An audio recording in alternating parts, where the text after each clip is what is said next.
Thank you very much for joining SIP Conference on Materials Innovation Ecosystem. Except for certain reserved areas, seating is unassigned. Please fill the seats from the front. We kindly ask that you switch your mobile phones to silent mode and refrain from using them during the session.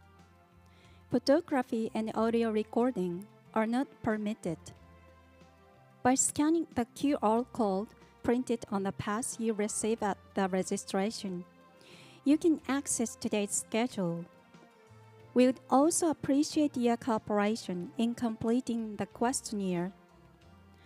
In the lobby, you will find a promotional exhibition corner. At the area is expected to be crowded after the session. We encourage you to visit beforehand. The session is scheduled to begin at 9:30 a.m. We kindly ask you to remain seated by that time.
Thank you very much for joining SIP Conference on Materials Innovation Ecosystem. Except for certain reserved areas, seating is unassigned. Please fill the seats from the front. We kindly ask that you switch your mobile phones to silent mode and refrain from using them during the session. Photography and audio recording are not permitted. By scanning the QR code printed on the pass you receive at the registration, you can access today's schedule. We would also appreciate your cooperation in completing the questionnaire. In the lobby, you will find a promotional exhibition corner. As the area is expected to be crowded after the session, we encourage you to visit beforehand. The session is scheduled to begin at 9:30 a.m. We kindly ask you to remain seated by that time.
Thank you very much for joining SIP Conference on Materials Innovation Ecosystem today. The session will begin shortly. Please make sure your mobile phones are switched to silent mode and refrain from using them during the session. Photography and audio recording are not permitted. Please be seated and remain so until we begin.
Ladies and gentlemen, thank you very much for your patience.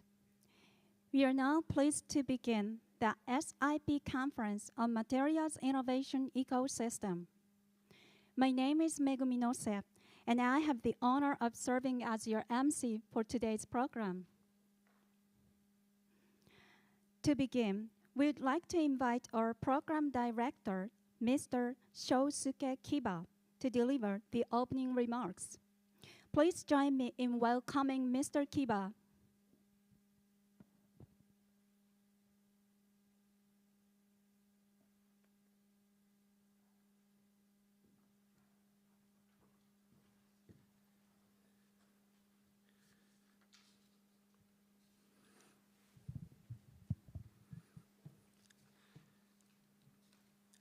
Good morning, ladies and gentlemen. My name is Shosuke Kiba, the Program Director of the SIP. Welcome to the SIP Conference on the Material Innovation Ecosystem. Let me first thank your supporters, the Cabinet, the Office, the Government of Japan, the Ministry of Education, Culture, Sports and Science and Technology, the Ministry of Economy, Trade and Industry, and the Ministry of Agriculture, the Forestry and the Fisheries, and our colleagues at the National Institute for the Material Science for organizing today's event. Today, we had the 550 registrants in person and over 400 online registrants. And we are truly honored to have so many people to join us. In SIP Phase 3, we couple macro trend-based backcasting approach and data-driven development approach to build a repeatable pathway from research to industry development and to continuously generate globally competitive deep tech startup content to unicorns. Under the national agenda of Society 5.0, we aim to translate materials science into real-world impact. In the Kawasaki coastal area, Kawasaki City, we are also advancing the concept of climate development, existing industry leveraging the proximity to Haneda and existing industrial infrastructure to accelerate GX implementation. This is also the national agenda. Today's program centers on the 3 sessions, 3 pillars. Session 1, shaping the future of deep tech startup ecosystems, features keynotes by Mr. Sahil Jain, the new NALP, and Mayor Mr. Norihiko Fukuda, City of Kawasaki. This is followed by the panel discussion 1. Achievements and challenges of deep tech startup ecosystem with panelists Mr. Sahil Jain, Mr. Kazuhiko Tamaki, the City of Kawasaki. We will examine both place-based commercialization and global collaborations. Session 2, how to build a deep tech startup ecosystem, include keynote by Professor Lerwen Liu, Nanyang Technological University Entrepreneurship Academy, and Professor Gil Granot-Mayer, Okinawa Institute of Science and Technology. Panel discussion, what it takes to build a deep tech startup ecosystem.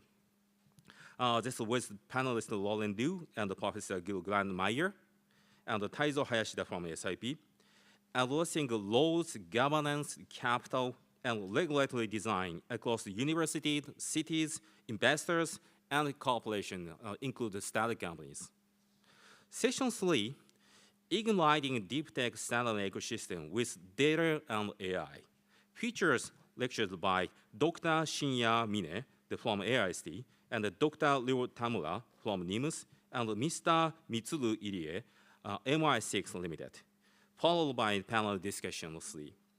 Effective utilization of data and AI in deep tech startup companies, focusing on data-driven discovery, cyber, the physical, self-diving labs, and scalable R&D platforms to deliver speed with reproducibility. Please also explore our promotional exhibit from Sub-Project C, from advanced carbon materials for battery electrodes and early cancer diagnostics to salinity gradient power, the flex-grown crystal innovations, and diamond semiconductors, and so on, illustrating how research translates into market impact. I look forward to discussions that lead to new collaboration, the pilot demonstration, and real-world deployments. With that, I declare the conference open. Thank you for your attention. Thank you, Mr. Kiba. Next, we would like to invite Mr. Kazuhiro Hono, President at NIMS, to deliver the welcome address. Mr. Hono, the floor is yours.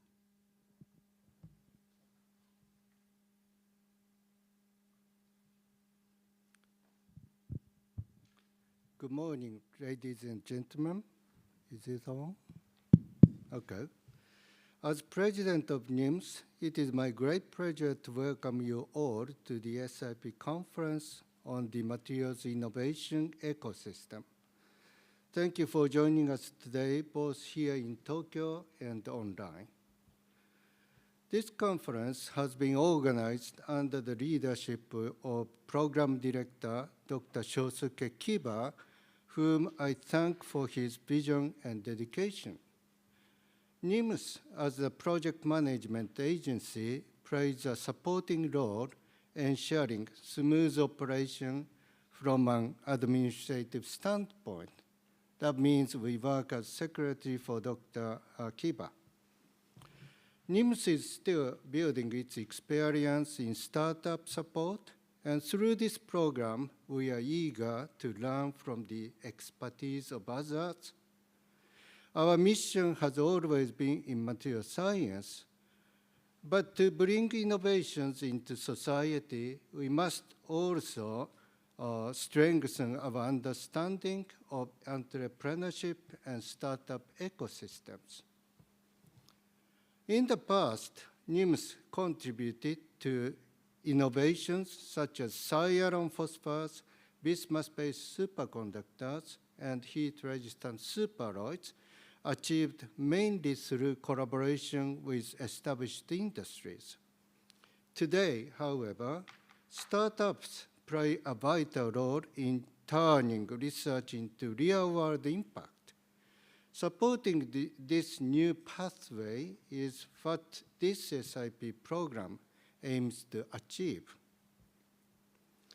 At this conference, we will hear from investors, incubators, researchers, and entrepreneurs about startup ecosystems, academia-based startups, and the role of data and AI.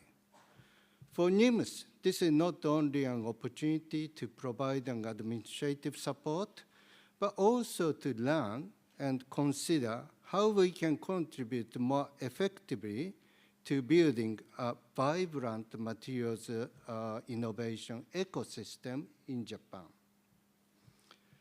In the past 3 years, this conference has been held in Japanese, but for the startups to succeed, international expansion is essential. That is why this year Dr. Kiba decided to make this event international. I thank all the keynote speakers who traveled from overseas. This step is important because it places Japan's effort in a global context and encourages young startups to think internationally from the start. I hope today's discussions will inspire young researchers and entrepreneurs, encourage bold challenges, and lead to the emergence of successful startups, including, we hope, some future unicorns from the field of material science. With this, I once again express my sincere gratitude to all of you for your participation. I look forward to active discussions throughout this conference. Thank you very much. Thank you, Mr. Hono. Now, we would like to invite Mr. Toshikazu Nambu, Special Advisor and Program Director at the Cabinet Office, to deliver the guest remarks. Mr. Nambu, the floor is yours. Thank you. Thank you for your introduction. Good morning, everyone. My name is Kazu Nambu. I'm with Executive Director for SIP at the Cabinet Office. This morning, I'd like to, first of all, appreciate all your existence here today, especially the members from overseas. Your existence energizes this event, I believe. Thank you so much. It is a great honor to have you all today. We are going to have a symposium today, but I'd like to a little bit to touch upon the SIP itself, Strategic Innovation Promotion Program. This has been built in 2014 under former Prime Minister Mr. Shinzo Abe's strong leadership in order to make this island is a core for ecosystem for the future. This is the third phase, third chapter of the session. This time, we put the prime importance on the social implementation of our research outcome. In that sense, we put the focus not only on technological improvement, innovations, social acceptance, business development, and also regulatory reforms and the talent development with strong support for startup companies. In that sense, this material innovation system is quite a significant role for this one. Thank you all of your effort, especially led by the strong leadership of Dr. Kiba. Thank you for your dedication, leadership, and enthusiasm, and also all the members to work with him. Those enthusiasm brought us this point. Today, not only for simply realize the material innovation, we like to see an innovation system itself driven by a data-driven system and encourage data and the AI utilization for it. Today is a quite exciting moment. I'd like you to encourage not only to see the discussion and lectures and the presentation, would like to connect each other that make this system as a real delivery one. Thank you so much for your attention. Thank you, Mr. Nambu. Next, our program director, Mr. Shosuke Kiba, will present a project overview and progress report. Mr. Kiba, the floor is yours.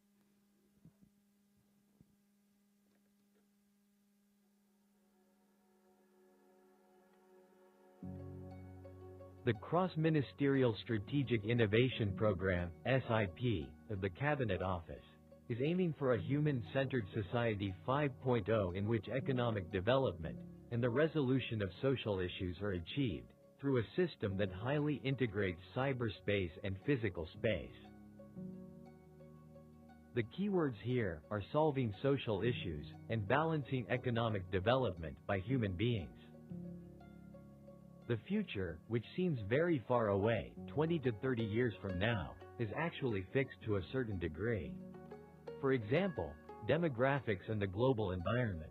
From this starting point, the economy, energy, religion, water, food, politics, social trends, and technology will have an impact. This is called a macro trend. The root of the social issues caused by these macro trends is the bottleneck issue. Solving these bottleneck issues is our goal. Over the past 30 years, Japan's materials industry has led the world, solving various social needs and changing the world with its many technologically integrated inventions. The scale of this industry is 1/3 of the GDP of Japan's manufacturing industry, or approximately 35 trillion yen, means almost 250 billion United States dollars. From now, we should focus on SDGs. The SDGs are about solving social issues and ensuring sustainability through the resolution of social issues caused by macro trends. In fact, there are many SDGs that can be solved through technologies related to the materials industry. Most of the world's deep tech startups are now aiming for the SDGs. Now is the time for Japan's materials industry, the heart of deep tech, to produce unicorns that will save the world. The future of deep tech is the fusion of real and digital. This will be the power of its competitiveness. The SIP will focus on the development of need-specific data-driven system by backcasting from the target market and the social problem to be solved, identifying the areas where data-driven system will most effectively improve competitiveness, and using these as the startup's competitive edge. In order to create unicorns in the materials industry, this SIP Materials Challenge will focus on global macro trend thinking, thorough business and technology development, data-driven, and building a soft infrastructure. Soft infrastructure has two aspects: commercialization support and data-driven development support. The Materials Commercialization Innovation Fostering Platform is a system that can provide optimal commercialization support and data-driven development support according to the developmental form of the startup. This platform is envisioned to circulate and grow as an ecosystem, receiving input of ideas, connections, and support from various external sources in accordance with the startup's development pattern. The future we are trying to create is an ecosystem that will create a series of world-leading material unicorns from Japan's material industry, an integrated system that supports research themes all the way to unicorns, and an ecosystem that will create a series of world-leading material unicorns in 20 to 30 years. It is an ecosystem that will create a series of world-leading material unicorns from Japan's material industry.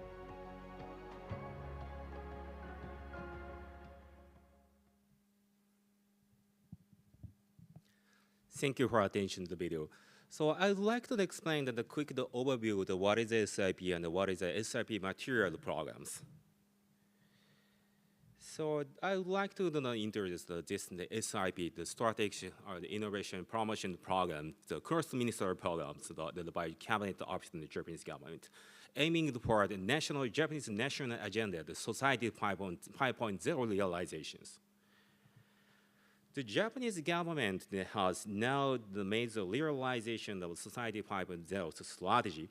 This is the national agenda. Society 5.0 now is defined as a society in which the real and the cyberspaces are highly integrated through the use of AI and other technologies. This also applies to development of cutting-edge technology like a deep tech industry, especially for material science. In the deep tech industry, I specialize in such as material and chemistry, this program. Development and scaling up requires a very long period and money and resources. To solve this problem, we use future predictions based on data from the 20 to 30 years in the future to determine how to accelerate development using data and AI while leveraging real data. This methodology, the thinking the sole way, the prediction for future of 20 or 30 years from now is based on scientific data, and using it to make management decision that is already being implemented by global companies, like the DuPont that are already implemented this way of the management systems. However, the important thing is how to identify social issues or business opportunities from macro-based to macro-client-based, and then accelerate the business through data collection and smart algorithm, collecting the data and using AI data. So that's why, just collecting the data and using AI data, this is not the goal. But important point, this is rather than tactics. Important point is how to identify the macro trend to connect to the real businesses. So this is the SIP initiative that we introduced in the video earlier. Currently, Japan then has already infrastructure that connects to evaluation facilities of universities across the country via a digital network, enabling real data to be collected anywhere in Japan and used for product development through data-driven AI.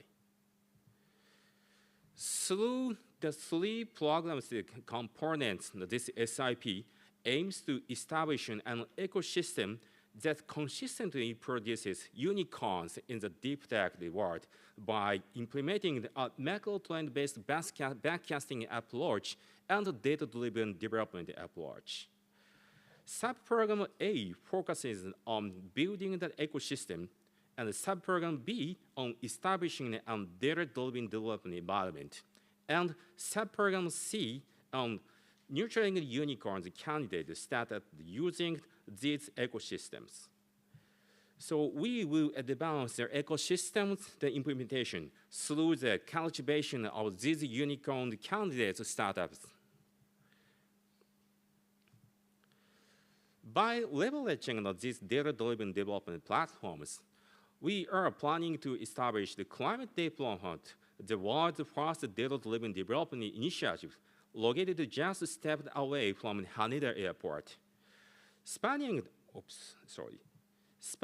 a total of 400 hectares, this initiative will support the startups and the unicorns in scaling up seamlessly with data-driven development as a core competitive advantage. The first phase of the project is scheduled to begin in 2027 to 2028. We look forward to attracting climate tech companies, startup companies, from around the world. This concludes the introduction of the latest development programs, this SIP, we aim for the future, building the ecosystem, the unicorns. Thank you for your attention.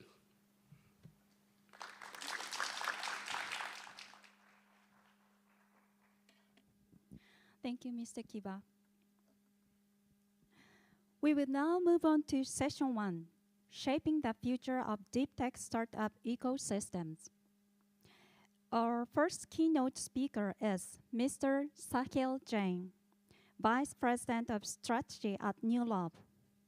Mr. Jain is a strategic leader with a robust background in scientific research and development services, currently serving as the Vice President of Strategy at New Lab.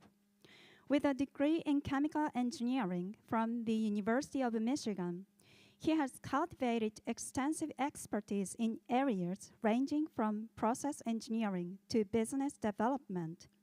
His career has spanned multiple industries, including aviation technology and renewable energy, where he had led innovative projects that bridge the gap between startups and corporate entities. Mr. Jain's experience includes significant roles at Shell and Reckitt, where he drove initiatives in open innovation and sustainability. The presentation title is Reindustrialization Through Startups, Place-Based Technology Commercialization to Blue Economic Transformation. Mr. Jain, the floor is yours. Thank you so much for that introduction, and I would like to thank the organizers of this event, SIP, NIMS, and everyone else for inviting me today to speak to you all and be a part of this conference. So, as the introduction alluded to, today I will be talking about this concept of reindustrialization and specifically the role that startups and early stage technology plays in the idea of advancing reindustrialization. The second part of the presentation will focus on the idea of place-based innovation ecosystems. How do we create clusters of innovation ecosystems that are co-located with industrial activity to help advance technology commercialization? I would like to start today's presentation by first grounding everyone in the broad idea of reindustrialization.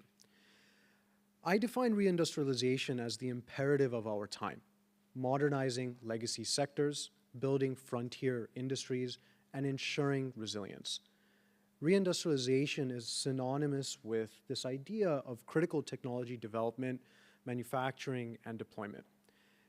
What's really important to keep in mind is it is enabled through whole of government strategies, catalytic public funding, as well as private funding, and strategic partnerships that de-risk technology adoption at scale. Reindustrialization is the process by which regions, as well as organizations, renew, restructure, or expand their industrial base to align with contemporary economic, technological, and environmental imperatives. If we think about the idea of reindustrialization, it's a concept that has been talked about for the last 10 to 20 years, really as a recognition of the impact of offshoring and reducing the domestic manufacturing across major economic regions around the world. And so in the last 15 to 20 years, we have seen a resurgence of this idea of how do we bring back industrial capabilities through next generation technology. I like to look at reindustrialization broadly in two categories. This is a personal definition, so there is room for interpretation, of course. And the idea of transition-driven reindustrialization or opportunity-driven reindustrialization do not need to be mutually exclusive in a specific market or a specific sector. When we think about transition-driven reindustrialization, this is the idea of modernizing, transforming, or adapting core sectors to remain viable and globally competitive. This applies to sectors, for example, today we are seeing in steel manufacturing, cement, energy, and chemicals, for example. Opportunity-driven reindustrialization is conversely this idea of building a net new industry or capability based on distinctive organizational, local, regional resources, capabilities, and global demand shifts. In the forthcoming slides, I will share a few examples of both of these scenarios. Now, in any case, both of these reindustrialization pathways are contingent on enabling systems. This includes embedding policy, finance, innovation ecosystems, and workforce and talent pipelines that allow industrial activity to scale sustainably and competitively. And so it's very important. In the next slides, I will be talking about the idea of the enabling systems. So why doesn't reindustrialization matter?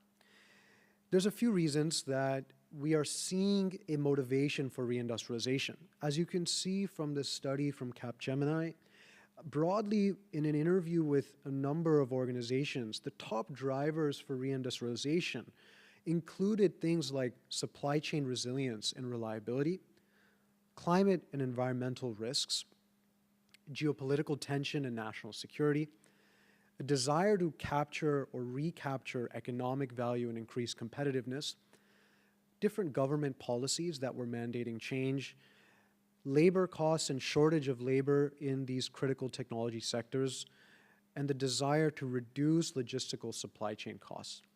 So these are not necessarily the only motivations, but as you can tell, what is important about reindustrialization is national security, supply chain resilience, as well as environmental responsibility and the risk of environmental disasters and climate change on the security of nations and organizations and sectors.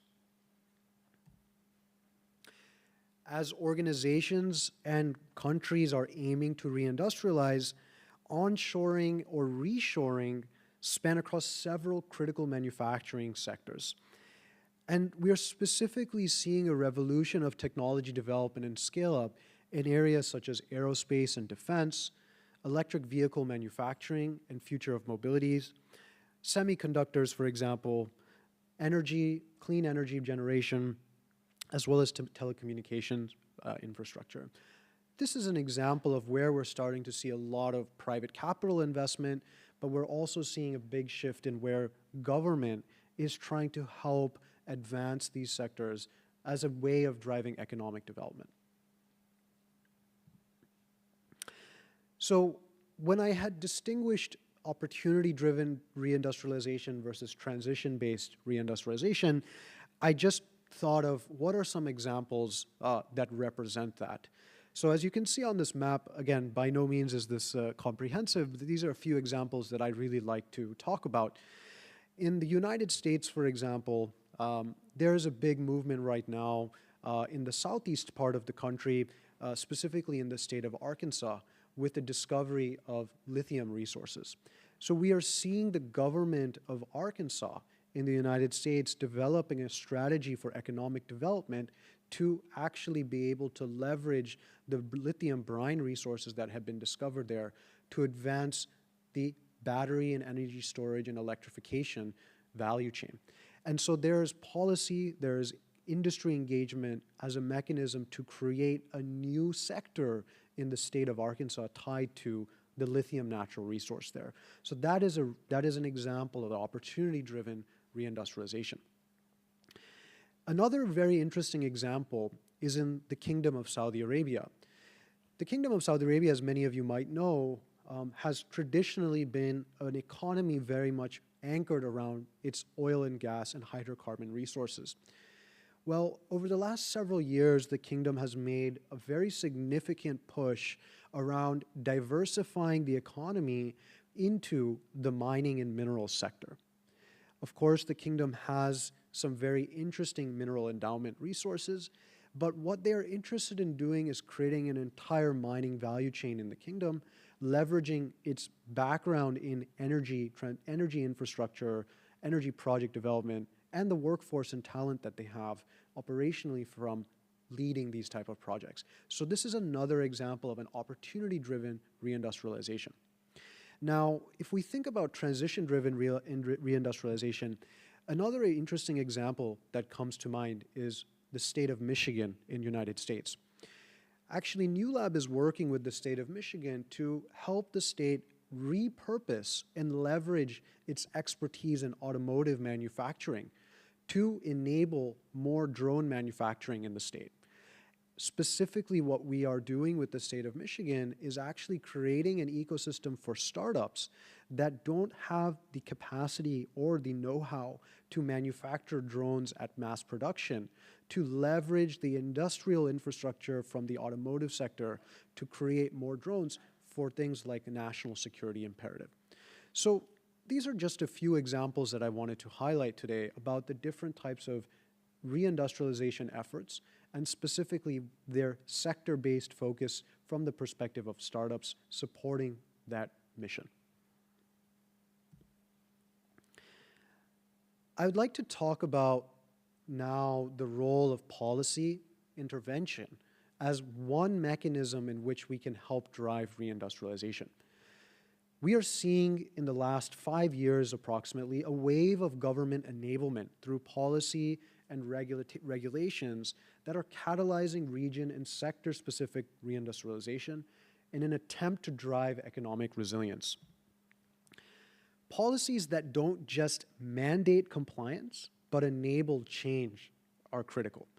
And critical technology development, scale-up, and market adoption are key drivers to that change. What I like to emphasize is that policy is about accelerating reindustrialization, mainly by reducing and de-risking the switching cost of transitioning to or building new markets. We often look at policy and talk about subsidies as a mechanism of discounting new technology. I find that articulation a misnomer of the true power of policy. It is really about the switching cost to move from a last generation or traditional generation of technology and industry to a more future state. And that is the power we need to engineer and architect policy tools with. The second thing is that critical technology and industrialization is extremely capital intensive. And lastly, change management is very complex. Change management can sometimes be political. However, we have to keep in mind that critical technology is dependent on institutional infrastructure. And changing institutional infrastructure is not something that can happen overnight. And so these are the kind of imperatives that we need to keep conscious of as we are thinking about the role of policy.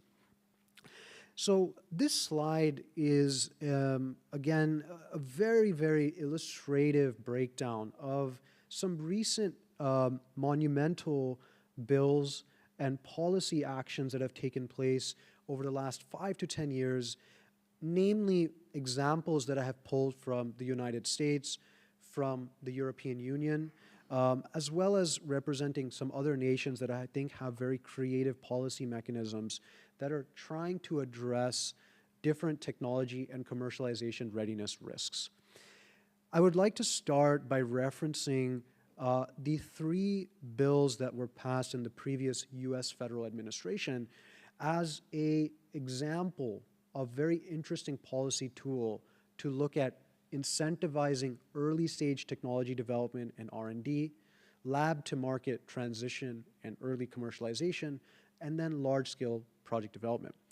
I do want to state as well, of course, in the recent federal changes that with the new bill that was passed in July, there was a lot of clawbacks to some of the climate related and community development related policies and funding programs for energy transition and decarbonization. However, I think it will still be beneficial to discuss some of the capabilities that these original bills had. I will talk about that in the next slide. I wanted to highlight mechanisms such as Brazil's oil and gas research development and innovation levy, where the Agency of National Petroleum in Brazil is creating a levy program from the oil and gas majors there to reinvest into research development, innovation, and technology development in the country of Brazil tied to its energy sector. And this is a very interesting mechanism, again, to continue to encourage economic development through innovation and technology. And of course, I by no means am an expert, but I do find the Japan GX strategy is another very interesting and historic policy mechanism to support Japan's decarbonization and net zero ambitions as well. And we tend to find, as far as I'm understanding, a lot of emphasis on supporting the late stage commercialization and project development through novel decarbonization technologies. So we see a spectrum here from early stage research all the way through commercialization and project deployment at market scale. And we need to continue to develop these tools for startup technologies to be able to leverage them when they are still high risk and first of a kind as well. So here I have just broken down at a high level some of the interesting attributes if we are comparing the three major bills passed in the federal administration, previous administration, sorry, the Infrastructure Reduction Act, Inflation Reduction Act, the Infrastructure Bill, and the Chips and Science Act. In the EU, of course, we have the European Innovation Council. We also recently have seen the European Union pass the Clean Industrial Deal, and then in Japan, we have the GX strategy. So a few things I would like to call out. I will not go through all of these cells today, but I think what's interesting, for example, in the United States, that it could be a learning for other markets as well, is if we look at the IIJA, if we look at the Chips and Science Act, these were bills that were supporting early stage research and infrastructure development for things like manufacturing, advanced manufacturing, decarbonization. Not only were they funding research, they were funding ecosystem creation. So a lot of the funding that the US National Science Foundation received, for example, went into a program called the NSF Engines program. The NSF Engines represented this idea of creating place-based technology, commercialization, and use-inspired research clusters around the United States tied to specific sectors. And so I think it's very important to create these type of innovation ecosystems, leveraging these policies that are supporting the incubation of new technology as well as the transition of that technology. The Inflation Reduction Act also was very interesting because of the tax incentives that it provided, as well as the grants and the subsidies it provided for large commercial scale project development as well. And so I want to emphasize that, you know, we need to have the government supporting the switching cost at all scales of technology development. Now, the European Union, as well as Japan, I think, has been very creative in another type of incentive mechanism, which is really focused on the procurement and understanding how can we de-risk the offtake and the demand side of the commodities that are produced from these emerging technologies. And so I think we tend to find there's a very strong presence or capability here in the EU through the Clean Industrial Deal or through the GX strategy on novel contract for difference type of models or even advanced market commitment type of programs. So to conclude this section of the presentation, I wanted to highlight three things. First is that the transition and opportunity-driven reindustrialization, it requires top-down government-led strategy development and creative policy mechanisms to catalyze resource development. So it's very important to have directive from the government as to what are the priority areas we want to be creating reindustrialization from. Second, we need whole of government and public-private partnerships as mechanisms to incentivize the public-private sector to also engage in the ecosystem development to help unlock the deployment of private capital as well. Lastly, we need to think about end-to-end commercialization. It's just as important to focus on applied research and workforce and talent development as much as it is to focus on future-proofing legacy industry infrastructure and making it easier to build greenfield projects. So this will conclude my discussion on the idea of reindustrialization. Now, the next section I would like to talk about is how startups and innovation are defining economic resilience.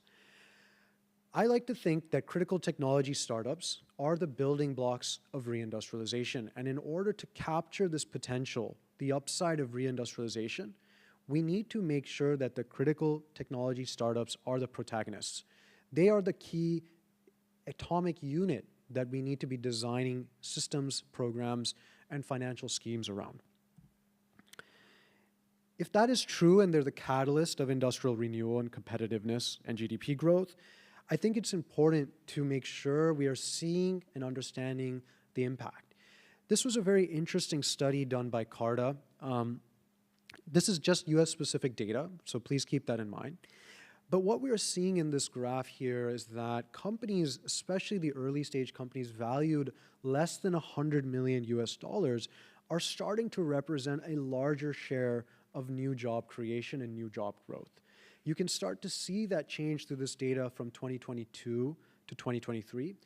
And then in 2024, over 52% of new startup jobs were actually in companies that were valued less than $100 million.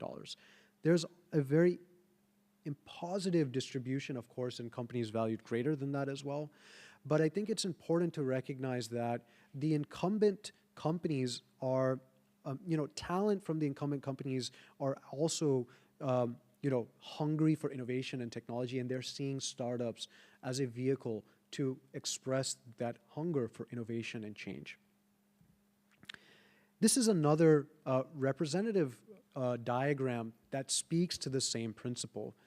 In this study conducted by the National Bureau of Economic Research in the United States in 2023, showed that patents commercialized by startups are more likely to be disruptive than those commercialized by incumbent firms or universities.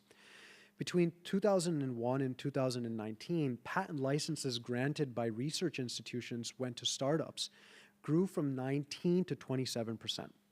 So this is a very interesting idea that, again, a vehicle of technology commercialization is much more potentially disruptive and agile if we are thinking about it through the private sector of the startups. And maybe the incumbent industry is not able to take this technology to market fast enough. So I believe I'm kind of coming up on time, so I'm going to maybe go a little bit faster. I apologize. This slide, again, it's an interesting slide. It's talking about some climate tech data, investing data from 2025, first half of 2025. The point I would like to emphasize here is that we're starting to see a lot of venture capital activity really targeted around energy security, manufacturing resilience, and adaptation. So a lot of these deals here are companies like Slate. This was a company that recently came out of stealth that is doing EV manufacturing. Cobalt Metals is in the critical minerals and mining space. Mainspring Energy is a company that is developing novel type of power generation technology. And so a lot of the climate tech and venture capital space, we're seeing monumental deals happening across these forms of reindustrialization. So next, I would like to talk about the idea of place-based ecosystems. At New Lab, we really believe that technology commercialization is inherently based on a specific market. We cannot generalize technology development and commercialization necessarily after it leaves the lab. It is highly dependent on the nature of policy, regulations, and incumbent industry.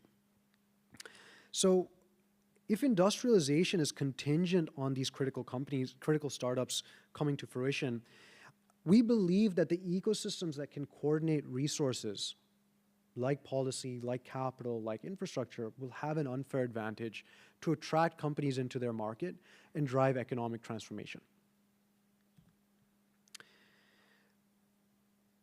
When we are evaluating ecosystems, we are looking at several different dimensions of their capabilities and attributes to attract and help scale companies.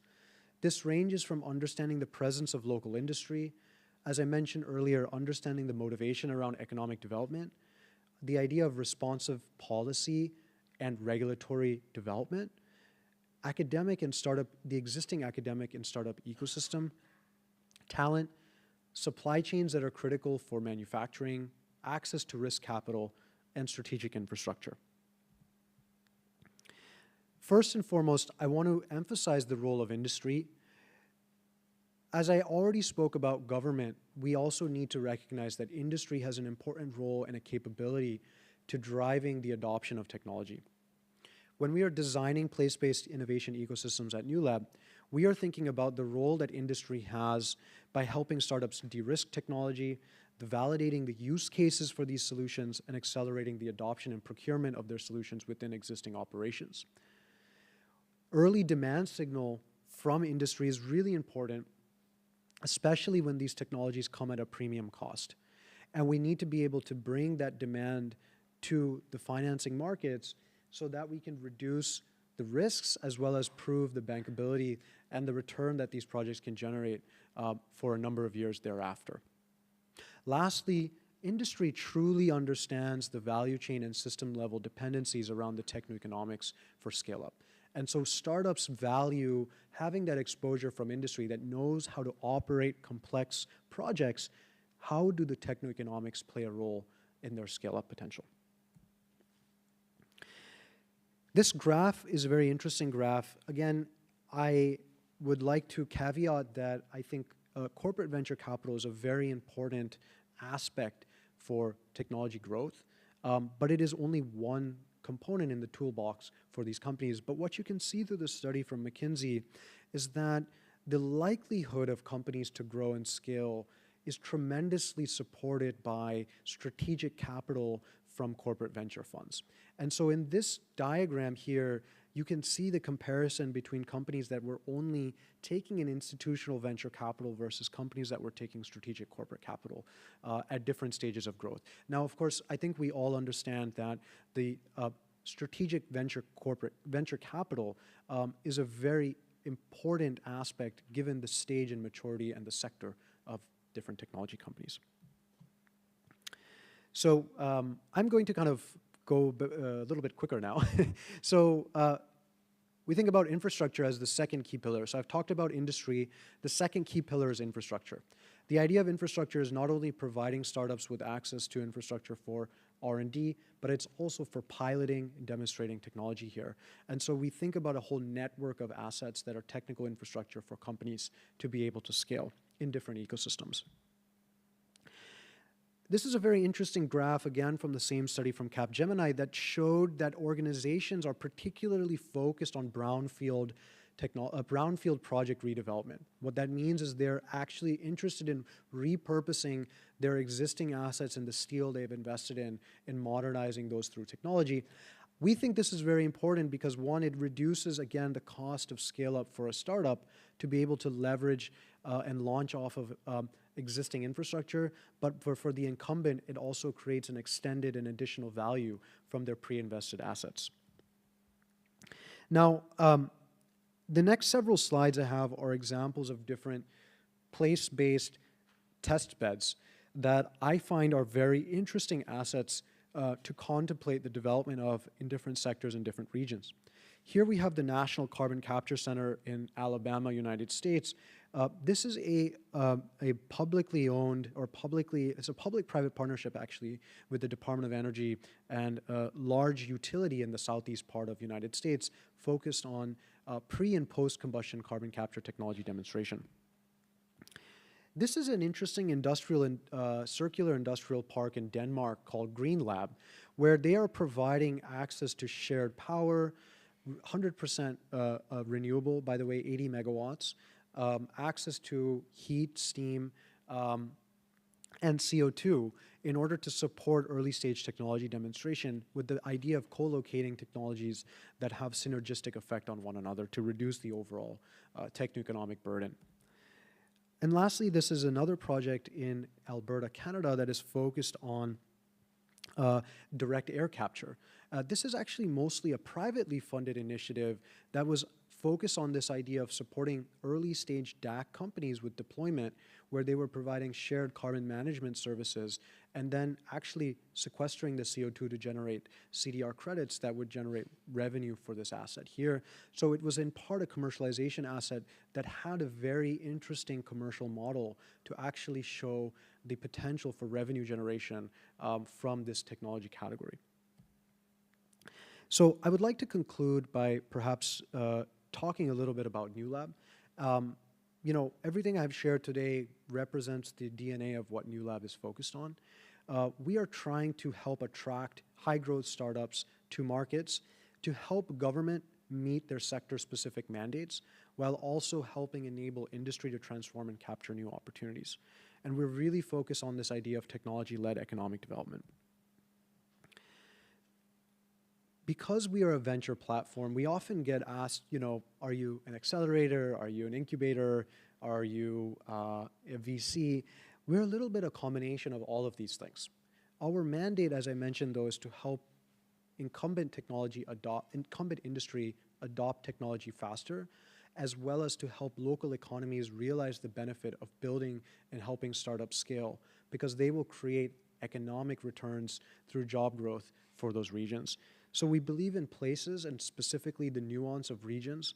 We are thinking about value chains and the fact that technology commercialization is not dependent on any one single actor in the value chain, but the entire value chain collaborating together. And lastly, we believe, as I said earlier, that the startup is the protagonist. They're the ones that we feel will lead the frontier. Our focus areas at NewLab are ranging across all deep tech sectors: critical minerals, energy transition, mobility, logistics, aerospace, defense, manufacturing, and industrial decarbonization. So we feel, as I mentioned earlier, the challenges with critical technology, deep tech, in other words, require this type of unique ecosystem-based approach to commercialization. So I will conclude with a few images. Here is actually an image of the Brooklyn Navy Yard from the early 1900s. And here you can see a large ship. The Brooklyn Navy Yard was one of 5 naval shipyards for the US Navy through World War II. After World War II, it was actually sold back to the city, and for over 40 years was completely decommissioned and no longer had any economic activity happening in the whole Navy Yard. Well, fast forward to 2010, we were working with the city to develop this building here. So this building and this building are actually the same building. This was a building that's been around since the 1800s. We converted it into an advanced manufacturing hub for early stage technology companies. We're co-located here in Brooklyn with over 100 startups that are building technology for different critical sectors. This building here is actually in Michigan. This was an asset that was adjacent to the Michigan Central train station, which was a very important train station for the economy of the Midwest from a supply chain perspective, as well as from overall economic growth and urban development point of view. Of course, you know, over the last 20, 30 years in the Midwest, and specifically Detroit, has been largely affected from the downturn of the automotive sector and the financial crisis. This building was then actually acquired by Bill Ford from the Ford family. And he had a vision of building a future mobility district in Detroit to revitalize the city back to its true legacy in automotive manufacturing.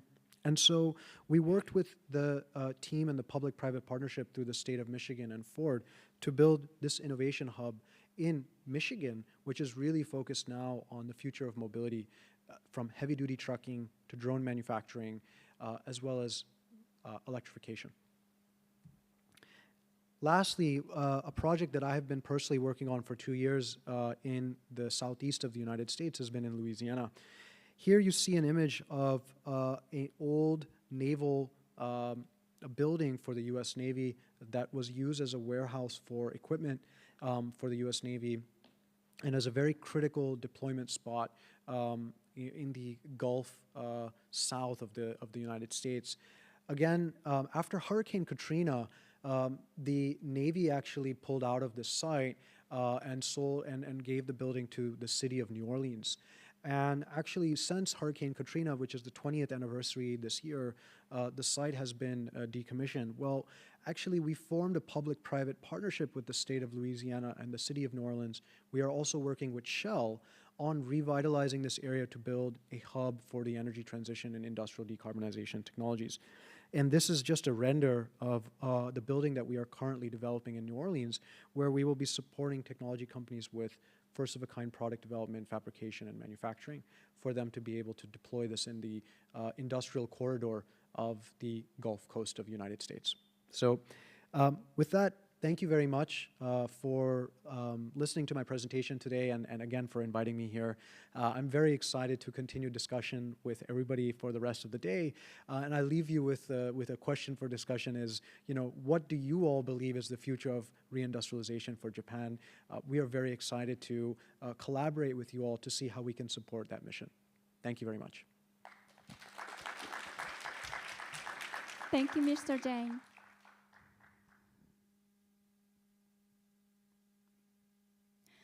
Our next keynote speaker is Mayor Norihiko Fukuda, City of Kawasaki. Mr. Fukuda is currently serving his third term as mayor of Kawasaki City, first elected in 2013. He majored political science at a university in the United States before entering politics. In 2003, he became the youngest elected member of the Kanagawa Prefectural Assembly and was re-elected in 2007. He later served as a visiting researcher at Waseda University Manifest Research Institute and as secretary to the governor. The presentation title is Aiming to Create a Global Hub for Scaling Up Climate Tech that Will Transform the World. Mayor Fukuda, the floor is yours. Thank you very much. Good morning, everyone. I'm Norihiko Fukuda, Mayor of Kawasaki City. I'm very honored to be here and speak a little bit about my city and our goal, our challenges. And very thank you for organizing this conference. Mr. Hono, Mr. Nambu, Mr. Kiba, and very exciting presentation from Sahil, Jain. Thank you so much. Today, I'd like to tell you about our concept for a place called Minami Watarida in Kawasaki City. We are aiming to make this place a global scale-up hub for climate tech that will change the world, and we are just starting the project. I believe this is a suitable place to serve as an exit from SIP, the theme of today's conference. Here's what I'm going to talk about today. First, I'd like to tell you about Kawasaki City and the Kawasaki coastal area. Then I'd like to talk about our vision for achieving a carbon neutral society. And finally, about the Minami Watarida district, which is the main focus of today's talk. Let me give you a brief introduction of Kawasaki City. As shown in the left side, Kawasaki City is located in the center of the metropolitan area between Tokyo and Yokohama. Please take a look at right. The city is adjacent to Tokyo and Haneda Airport across the Tama River, and it's a long, vertically elongated area stretching from north to south. The area enclosed in a blue frame is a Kawasaki coastal area. The city celebrated its 100th anniversary last year, and it's taking new steps towards the next 100 years. Kawasaki City started with a population of 50,000, but its population has steadily increased, and it has now grown to the 6th largest city with a population of 1.55 million. It is also one of the few cities in Japan where the population is still growing, and despite the current population decline in Japan. Kawasaki is known as the industry and manufacturing city, but it is also blessed with cultural and sports resources. Many people from all over Japan visit Fujiko F. Fujio Museum, famous for the comic Doraemon, and the wonderful music hall, Musa Kawasaki Symphony Hall.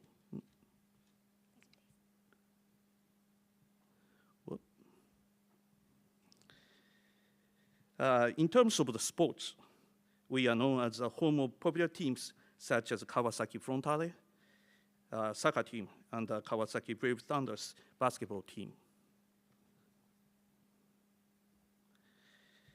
A major feature of Kawasaki City is that it has a significantly higher number of academic research and professional technical service industry than other cities. Many research institutes are gathering in Kawasaki with the number of academic research and other businesses increasing by about 500 in the 9 years since 2012. As a result, many researchers live in Kawasaki now.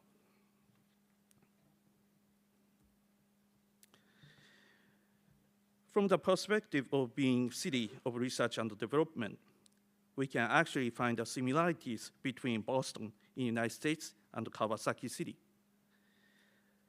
What you are looking at is a map of Boston. You can see Boston Logan International Airport and Charles and Mystic Rivers. The Boston Innovation District is located around there, and nearby academic institutions such as MIT, Harvard, and Boston University.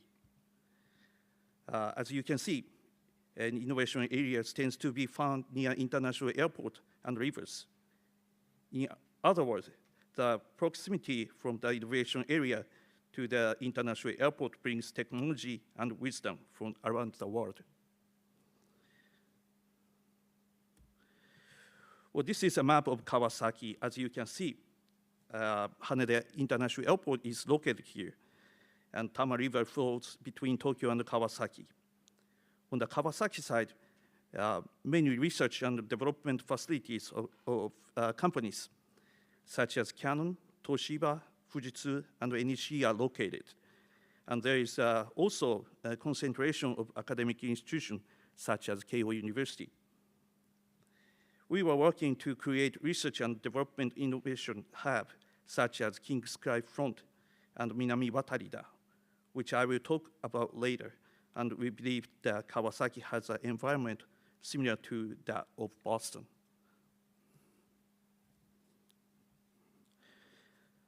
From here on, let's focus on the Kawasaki coastal area. The Kawasaki coastal area accounts about 2,800 hectares. This area is home to 2,700 businesses and 71,000 employees, as well as key heavy industries such as petrochemicals, energy, and steel, as well as port logistics and recycling industries, concentrating the functions required of industrial complex. And Tama River Sky Bridge provides direct access to Haneda Airport to Kawasaki coastal area. The location of such large industry area directly under the capital and close to a global hub airport is rare worldwide. This location's advantage is one of the outstanding strengths of the Kawasaki coastal area. Originally, the Kawasaki coastal area became a center of heavy industry, including steel mills, power plants, and petrochemicals, and developed into one of the largest industry complexes in Japan. As a core of Keihin industry zone, it led Japan's rapid economic growth.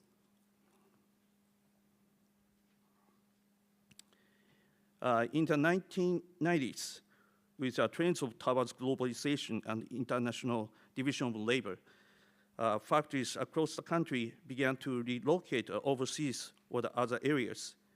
And there were used lands in the Kawasaki coastal area. This is a photo of the Isuzu Motors factory that was formerly located in Tonomachi, across from Haneda Airport. The factory was relocated in 2004, resulting in a land use change of about 20 hectares.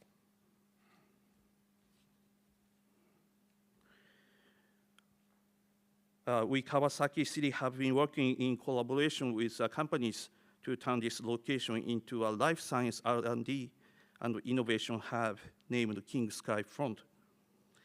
Today, this area has been transformed into a cluster of about 80 global companies and cutting-edge research and development institutions.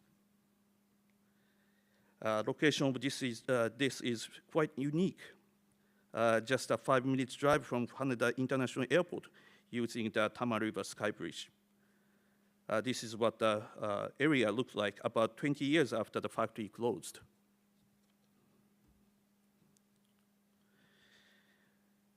This is a classification of the companies currently located in Kawasaki coastal area. From Haneda Airport site to the land side, there is a concentration of oil refining and chemical companies. And towards the west, there are petrochemical companies, power plants, and recycling companies. Also, blue areas on the map, the steel industry, and the pink areas are for port logistic functions. The concentration production facility for raw materials and energy used in a variety of products is one of the Japan's leading industrial complex. In 2018, we formulated our future vision that looks ahead 30 years to the Kawasaki coastal area.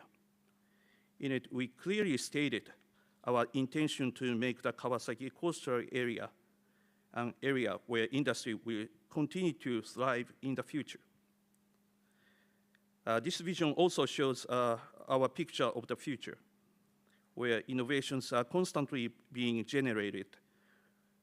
Working here is enjoyable, and it becomes a hub for both domestic and international communication.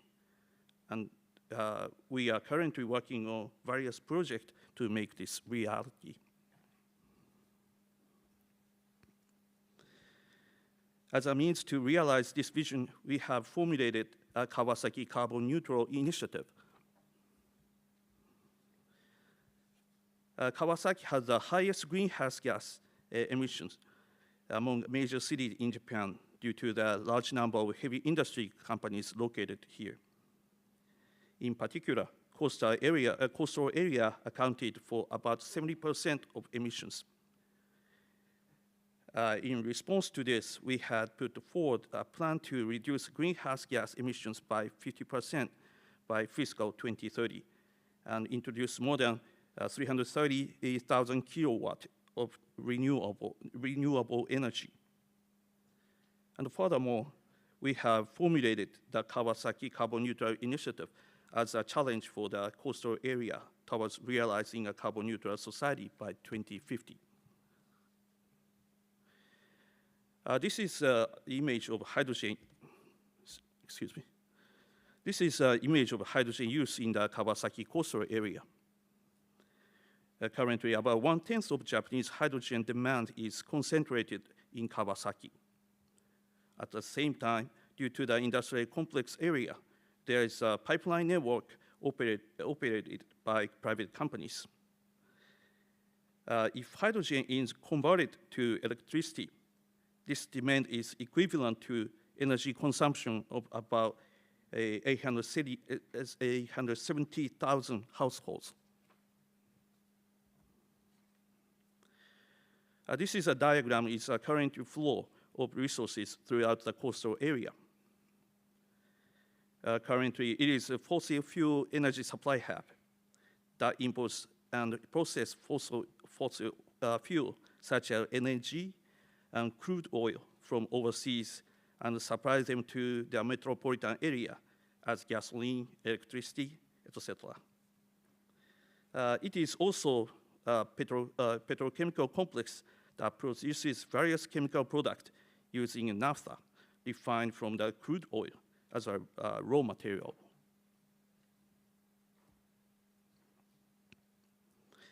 Our goal by 2050 is to become a carbon neutral energy supply hub that produces mobility fuels and electricity from CO2-free hydrogen and other sources overseas, then supplies them to Tokyo metropolitan area. And we aim to become a carbon recycling industrial complex that produces materials and products from recyclable carbon resources, such as waste plastic from metropolitan area, and CO2 from both inside and outside of the coastal area. Furthermore, we aim to create a comprehensive area, competitive area, where energy and utilities such as electricity, gas, and hydrogen are locally optimized, creating a clean energy network with the world's highest level of stability and resilience.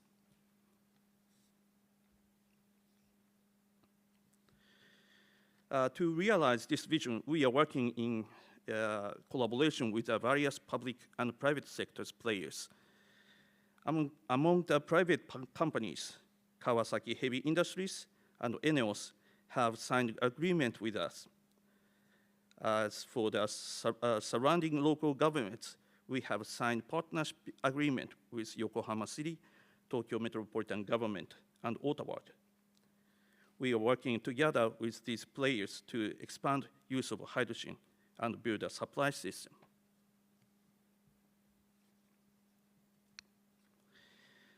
We aim to create a virtuous cycle in which both demands and supply for utilization of hydrogen and other energy sources expand across the entire Keihin coastal area, rather than just within each region.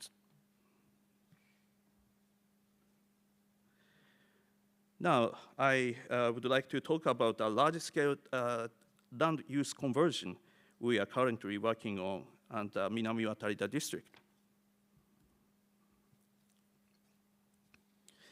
JP Steel Corporation is the largest landowner in Kawasaki City, owning a site of about 500 hectares in Kawasaki coastal area. About 4 years ago, they announced that it would stop operations of its blast furnace, and the furnace actually stopped operating in the fall of 2 years ago. The blast furnace is the steel mill's core function, melting iron ore and other materials to produce raw material for iron. The suspension of the blast furnace meant the various related facilities and equipment were shut down. As a result, a vast area of land totaling 400 hectares was subject to land use conversion. Kawasaki City has never experienced such a large-scale land use conversion before. 400 hectares is the size of 2 Minato-Mirai district in Yokohama, or size of 2 Disney resorts. However, this event is symbolic of the transformation of Japanese industrial structure. Therefore, we will become a role model for the reconstruction. We will become a construction of Japanese industrial complex, and we saw it as the greatest opportunity for us to take on the challenge for new growth strategy.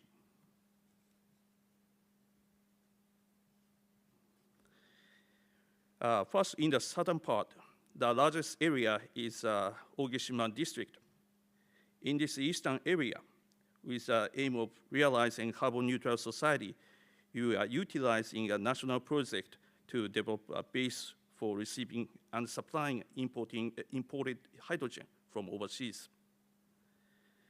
The Minami-Watarida area district to the north is positioned as a pioneering land use project covering 400 hectares. This area is promoting effort to create a new industrial hub centered on materials.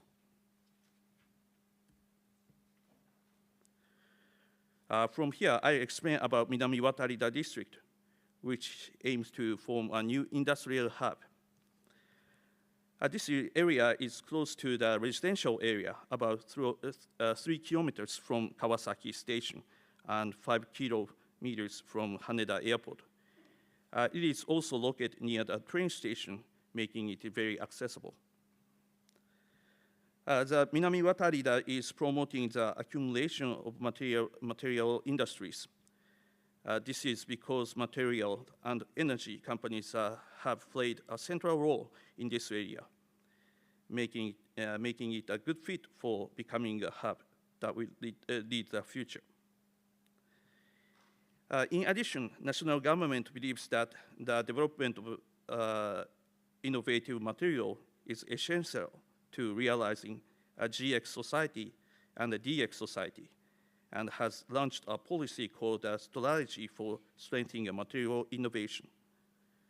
We chose materials as a theme that is directly linked to solve social issues in collaboration with the national policy.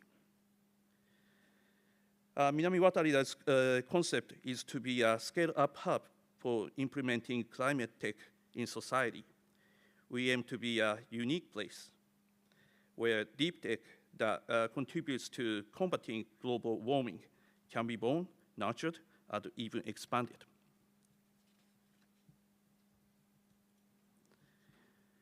In order to create new products, it is necessary to build a small-scale pilot plants and conduct demonstrations. However, companies located in established urban areas find it difficult to conduct full-scale demonstrations due to consideration for surrounding residential area and legal restrictions. As a result, startup companies have a greater difficulty securing a location where they can implement each process from research to market. In this respect, 52 hectares site can be used not only for research and development functions, but also for prototyping or small-scale production or research result, ultimately enabling implementation from first process to final production of the process. We call this scale-up hub, and this will solve the global issue of the lack of space for scale-up in the material industry.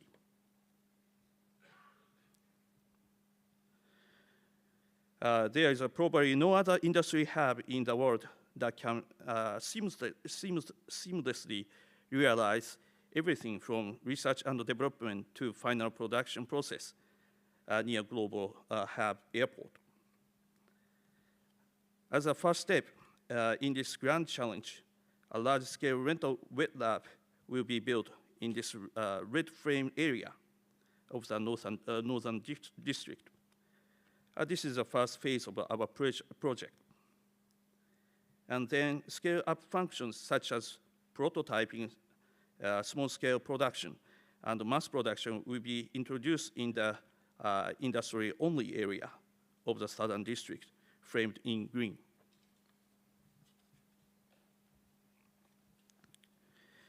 This is an image of the large-scale rental research facilities scheduled for completion in 2027. The 3 buildings will be completed as a large-scale wet lab with a total area of about 100,000 square meters. Behind the front building, there will be the main labs. The front one will be a community building that will encourage interaction between companies. This is an image of the shared space within the research building. This is an image of the community building. It will be a place where pitch events and other events can be held, providing a place where new knowledge and business ideas can be gained on a daily basis.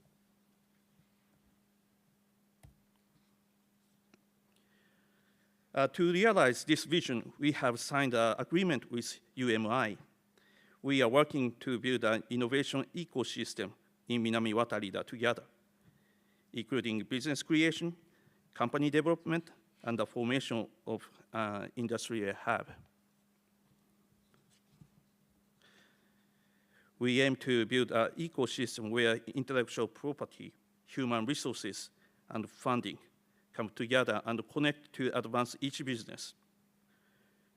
We can take advantage of our convenience to attract talent from both Japan and overseas.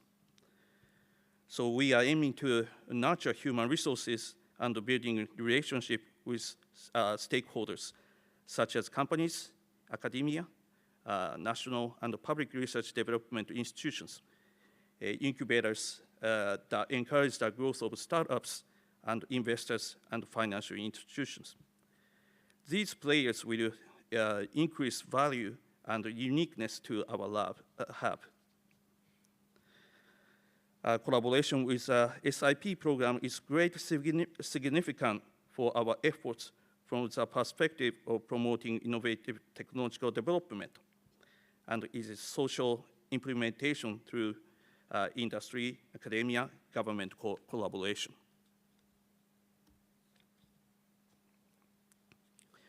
The SIP program aims to create a material innovation ecosystem, including integrated research and development, the creation of scale-up platform, and the creation of ecosystem for unicorn development. As shown on the right, Minami-Watarida is a comprehensive scale-up hub that aims to build a material ecosystem with a highly flexible business environment, global connections, and a GX industrial complex. We believe this area has a potential to implement the result of SIP society.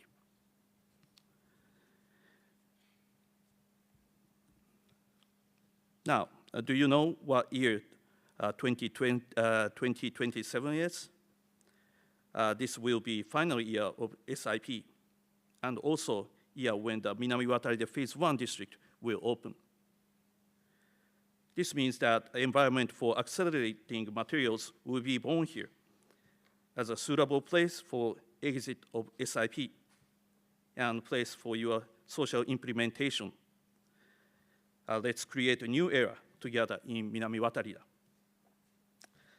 This is all for my presentation. Thank you for listening. Thank you again. Thank you, Mayor Fukuda.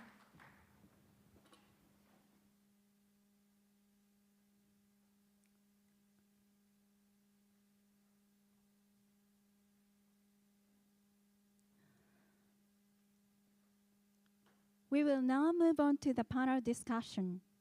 While the stage is being arranged, I'd like to introduce our panelists.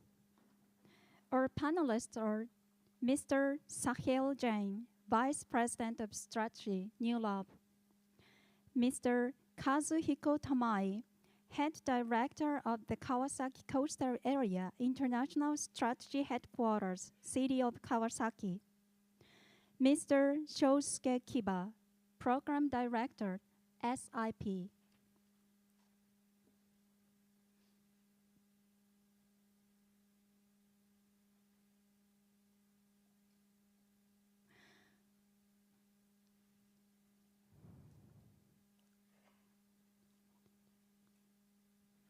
I would now like to introduce Mr. Kazuhiko Tamai.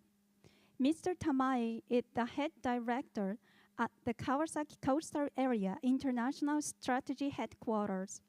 Since joining Kawasaki City Office in 1990, he has held numerous leadership positions, primarily focused on the formation of new industrial hubs, innovation promotion through R&D cluster development, and support for startup companies. His previous roles include Director of Innovation Promotion and Director General of the Economic and Labor Affairs Bureau. He assumed his current position in 2023, continuing to lead strategic initiatives in the coastal area. The stage is ready, so we will now proceed with the panel discussion. So please take a seat. The topic of our first panel is Achievements and Challenges of Deep Tech Startup Ecosystems. Panelists, please take the floor.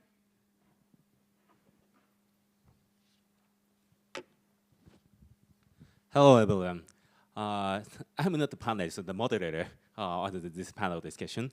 So that's why I thought I would like to moderate today's panel discussion, the past session, achievements and the challenges of deep tech standard ecosystem.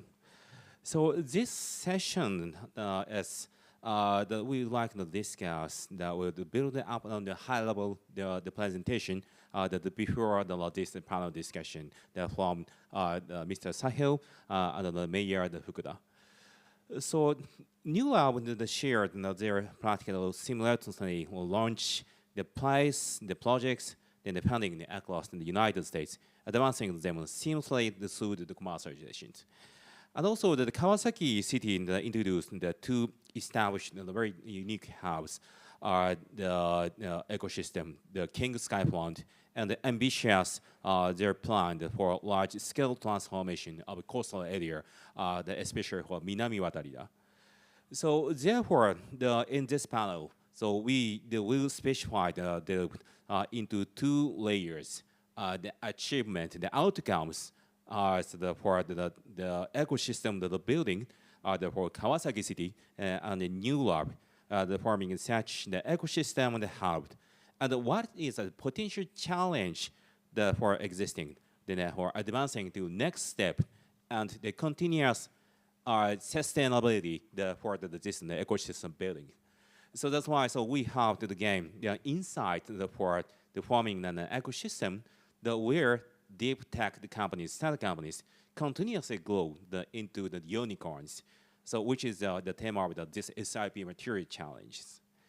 So I'd like to introduce again. So today's panelists, Mr. Sahil and Mr. Tamai. So let's start the discussion on this panel. So that's why. So I would like to hear from these two gentlemen who have an actual latent ecosystem formation. So in Japan, the United States. So about the first themes, the outcome of the discussion. So what is the outcome of generating from this deep tech, the startup of the ecosystems?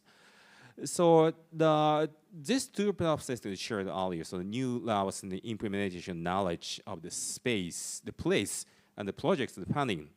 So and accumulated experience in the Kawasaki, the existing they have the King Sky plant. And also Tamai-san is we know, so there are many summer places, not only King Sky plant in Kawasaki. Kawasaki City has a summer ecosystem. Do you know the KSP, Kanagawa Science Park? Tamai-san was the former KSP is the board member. So that's why Tamai-san has the greater experience for more than the individual the challenge and the outcomes, the discussion for this theme. So I'd like to hear this discussion based on what is economy enhancement and the development, and also policy realization and social return to society return regarding these outcomes of generating these deep tech ecosystems. First of all, I would like to let's start the discussion. I would like to hear from Mr. Sahil. So this, I would like to ask you, so the first perspective of the economic enhancement based on this, your ecosystem, the new lab of the ecosystem. What factors actually enabled you to generate such type of economic enhancement for, of course, on the inside of the new labs, the project, and also the related, so the outside of the new labs, the economy. Yes, thank you so much for the question. So I would like to touch on a few aspects to measure the outcomes. The first aspect that is very important for creating this type of economic development achievement through these ecosystem is the integration of the industry corporations and the private sector, the demand side that is important for technology adoption and the products that the early stage technologies are producing. In the new lab ecosystems, when we develop our public-private partnerships, we're very focused on making sure that there's integrated involvement from industry. And an interesting data point to demonstrate this idea, at New Lab we focus on supporting companies with demonstration pilot projects. Over the last several years, about 5 years or so, we have done over 150 pilots with different technology companies in our portfolio and our network. Of those 150 pilots, over 40% of those projects have led to further follow-on engagement from the corporate partners. That includes investing in the companies, procuring product, licensing technology, or co-developing a new technology together with the startups. So the 40% figure is a very important success metric for us to show how the industry involvement is critical to realizing the ecosystem impact. The second thing I would like to say is that when we are thinking about industry engagement, we often are also thinking about the value chain partners that need to collaborate together to share the risk in technology. And that is very important when we are designing the ecosystem, to making sure that it's not just one corporation that's solving the problem and is providing the challenge.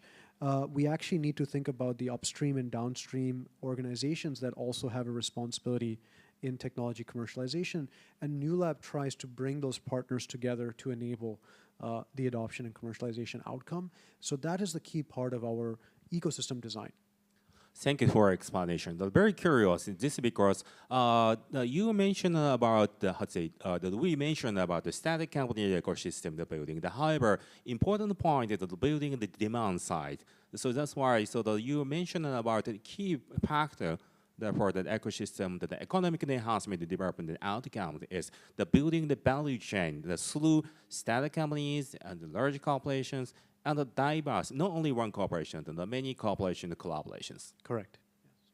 Is that also aligned with the government policy or local government policies? I wanted to ask you, the policy the realization, aligned with this economic enhancement and influence?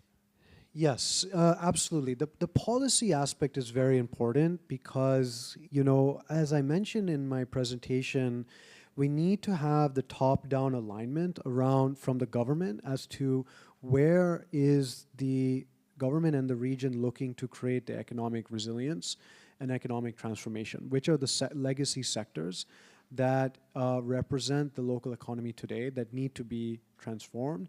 And so we then help design the right policy mechanisms to help fund the technology development, funding R&D, and funding piloting work. So we're very carefully working with the policymakers as well as the regulatory authorities in a jurisdiction, a local jurisdiction or national jurisdiction, because they actually are the ones that are helping drive the license to operate the technology. So it's very important to collaborate with them to say, listen, we think that these emerging technologies in decarbonization, for example, are going to help create job opportunities. They're going to help create workforce training, talent development in that local ecosystem, because that is really the kind of core metric of success for the government, right? It's job creation, and it's making sure that you know, there's safety and security in that region. And so we need to carefully align the policy with the corporation interest as well, the private sector interest, and that is the importance of the public-private partnership model.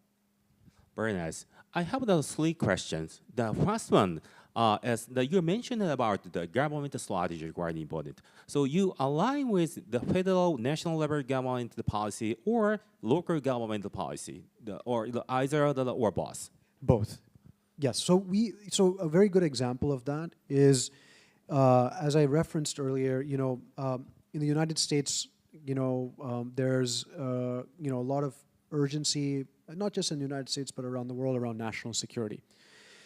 So we are thinking about the national level strategy around national security and investing in defense technologies.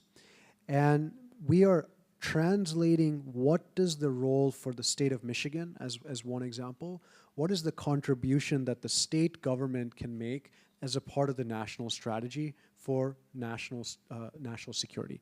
In the context of Michigan, because of the automotive sector there and the capabilities that exist from automotive manufacturing, we are leveraging that to build an economy around drones and drone manufacturing there.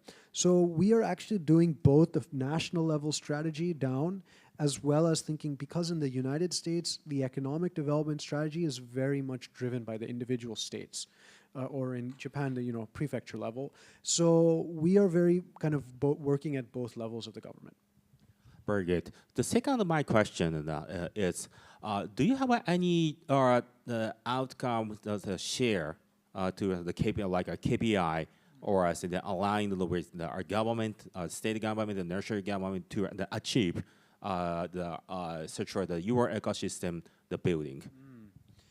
That's a very good question. So a few of the KPIs that we measure include the number of startups that we are attracting into an ecosystem over a period of time. when we opened our ecosystem in Michigan, we seeded the facility there with 17 startups. And we have been operating now for just over 2.5 years. And we have 142 companies now based out of our technology hub in Detroit, Michigan. So that is one capability that we're measuring. The other KPI that we are actually looking at is the amount of private capital and risk capital that has been attracted into that ecosystem through the startups that we are building there. So the measurement of private capital is a very important one for venture stage or venture scale type of companies. We're also measuring jobs created through the startups that we attract into that ecosystem. And we are doing an economic development strategy or economic development assessment right now to also measure the secondary and tertiary benefits of building the innovation ecosystem because of the community development and urban development that happens by infrastructure, restaurants, and the other cultural aspects. So these are some of the KPIs we're measuring. We're also measuring number of commercialization projects we can deploy, demonstration pilots. What is the rate of technology adoption from incumbent industry, as I referenced earlier. So these are the KPIs we are measured on. Very good. So your approach is aligned with the local and the national, the state level and the national level strategy. That aligned is aligned with your strategy to build an ecosystem. So that's why you can enhance the local economy, for the economy development and enhancement. Yes, we're focused very much on regional economy enhancement and development, but also because we think we're also focused on what are the local competitive advantage that creates the national significance as well. Very good. So such situation are important point is how to involve the large corporation to this economy, to building the ecosystem and the demand creation. How do you approach such type of the cooperation with the large corporation to involving the ecosystems? Yeah, so at New Lab, we actually have a very deep bench of technologists and individuals that are coming from the startup and venture ecosystem, where we are deeply looking at what are the priorities of the large organizations and the large corporations where they're aiming to invest in technology, aiming to future-proof their infrastructure. And so we do a lot of research at New Lab to really think about where is there opportunity to support these large corporations, and where do they potentially face a risk of being able to operate their assets unless they try to transform them with technology. So the primary mechanism from a New Lab point of view is we do a lot of this technology research and industry research. The second aspect is, as we've been discussing, we try to actually aggregate leverage from the government partners to support the private sector in de-risking technology. What does leverage look like? Leverage means our ability to facilitate an engagement with the regulatory authorities in a market. So deregulation is a very important area that invites and attracts the demand to sign to participate in the ecosystem. And so we structure these deregulated testing zones for industry participation as well as for startup participation. The last aspect is that we are also advising the policymakers in a local government and in the national government on other types of incentives and subsidies that can help with the switching cost of moving from a traditional technology to a next generation technology. And we are trying to then help deploy those financial tools so that the private sector can also benefit. So these are some of the tactics that we have. The last thing, I'll mention is we are also very focused on infrastructure. How can we provide access to brownfield infrastructure to enable demonstration and pilot scale projects? So these are some of the mechanisms we use to attract the demand side partners to engage in the ecosystem. Very good. Thank you so much. Very structured approach. Okay, I would like to pass the microphone to Tamai-san So based on the Mr. Sahil-san's comment regarding the new lab case, I would like to ask you the Kawasaki City case. So Kawasaki City that has the two the ecosystem are the King Sky Plant and the Kawasaki Science Park KSP, more along the period of the history. So new law would mention about the demand creation and the diverse stakeholders collaboration is quite important, and also the government levels implementation, also strategy alignment is quite important. How about in case of the Kawasaki City? Maybe so it's better to your experience, based on your experience in the KSP and the management.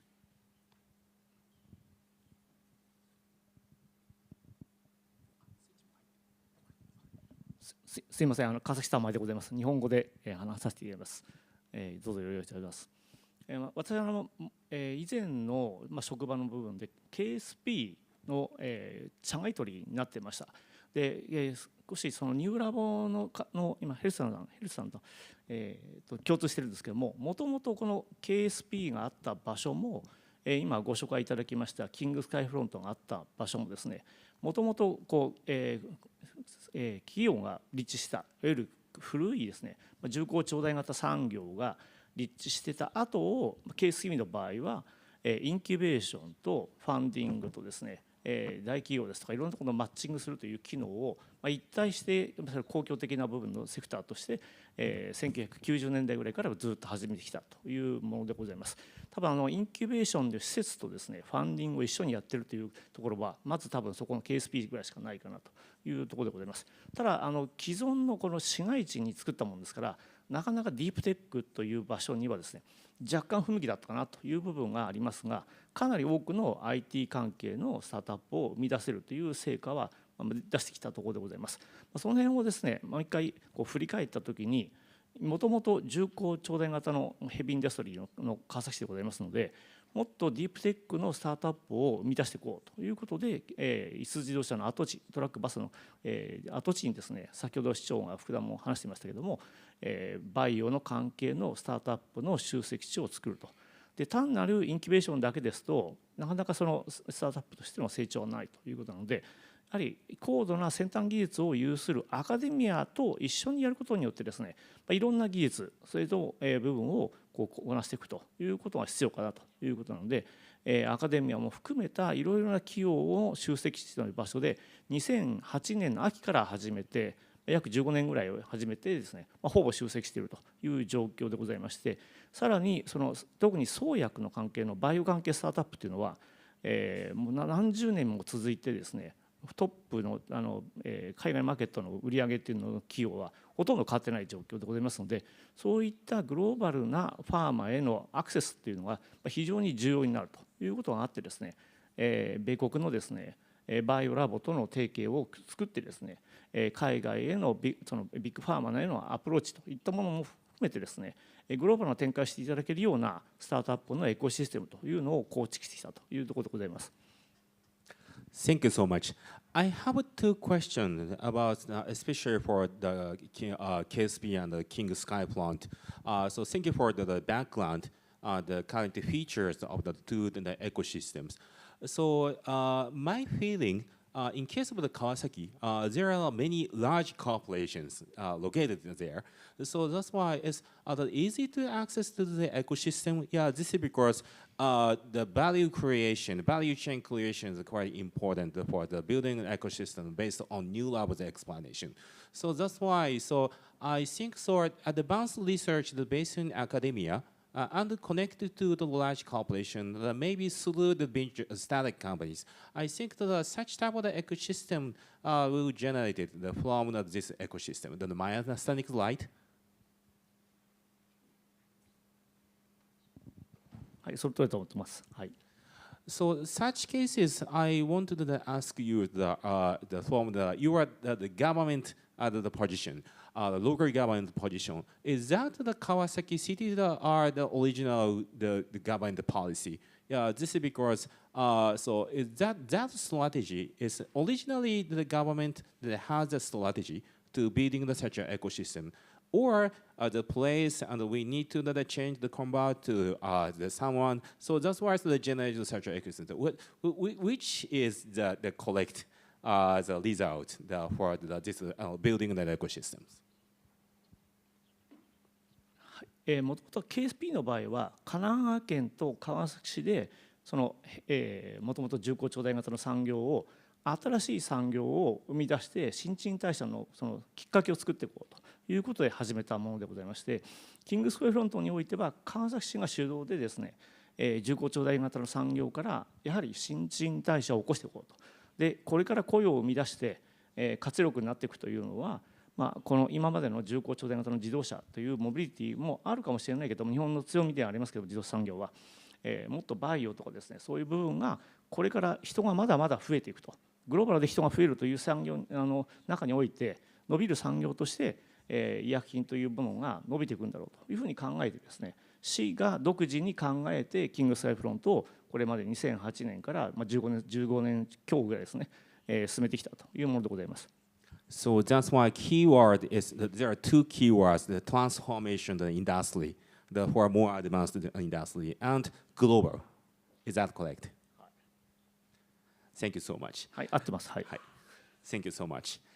So, to the gentlemen, the keywords is the how to collaborate, diverse collaboration, not only startup companies, academia, also large corporation, the creation of the value chain, and implementation of the government policy, align with the government policy. This is quite important for building this type of the ecosystems. So I would like to move forward to the last question: the social benefit, the social return from this building the ecosystem. I would like to ask you to Mr. Sahil again. In case of the new lab, what is the social return for the building of the ecosystem, your ecosystem, maybe so your initial ecosystem, Brooklyn or the from now the New Orleans. So could you tell me so the social return of these ecosystems? Yes. So I think the social return is a fewfold, right? One, we're very focused on revitalizing the community by creating these technology hubs and these ecosystems. And so what we are doing by community revitalization is we are helping the local region realize that technology, innovation, science, and discovery can be a path forward for talent and education in that region there. We also feel that, as it relates to areas like decarbonization or climate technology, there's a very important role to play in helping educate the benefits of these technologies to those communities. And, in the United States as well, and I think the same will apply in a country like Japan, it's important for these communities to understand actually the positive impact from technology and not the negative impact that I think for many decades has made communities skeptical of technology.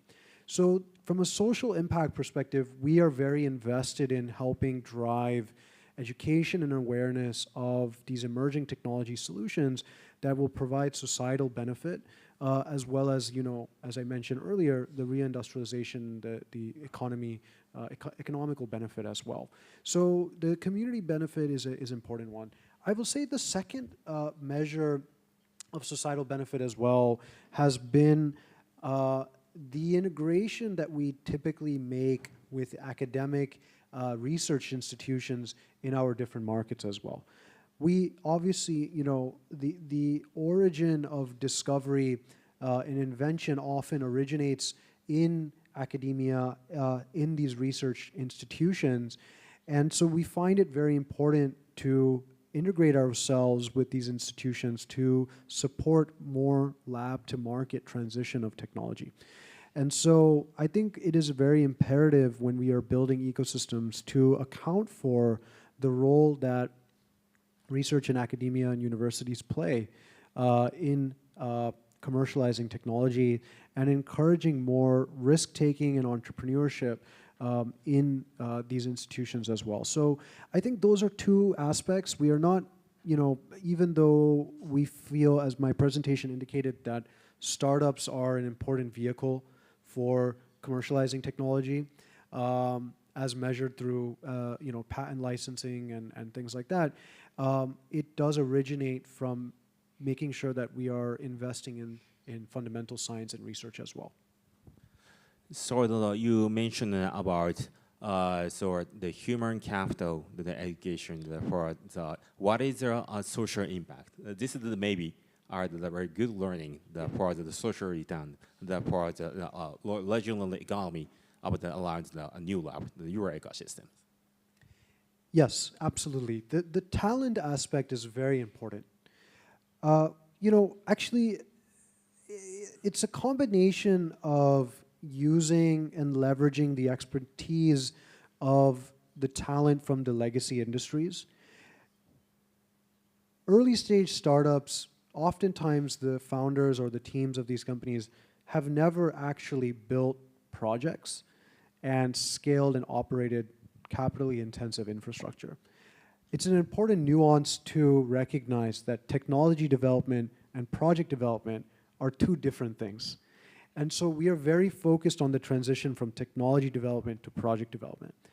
One of the key enablers of that transition is talent. It is making sure we are investing in human resources. We are leveraging the existing talent from operators that have managed even the old industrial projects, who understand safety, risks, and things like that. So making sure we're investing in the workforce development is very important, but also ensuring we are creating the talent pools at a young age as well to support the next generation of entrepreneurship and leadership as well. That is the real ecosystem, the real case, based on real case for the learning and about the social impact. Yes. Okay, thank you so much. So I would like to pass to Tamai-san. I would like to ask to, in case of the Kawasaki City, what is the social return based on the your ecosystem, the KSP on the King Sky Front? サヘルさんと多分同じだと思います。その人材っていうのを、もともと川崎市は政令指定都市の中でも一番平均年齢が若いんですけども、この若い方により今までの産業だけじゃなくて新しい産業にも関心を持っていただきたいという部分で、今までどうしても重厚長大型なのでどうしても都心に若い人の目が向きがちなんですが、こういうようなキングスカイフロントや KSP において新しい産業ができてそこで活躍しているという企業な人を見ることによってですね、そこを目指そうというようなことを若い人にですね、その刺激を与えてですね、川崎で住んで働いてみたいというような街を作っていきたいなというふうに思っております。で、今人材の多様性の部分で最先端の研究者みたいなことも非常に重要ですし、このプラントなんかをオペレーションする時のそういう技術人材っていう方もですね、非常に重要かなというふうに思っています。どれが欠けてもなかなかそのスタートアップっていうのはうまく順調に成長しないというふうに考えておりまして、私どもとしてはですね、今後そういうようなプラントをちゃんと若い時から運営できる、オペレーションできるような人材を輩出するような学校についてもですね、設を考えていきたいというふうに考えております。Thank you so much. So that's why we can learn what is the outcome based on this type of the ecosystem. I think that three pillars. The first one is demand creation based on diverse stakeholders. And the second point is the government strategy, the alignment. This is quite important for the building the ecosystem. And the third point is maybe talent education. This is maybe the most important part of the building the ecosystems. Okay, thank you so much. I would like to move forward to the next discussion. Next discussion is challenge. Actually, these are two gentlemen that has led many track records for the building the ecosystem and many outcomes for the ecosystem. But I think on the other hand, we need to make a continuous, sustainable ecosystem for the future. So that's why I'd like to ask to the two gentlemen, what is the challenge for growth and sustainable ecosystem? So that's why. So I'd like to then ask you based on last our discussion, the outcomes related. Yeah, this is because in case of the Kawasaki, the city, so Kawasaki City has a very ambitious project, for the quite huge coastal area, the Minami-Watai project. So it's a very challenging to building the value chain. This is because quite huge land places and there are many projects. So that's why it's how to align each project and timeline, the value chain, the building. So could you tell me how to resolve this type of the issues, the challenge by the Kawasaki cities or the government policy?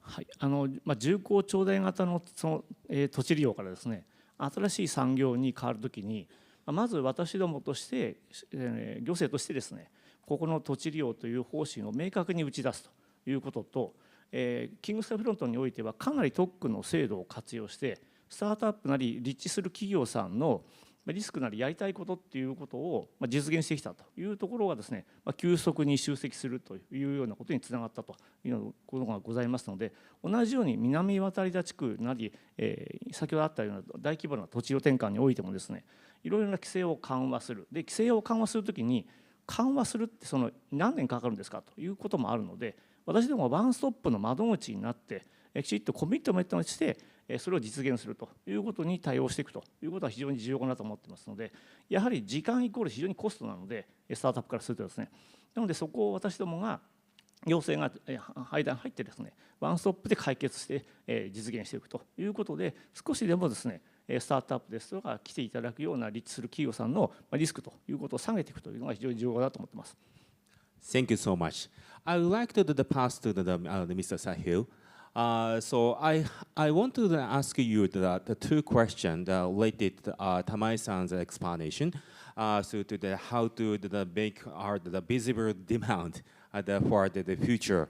So large project that maybe you are New Orleans, also in case of the Kawasaki Minami Watarida. So this is the first question.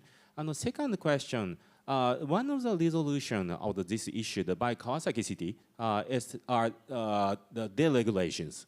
So I wanted to ask you, so do you have any idea related such as government policy making the support for the enhancement of this type of the ecosystem building? So this is the second question.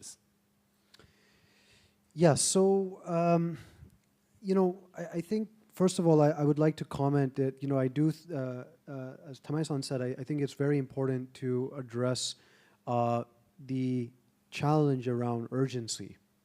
And I think, yes, startups do not have the luxury of time, and they are capitally constrained organizations. And so I think time is a very big challenge, and the coordination therefore required in an ecosystem is very important to mitigate the time it takes to bring this technology to fruition. Yes, I think some of the ideas, around policy that can help incentivize industry include, if we're thinking about the decarbonization sector, for example, the production of low carbon fuels or low carbon products, some of the key risks in being able to do that is the access to renewable power.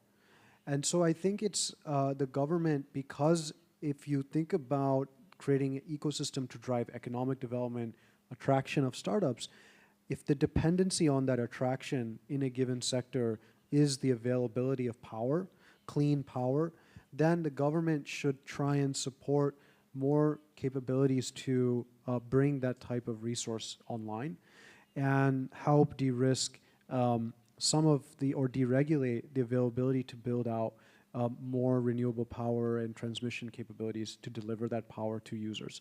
So I think that's one idea. It's a very challenging topic. I don't mean to undermine it, but a lot of startups and industry right now are struggling with being able to bring these projects to fruition because of the challenges around the clean power. I also think, on the procurement side as well, there's a lot of very interesting mechanisms to help drive forward offtake for these clean products, whether it's in cement, sustainable aviation fuels, CDR, carbon dioxide removal credits as well. And I do believe that, you know, government can support the procurement of these commodities by helping offset some of the premium costs for these commodities, to also, you know, help reduce their own greenhouse gas emission as a public institution as well. So these are some areas that I think can help drive more startup attraction and more industry involvement if the government can help de-risk demand. Thank you. Yeah, I agree to your comment to the part the demand side support. Yeah, this is because Japanese government also try to start to support for the procurement side to giving the subsidy for the procurement of the startup technology. So that's why so the demand side creation, your type of the idea, the finance, the supported by government is important to the de-risking to the new technology adoptions. Yes, actually, and it reminds me there was a interesting investment in the United States recently in a large rare earth elements mining company called MP Materials. Actually, the Department of Defense made a very significant, U.S. Department of Defense made a very significant investment in this company to help develop the mining project in the United States. But what was interesting beyond the injection of capital from the Department of Defense was the fact that they set a floor price as well for the rare earth elements. So I think that's a very interesting procurement-based, price-based mechanism that the government injected in, again, in order to domesticate that supply chain of rare earth elements, in this case in the United States. So, I think it's one example that we can try to apply to other commodities that are important to national security and economic transformation as well. Thank you so much. So you just mentioned about the government finance support. The other side, the Japanese government side, there are the other type of government support existing, like a private, public-private partnership, PPP model. Yes. So you mentioned about the PPP model is quite important for the driving this type of the ecosystem buildings. So could you tell me your comment regarding the PPP? Of how enhanced this ecosystem building challenge? Yes, definitely. Yeah, we find the public-private partnership model is a very important one. As you mentioned, Kiba-san, the idea that the regulatory authorities in a market can create these deregulated zones to encourage technology commercialization is very important. And I think you can create these test zones, these shared user facilities, and these deregulated zones by working very closely with the public agencies. And so when we think about the public-private partnership, we are thinking the motivation from the public sector is job growth, job creation, and economic transformation.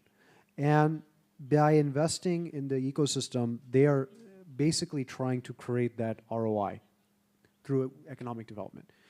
That also reduces the barrier of entry for the private sector to also say, okay, great, now it's easier for us to potentially adopt this technology or procure this technology.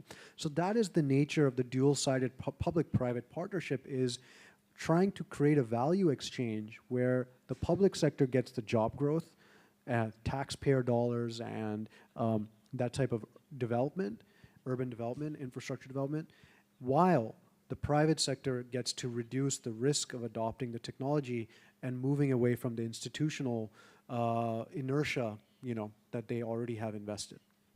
Thank you so much. I'd like to ask to the Tamai-san regarding the public-private partnership. This is because my understanding, in case of the KSP, is not 100% owned by Kawasaki City.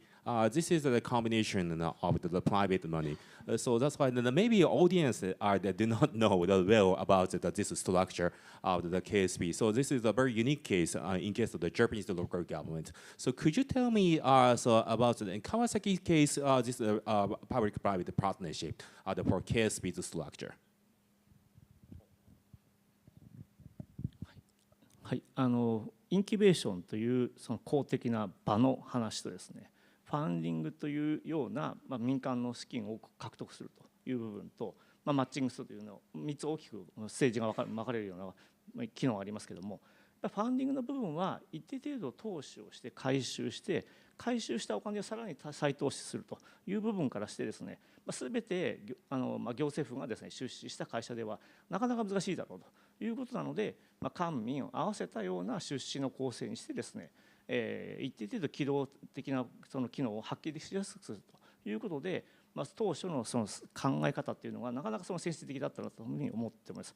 今かなりそのファンディングの部分も強化されているような状況ですので、そういう意味では場の部分は若干まだまだですね、市街地にあるということなので、どうしてもその、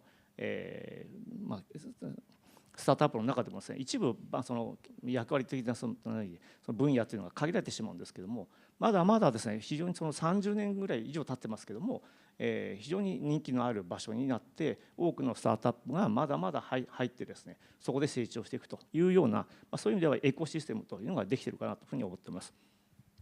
So is this, in case of the Japan, that this is similar to Daisan sector? So, but it seems like the little bit difference from the normal Daisan sector to the KSP's structure is that say that lead by the more the private sector guide or the private sector money? はい、プライベートセクターはリードしているというよりも、ちょうどですね、いい具合にプライベートセクターの部分とですね、間の部分の地域的なその産業育成という部分が両方うまくミックスしてですね、機能しているというところがポイントかなと思っています。So this is a real private-public partnership. Okay, thank you so much. So I wanted to ask you, to the gentleman, this is quite important for the government policy making and the support of the financing and the demand creation to the adjustment. An important point is how to educate, how to attracting new talent. So yeah, could you tell me about your idea for building the ecosystem and attracting the new talents for this ecosystem building? So could you also tell me your opinion on Mr. Sahil? Yes, I think, as I mentioned earlier, I think one of the key aspects of the talent attraction is also the function of the private capital and the risk capital. I think if we look at some of the most successful innovation ecosystems that are giving birth to hyper growth companies and unicorns, there is a concentration of risk capital in those markets as well. So I think making sure that these startups have access to risk capital, both from institutional investors as well as strategic investors as well, I think is a very important aspect to create the attraction and retention of talent. I studied at the University of Michigan. Michigan as an institution has had a long legacy in research, innovation, and actually startup venture creation. But there has been a big challenge, in the case of Michigan, of this idea of brain drain.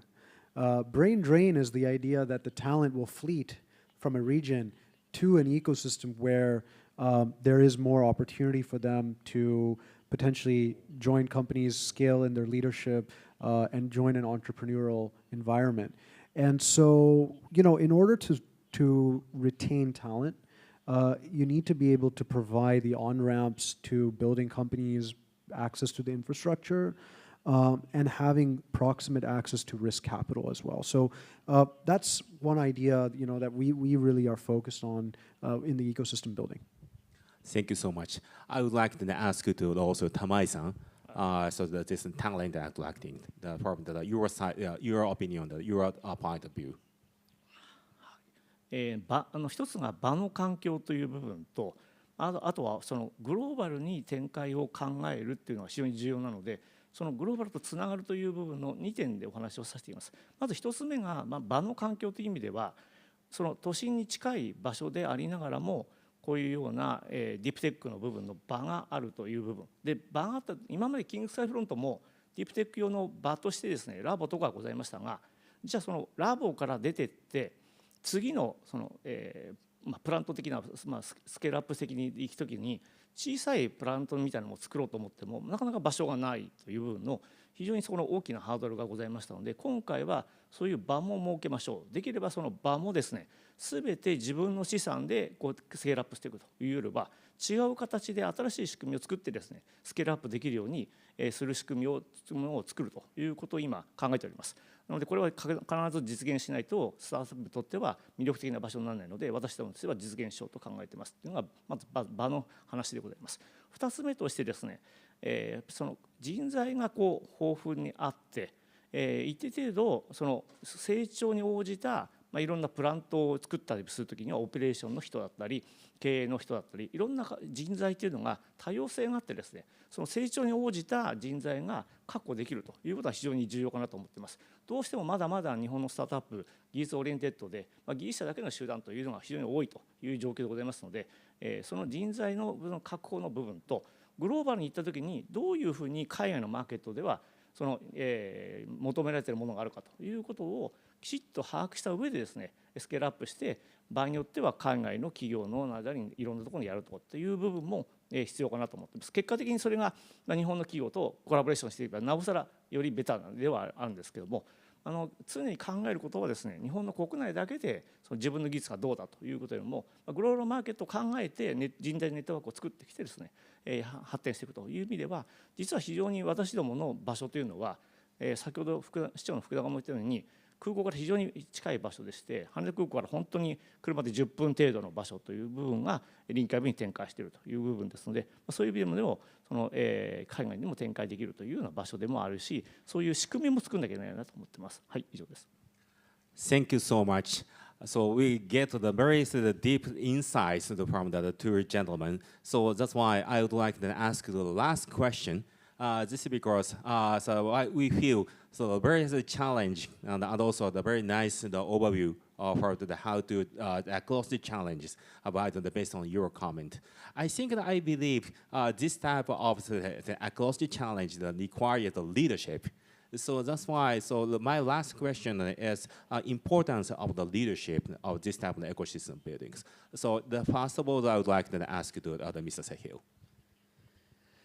Yeah, we need visionary leaders and thinkers like Tamai-san, and I think the strategy around the Kawasaki City coastal area redevelopment is really important to recognize that there is a lot of opportunity in the legacy of this city and this region on the coastal area, and we can really smartly think about repurposing that. So, my advice is for people to continue to see this leadership, to see this opportunity in the legacy, because we think that that can really help accelerate technology commercialization. I think the second thing is that we need to continue to challenge, especially when we think about the industry. Often there's a lot of reluctance to change. As I mentioned during my presentation, change management is very hard. It's sometimes political. Sometimes, as I mentioned, it's just very difficult because of safety concerns to move from an old way of doing something to a new way of doing something. And so I think we need to rethink about actually how emerging technology can be safe, can be sustainable as well, and we need people to continue to pioneer this type of change attitude in the large incumbent industry corporations who will be important to bringing technology to market. So I think visionary leadership and constantly challenging old ways of thinking is important. Thank you so much. I would like to pass to Tamai-san the same question, the leadership importance. はい、キングスカイフロントの開発をしていくときにですね、川崎でバイオ、もともとバイオ企業はあったのかというような部分で、非常にその土地利用としてバイオの産業を集積するという部分のもともと実績もある集積があるわけでもないので、非常に苦労した思いもあります。ただその時ですね、常にそのトップリーダーがぶれずにバイオの集積をするんだと。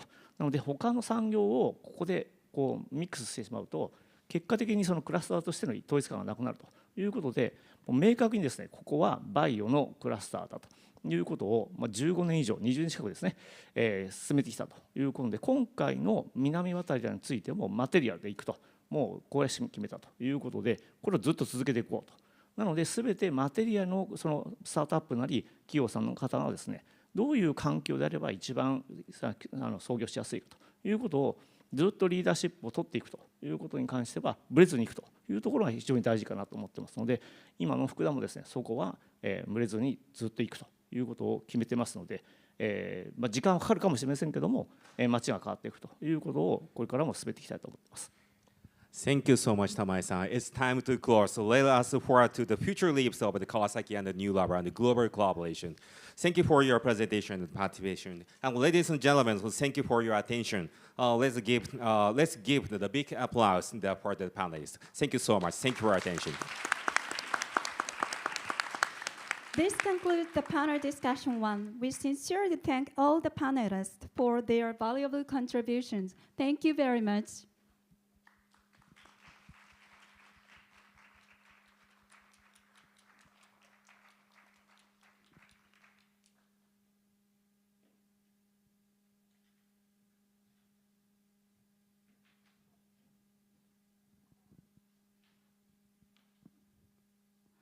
We will now take a lunch break. The program is scheduled to resume at 1 p.m.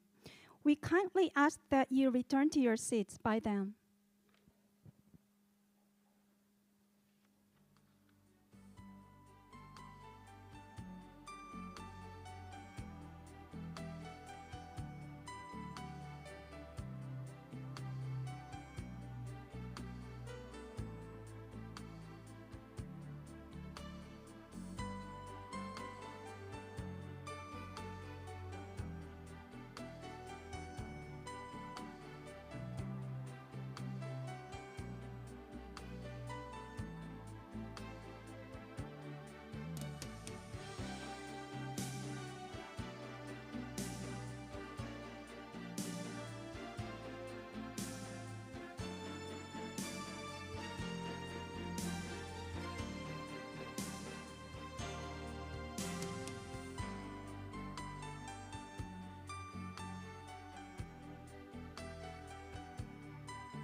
Now, we'd like to move on to session 2, how to build a deep tech startup ecosystem.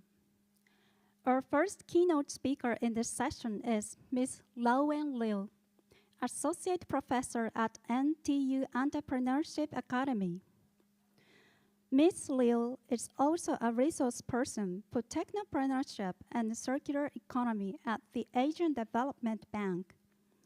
During most of her career, she has specialized in business development and education in emerging technologies, circular economy, and sustainability.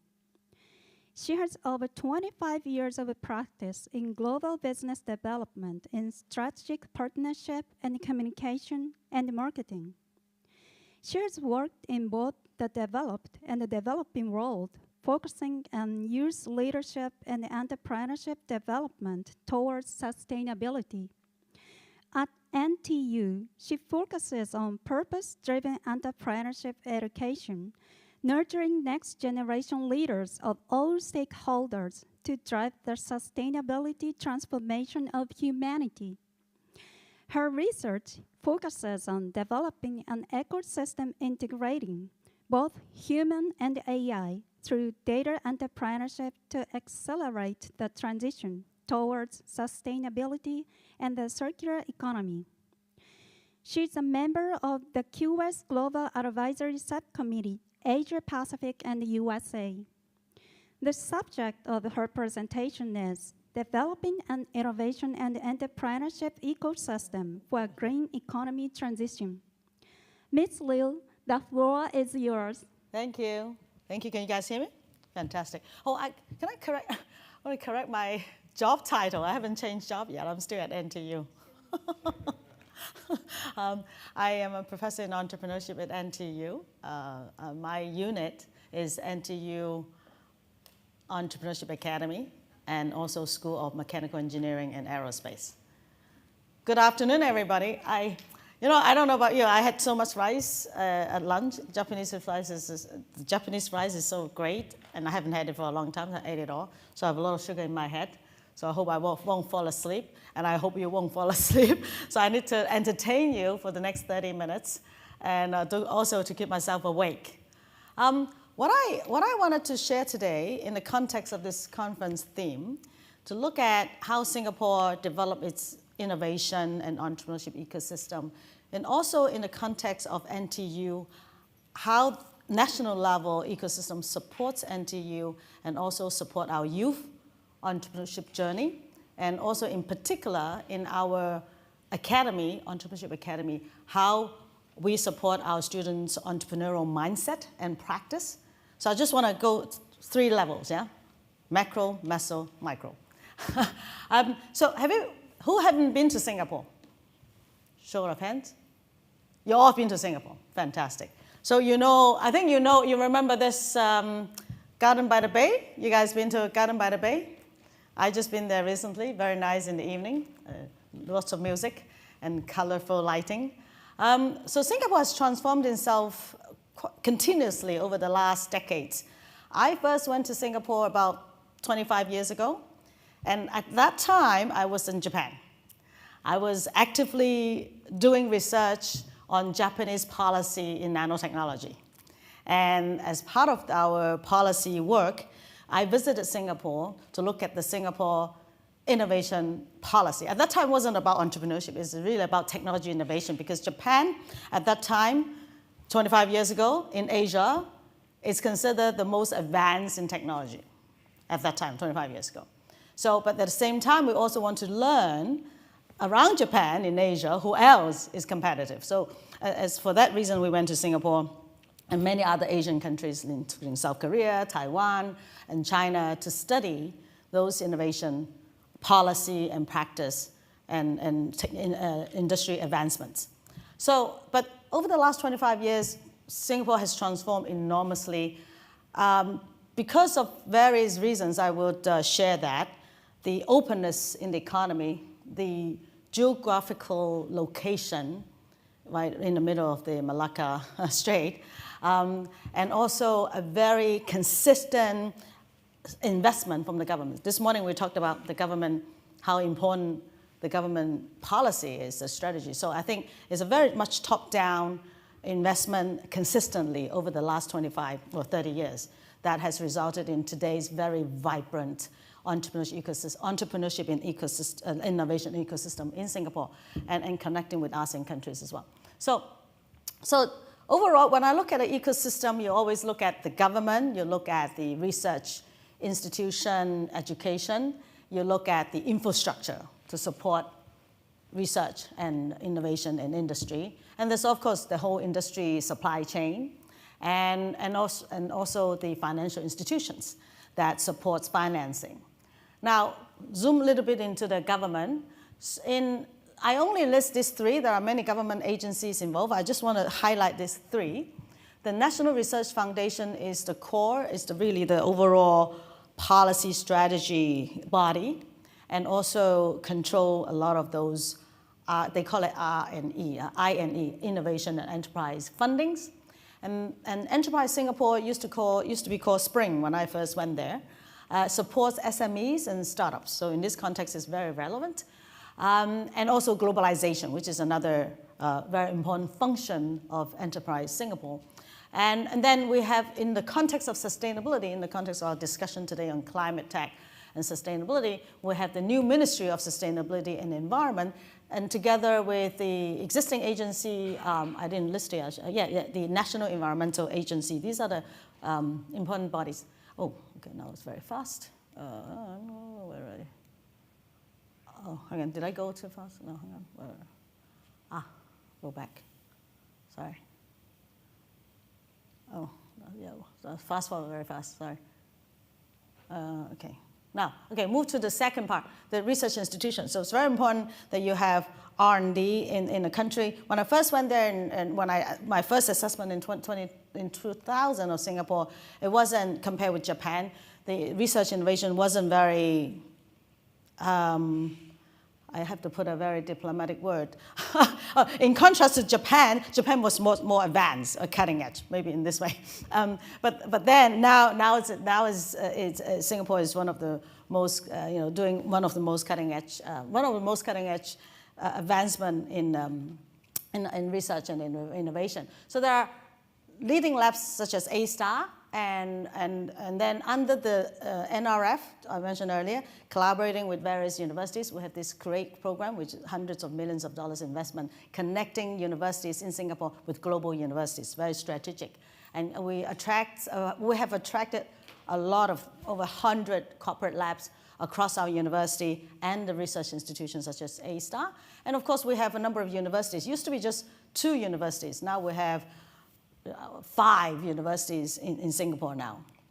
Now, of course, all this investment and also the Singaporean ability to communicate its innovation to the world and dedicated hard work has resulted in 2 high-ranking universities in the world. NUS is #1 in Asia, NTU is #4, but globally, NUS is #8, and we are #12. So we have moved up continuously also. So there's a little bit of a race here between the 2 universities.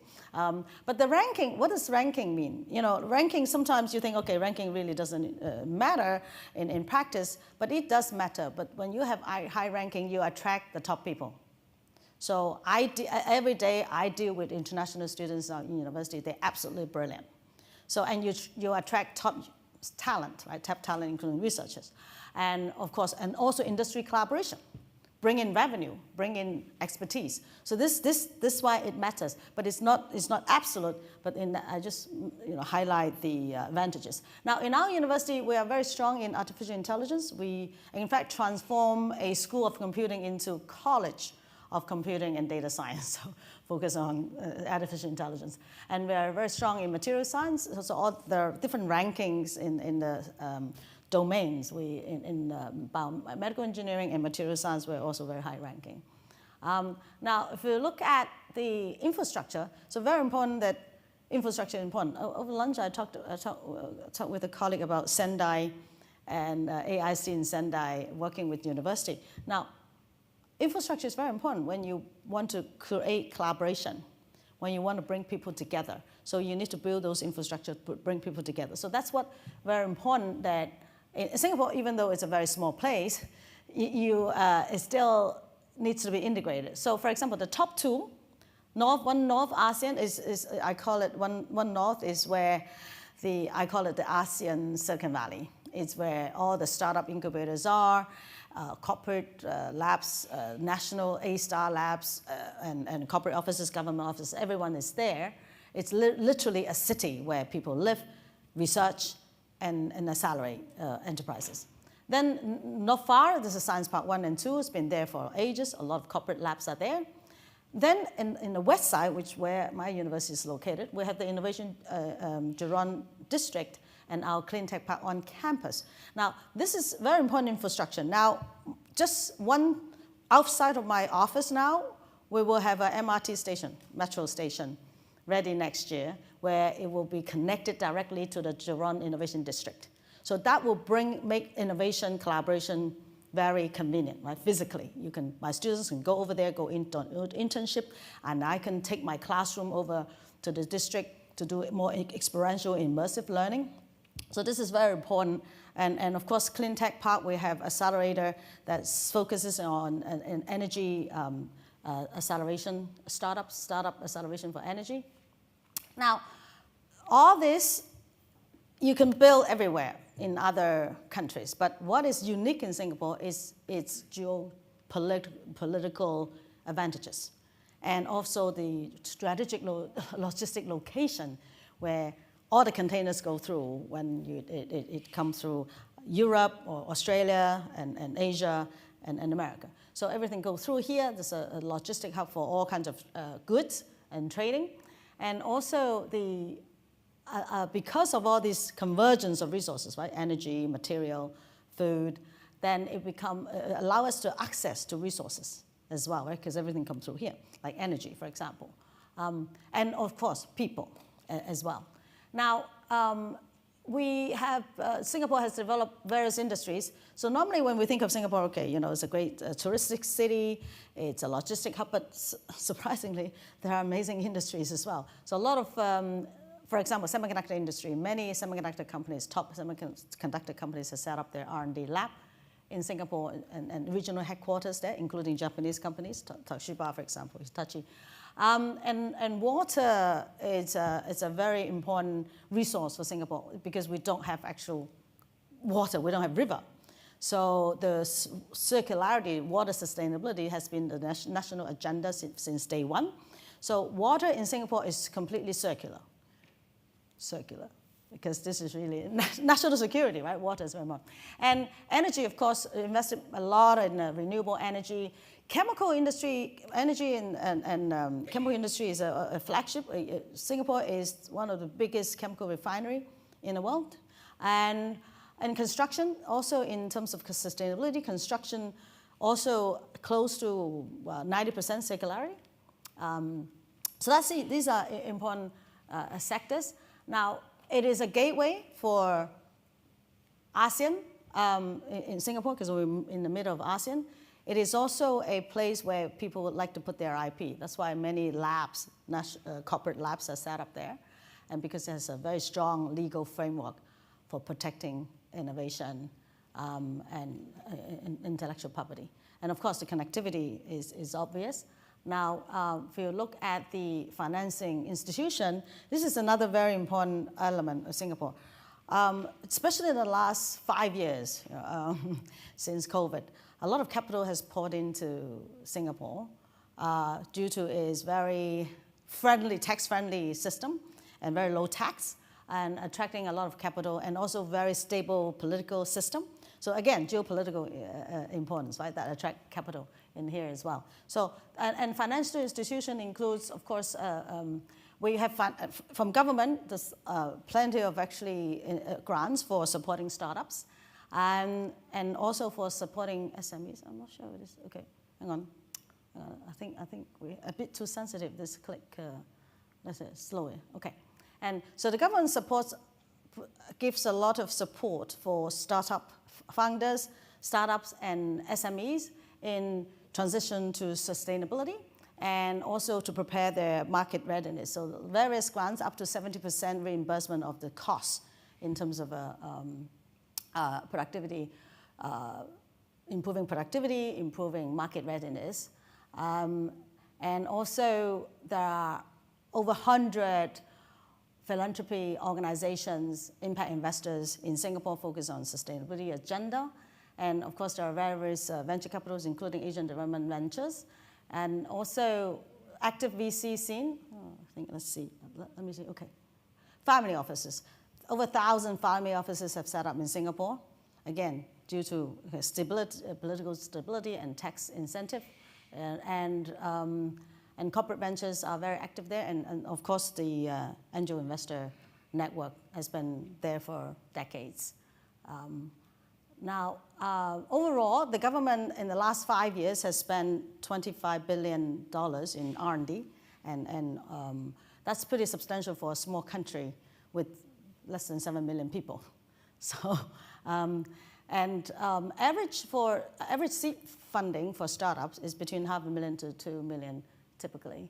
And then this is a very important policy for attracting capital and family offices. There's tax incentive.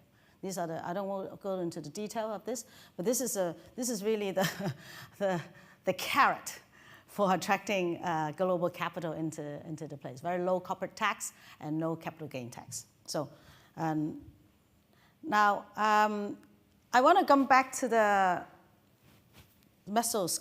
That's just macro level. Let's go to a bit of meso level. So to come back to the overall research and innovation enterprise investment, the $25 billion, how they're spending it, what area they're working on. So very strong in AI and digital economy, sustainability, and healthcare is very important for Singaporean, and manufacturing 4.0. I think you have 4.0, now you have 5.0. So we're going to put 5.0 there in 2030, the next big plan. Now, I wanted to now go back to the sustainability agenda to be aligned with our event today.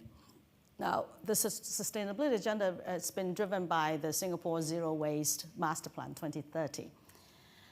We have an issue in our waste management, right? Our water, I indicated our water construction is pretty good in terms of waste management, but the rest, not so good. Especially food. Our food, we waste our food a lot. And now, of course, very critical, the big picture, the mega trend. The mega trends is now we got to align with our global SDG agenda, our global sustainability agenda. Now, of course, and at the same time, our waste has nowhere to put. We have nowhere to put our waste. So the waste island called Samakal has been filling up very fast. And now, of course, the policy is coming in. The good news for the corporate, in terms of getting corporate client, is that the Singapore Stock Exchange this year has made it compulsory for all the public listed companies to provide climate-related disclosure to be aligned with the sustainability agenda. So this is something that's very good news for people who are addressing sustainability and providing solutions to help corporate to transition to sustainability. Now, these are the overall map of our extended producer responsibility in order for us to transition to a more circular economy. These are the roadmaps, but these roadmaps are not working very well, in my opinion. So there's a lot of work to do.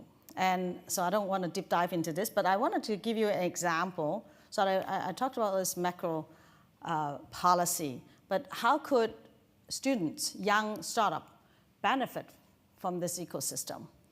And especially in driving circular economy agenda. In this case, I look at circular economy. So this picture is actually our innovation pod. It's a very nice picture. And I think you have, Taizo-san, you visited us last December. And so I wanted to start with, what if we can reinvent bakery? You know, a lot of you, I mean, a lot of us eat bread. And you know, 100% wheat, normally with wheat flour, is used to make bread. But what if we do it differently? But let's look at the process of making bread, right? First you grow wheat, agriculture production, a lot of carbon footprint in the agriculture production process, energy, water, land required, right? A lot of resources needed. Then you transport the wheat and you produce flour. in a different place, right? So now then you mix the flour and bake bread, and then you distribute it to cafes and you consume and it's gone. Now, wheat flour. So what if I replace 30% of wheat flour by something else, such as coffee ground, spent coffee ground, and spent grain? So take a look at another type of food processing. So barley production, for example. You start with barley production, agriculture again. Then you process into beer, as well as drink beer. And also in Singapore, they like Milo. So they process into pro malt. And then in that process, there's huge amount of spent grain left over. And of course, naturally, you go, okay, we'll give it to the animals. But there are not that many animal farms in Singapore, right? So, and Singapore is one of the largest pro malt production by Nestle in ASEAN, yeah? So very, very big. And so you have a lot of waste. We're seeing a lot of waste. So what happened to most of the waste? Basically is incinerated, right? Waste of energy. So from the nutrition point of view, we thought, okay, what a waste of material and food. So what if you can do it differently? And now, so if you could dry these spent grain, process it, ferment them, dry them, and produce into flour. So this is different type of flour, spent grain flour. And so what a startup of my student has done, is still growing very well, is to mix flour, replace 30% of wheat flour by spent grain flour, and make bakery. So why do you want to do that? So these are the products that they make, right? So also it's cookies and bakery. Now, why do we do that? So there are many benefits of spent grain, according to research. So the spent grain is very rich in fiber, which I like, and also very rich in antioxidant, which I also like. So I would prefer eat bread made from spent grain instead of 100% wheat. And I'm also a bit of a gluten sensitive. So you have all these health benefits when you change wheat from a different type of flour. So I thought, now, how did this company start it? What is the journey of this company starting from caring about waste to actually making a product and running a business? So if you look at the ecosystem again, over here, you need people, you need the government support, you need the innovation, because they do have to innovate in their technology. One of the students, Kong, he's actually a pharmaceutical major. And you need financing, you need the industry supply chain to plug in, and you need the consumer to support you to actually consume your product, right? So let's take a look at how that works. So that in terms of the team, so when Kong was my student, he took my class, he was doing a master degree. And I was teaching ecosystem for sustainability. So he took my class, 10 minutes, okay, great. And the team are very passionate about the waste. They were very bothered by the waste that they seen as they were growing up. And we train them with technology, they're STEM students, and they also have studied entrepreneurship in our university. So the team was actually mainly NUS graduates, but Kong did a master with us in NTU, so we take credits for both universities. and the government support them quite well as well. So when they buy their machine, the oven, they get reimbursed, 70% of the cost got reimbursed. And they also have won a lot of grants in the process as well from the government. As a young founder, they get their 100K as well. So there's plenty of small money for them to kickstart to lower their costs. And initially, they don't pay themselves, but to cover all their costs, that was sufficient. And they went through also a very intensive accelerator program within NUS. And also, we supported them with now Kuma Sustainability Award. We give them $50,000. And also, DBS Foundation gave them $10,000. So this is just, and of course, in that whole process, there's a lot of mentorship from myself, from my colleagues, and from the whole ecosystem of this accelerator that they've been through as well. So this is all very important. Oh, okay, that's too fast. Let's have to go slower. Okay. And financially, now we're talking to ADB Venture for their scaling up in Malaysia. Also in the whole supply chain in Singapore, so they have found various customers. For example, the Singapore airport food caterer, and Google, Bloomberg, all these major corporations are their clients. So what they do is they take their spent coffee ground and give them back sourdough, right? So it's a service model. And now for consumer, like I mentioned, I enjoy the benefits, the benefits of this spent grain enriched bakery. So that's we have enormous health benefits. So if I sort of now when I teach entrepreneurship, this is the first slide I actually introduce to my students. It's this whole ecosystem. Now in this ecosystem, everything is about people. So when you have the ecosystem there, but who drives the ecosystem? It's the people. So how do we train our people with the right value, with the right motivation, with the right skills and knowledge, especially communication skills? That will make a very vibrant ecosystem. So I think when in our education, it is important for us to focus on nurturing the people and training people how to communicate, not just develop the fantastic technology and have a beautiful product, but also to communicate your technology, your product, your value to the consumer, to the stakeholders, that will make the ecosystem very vibrant. So in just 5 minutes to talk about our NTU-preneur, so it's on the micro level.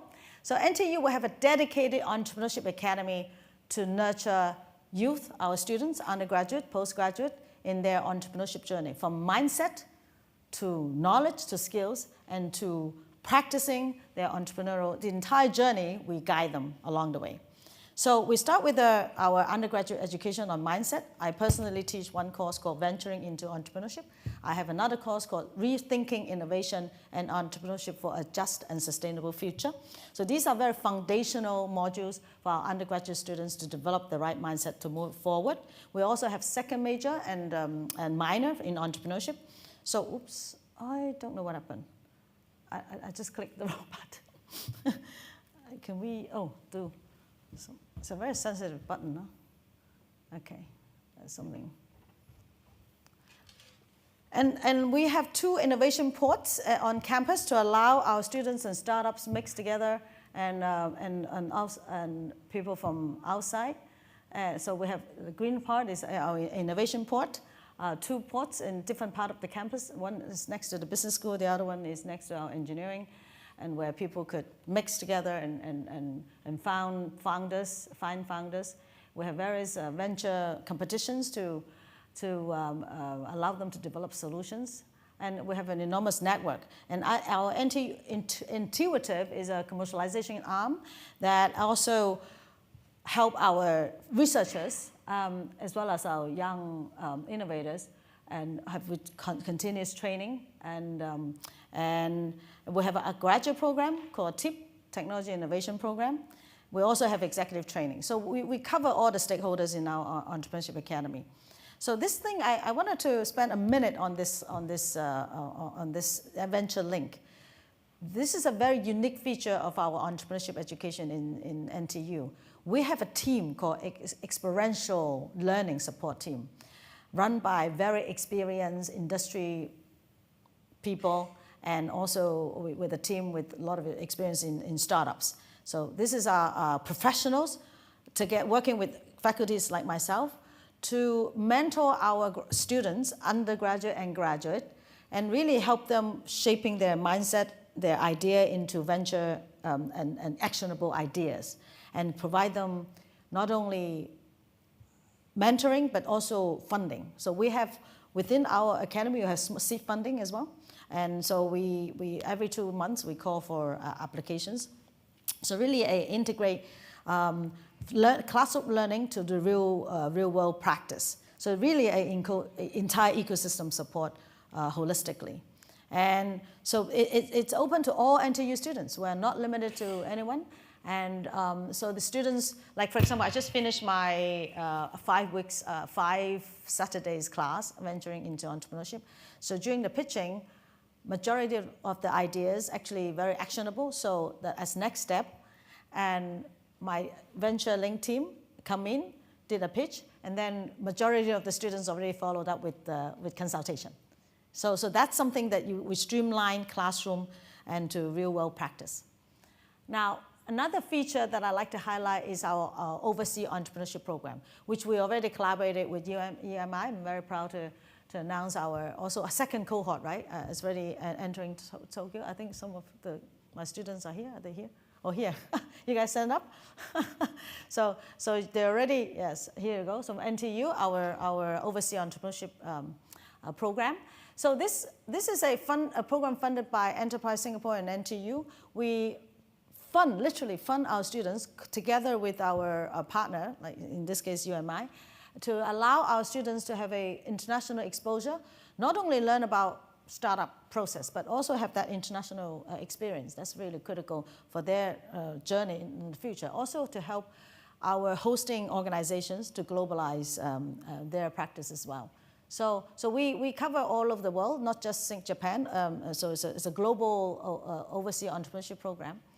And so that's my contact. If you guys want to reach out to me, you can find me in LinkedIn, Lerwen Liu. It's very easy. Look forward to connecting with you. But I want to introduce my lab. So I think somebody in the morning, there's a human-centered lab, right? So I call my lab also called Human-Centered Sustainability Research. So I'm expanding. We're getting some funding. So we're hiring people. But we focus on people. But people with skills and to co-develop solutions to drive change. So my passion is we must change our economic system, but the change it's executed, it's led by people. So we must focus on people. And so if you're interested, I'm here. I don't come to Japan often nowadays, but thank you for the opportunity for me to be here. And I'm editing a book called Sustainability, Circular Economy and Sustainability Global Leadership. So I know you have a lot of story to share. I invite you to contribute chapters to my book. And this book is already live. So if you scan the QR code, it's already live. We're still accepting chapters. And so we want leadership practices, right? It's not just about technology. It's how you make it happen, the story. We want your story. So welcome you sharing your story. And I already have a book on Introduction to Circular Economy. It's a textbook. It's very easy for everyone to read if you want to get into the circular economy space. So there's life cycle assessment included, how to calculate carbon footprint, life cycle costing, and introductory really. So, and okay, that's it. Yeah, that's okay. We put maybe flag my lab. Okay, here. Thank you. I think I'm on time, right? Okay. Thank you for your attention.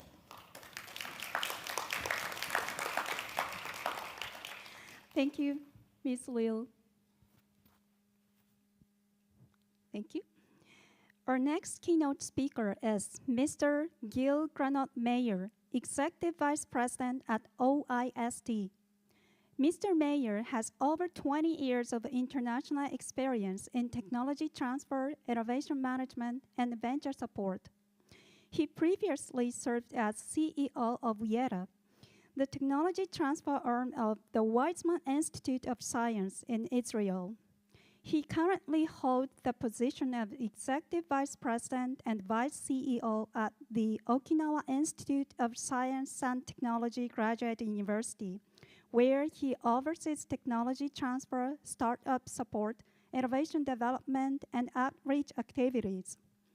The presentation title is How Do You Create a Deep Tech Startup Ecosystem? The OISD Model. Mr. Mayer, the floor is yours. Thank you very much. Thank you very much. Good afternoon, everyone. I'm delighted to be here and actually to talk about one of the things that I care most about. It's the creation of ecosystem and deep tech startup ecosystems. For me, this is not a theoretical question. I've spent most of my career in developing ecosystems, and this is really a key thing for us to understand. The message that I want to convey, this is a long process and also quite need to be engineered. I come from Israel, which is considered to be the startup nation, and I saw firsthand how Israel can developed over the years its startup operation with scarce natural resources into one of the vibrant ecosystem in the world. And I'll talk about the common denominators of important startup ecosystems. So just a very brief introduction of myself. I had the privilege of contributing to this ecosystem as the head of YEDA, which is the technology transfer arm of the Weizmann Institute. And Weizmann Institute has a great reputation as a basic research institute globally, focused on curiosity-driven research. And I spent many years there in the tech transfer side, which was very successful over the years. And I saw how this can translate into impactful solution and social impact. I played a role in the ecosystem in Israel as co-chair of the Israeli Innovation Tech Transfer Organization and part of 8400, which is a network, non-for-profit, to build the health tech industry in Israel. In 2021, I joined OIST to boost the innovation activity at OIST. And I'm also very honored to be part of the Tokyo Keizai Kai, and Nambu-san just left before lunch. But it's a great opportunity, and it's really part of my strategy to be connected to the top leadership of innovation. So if you look around, really, what makes a successful deep tech ecosystem? And I think the first ingredient, and everyone mentioned that, is universities. So cutting-edge research, academic achievements, these are the cornerstone for any innovation ecosystem. And if you look at the example showed by Mayor of Kawasaki, Boston area, if you look at the Switzerland, ETH Zurich, if you look at Israel, the Weizmann Institute. So these are the corner stones. But then there are other components that need to come in place, and I want to talk about these important components. One of them is the gap funding. This is a POC type of investment that is really crucial to develop the early stage embryonic technologies, and I'm going to talk about it. Then you have to have the right startup culture, and how do you build this culture? Certainly in a country like Japan, which is also a bit risk-averse. Another very important component is risk capital at scale. And that is not a trivial thing to bring on board. How do you attract foreign investments? Cooperation and industry collaboration is key, and we heard today about that too. You have to have the support of the industry. You have to have the support of the government. Infrastructure was mentioned also today by Sahil, and obviously thinking global is a key factor. So before I'll go into that, I want to start with a university example of OIST. How do we start to build this up? And we started with the good research, and OIST in a very short time created a wonderful research achievement. OIST, by the way, was created 15 years ago by the government of Japan. It is reporting directly to the Cabinet Office. It's not under MEXT, and it was designed to be a very different university, really focused on curiosity-driven research, no undergraduates, and very international. Most of our faculty are non-Japanese. 80% of the students are non-Japanese, and it attracts talent from all over the world. And I'm going to talk about the model, and this is important because today there are very great universities all over, but I think the academic field is transitioning into a different model, and OIST could be one of these models. But we realized that it's not enough to have great research. By the way, OIST was designated as 9th in the world in 2019, normalized to size by Nature. So we realized that we have to have various tools to support the innovation and to create the ecosystem around us. And I'm going to talk about most of these components here later on. So the OIST, really, if you want to go into Jim Collins' Flywheel, and this is a book that he wrote about how businesses can achieve great success through various stages that they repeat, and each stage is kind of creating a momentum that is supporting the next phase. And if we take OIST as an example for the model, so we attract the best talent globally. This is not easy in bringing them into Japan, but that's our mission, and we have a beautiful island in Okinawa to attract and also beautiful facilities. We provide with them special high-trust funding, again, another way to attract talent. High-trust funding is very crucial because it's really giving the researchers the ability to go beyond the traditional grant funding and to take risk and to take bold decisions, and after 5 years we evaluate them. Then we put into place the culture of multidisciplinary, and then you have the innovation side, which is my department, pushing innovation out from the university into the society, connecting it to the business sector, etc. And then you deliver outcomes, and these outcomes can then create a momentum, social impact, economic impact, and obviously feedback into the university and bring more money, more resources, etc., and then we can complete the circle and create momentum. So by now I convinced you that great research is extremely important, and that the OIST as a model for university is a different model, created specifically in Okinawa. And when you look at Okinawa, Okinawa has a wonderful nature, but actually as an ecosystem for innovation, it's lacking a lot of components. So OIST has to go about and create the innovation ecosystem around us. So the first component I mentioned is the tech transfer operation, and tech transfer has to be optimized, because otherwise it becomes a blocker, not kind of a catalyst for innovation. And one of the things we realized over the years, and also in the Weizmann Institute, that you have to pay attention to all the stages on the research side, from the very beginning of funding till the very end of disseminating it out as a commercialization project or a startup. So we intervene all the way to support innovation. We incentivize our researchers, and I'm going to talk about some of the programs. Let me start first by introducing the concept of external innovation. And I'm going to talk about external innovation, then I'm going to follow up with how do you develop your internal innovation, and then the infrastructure. So external innovation is actually based on the Chilean model. So if many of you may know that Chile took the initiative of inviting entrepreneurs from all over the world to create the startup ecosystem in Chile. So we took inspiration from that, knowing that we're too small to really have enough innovation to build an ecosystem by ourselves. And we started with a small-scale acceleration program that was initiated in 2019.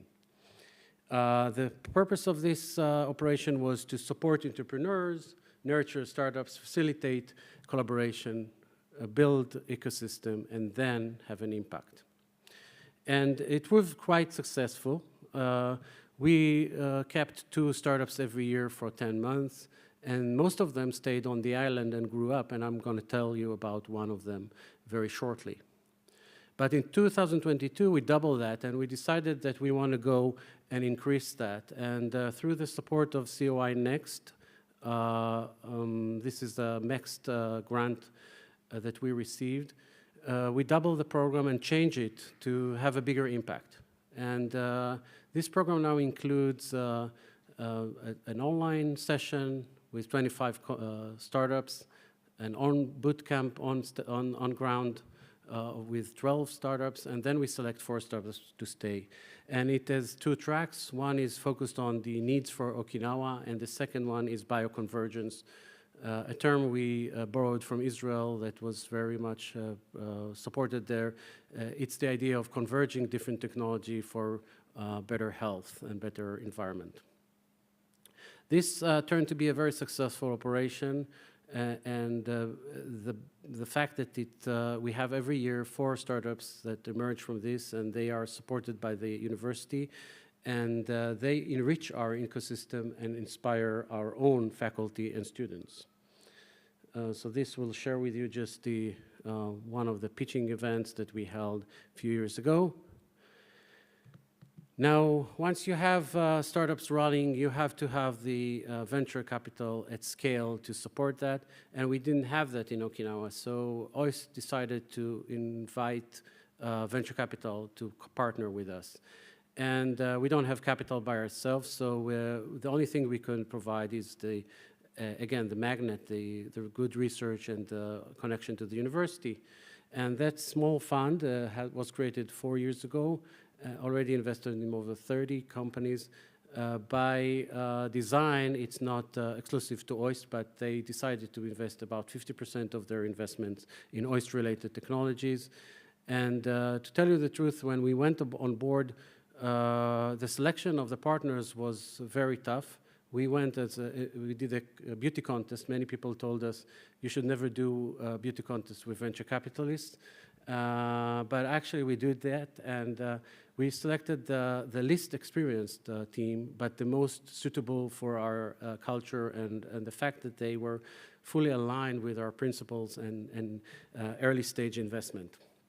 That proved to be a very effective means, not only to our startups, but also to the ecosystem, because that brought the local investors to be interested in startups. That brought investors like Suntory, DBJ to participate and to collaborate with us. And there's a great synergy here. And actually next week, we're going to have our second Elevate event in Okinawa with 2 days, 400 participants, with lots of startups, investors, and technical people. So very much similar like Singapore, you have to have talent and you have to build the talent, and if you don't have the talent, you have to mentor the talent. So we borrowed the MIT Venture Mentoring Services. We paid a lot to MIT to get that, and we are doing group mentorship. And group mentorship is a great thing because relying on a single mentor is very dangerous. So having a few mentors that can balance each other, give different opinions, and also a very good exercise for the mentee, because the mentees needs to not take a back seat, but take a front seat and make a decision based on various examples or directions. I now want to move to the first example, the first case study, which is the graduate of our acceleration program, the external innovation. So EF Polymer, this company started its operation in 2019 in our accelerator. A couple of students from India, very little English, very little knowledge in business, but a great idea of creating a super absorbent polymer from agricultural waste. So we took them in and cultivated them, supported them, gave them network, soft landing in Japan, understanding of the ecosystem, and some support within our ecosystem. And they became a very successful startup now, raised Series B with over 40 employees in India, over 20 employees in Okinawa, and expanding globally in Europe and the US, selling their product. That's a great story, and the lesson is very clear. You have to be very modest, and you have to be open for external innovation and to welcome foreigners into your ecosystem. Now moving to internal innovation, and as I've said, this is a key component. Many universities miss this and don't have the resources to do that. We call it POC, but at the Weizmann we called it bridging the gap. It's really a very focused, time-limited, project-oriented support, and it's very different from a grant money. It is directed really to take the technology from TRL 2 to TRL 4 and above, and really to bridge the gap and to de-risk the technologies in a way that is very important. It really also supports IP, because many of the intellectual property that universities develop are immature, so getting the ability to invest smartly and create new IP is a very important factor. This is a very powerful tool if you manage it well, if you don't make it just a regular grant money, internal grant. You add to that not just money, but mentorship, community building, connection, networking, and market appreciation, and that is really a very powerful tool. It's also a tool to transform students and researchers to become inventor and entrepreneurs.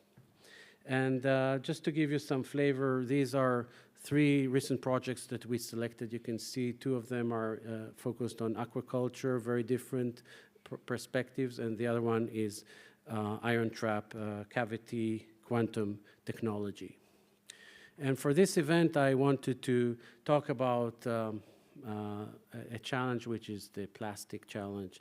And as you know, we've been producing plastics every year. The production is growing, and from 2050 onwards, and it is contaminating the oceans. And that has become a huge problem, not just for animals, but also for humans, as we consume some of the creatures in the ocean. And it became a very strong interest. And actually, there's no measurable, efficient way to measure plastics, microplastics, and the microplastics in tissue. So we sensed a huge need from the industry, actual local fisheries. And if you're not convinced yet by the importance, there's you can see that this is not a work by Oyster researcher, but recently in Nature it was really published that this is becoming a huge problem also to human health too. And there's no there's a methodological gap and urgent need to advance detection.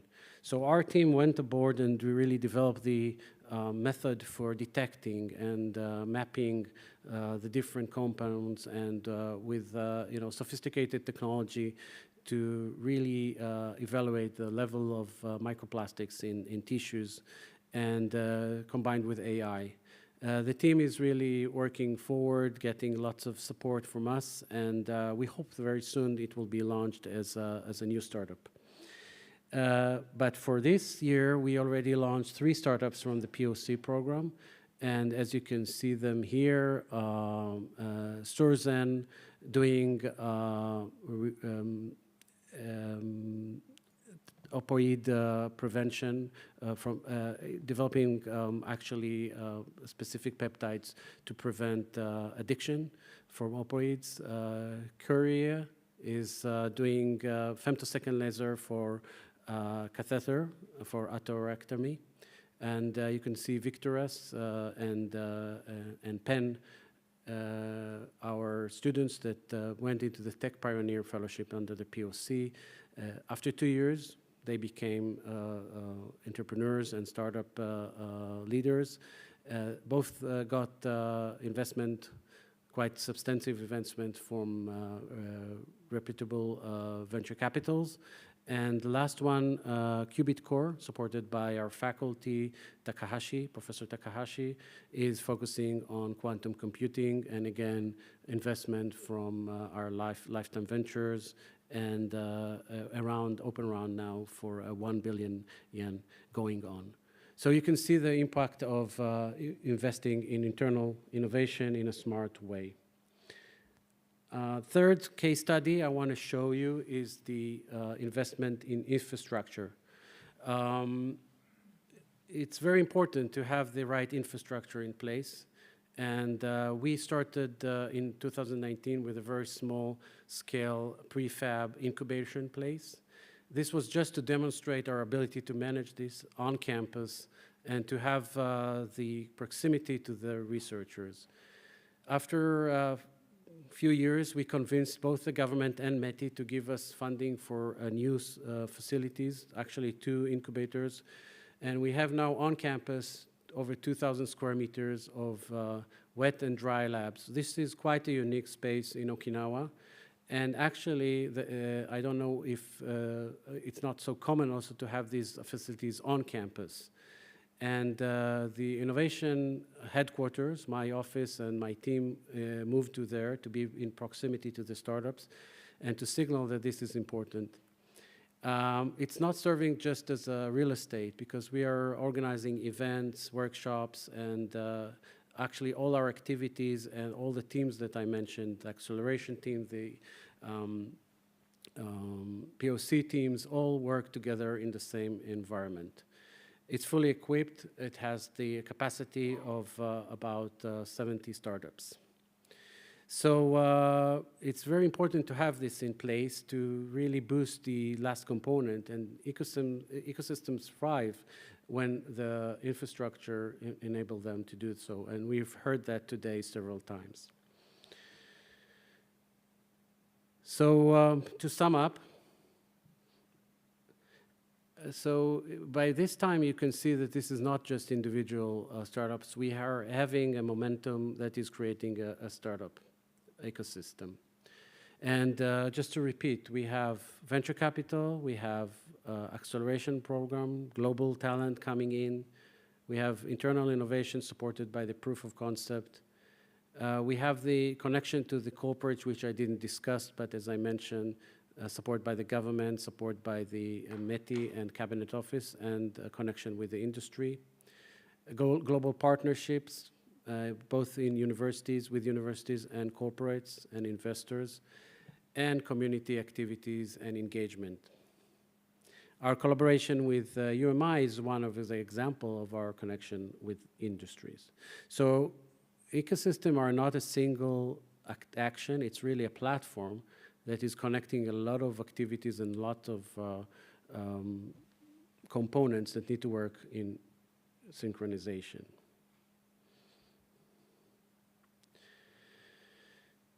So what can Okinawa tell us or teach us as an example? Actually, I want to use this example because, as I said, Okinawa is lacking a lot of the key components. It's strategically well positioned in geopolitically, but besides that, we don't have industry. We just have beautiful nature and universities like Ryo University of Ryukyu and OIST. So that is a very key important feature which we do have, and actually Japan has that, has the good academic output, and that's already there. But then the second lesson is it has to take patience and time, and certainly when you're discussing deep tech, everything is long-term. Yesterday, I heard about 10 to 20 years of time for developing tech, deep tech, so time is something that people that develop ecosystem needs to appreciate. It takes a few generations to build an ecosystem.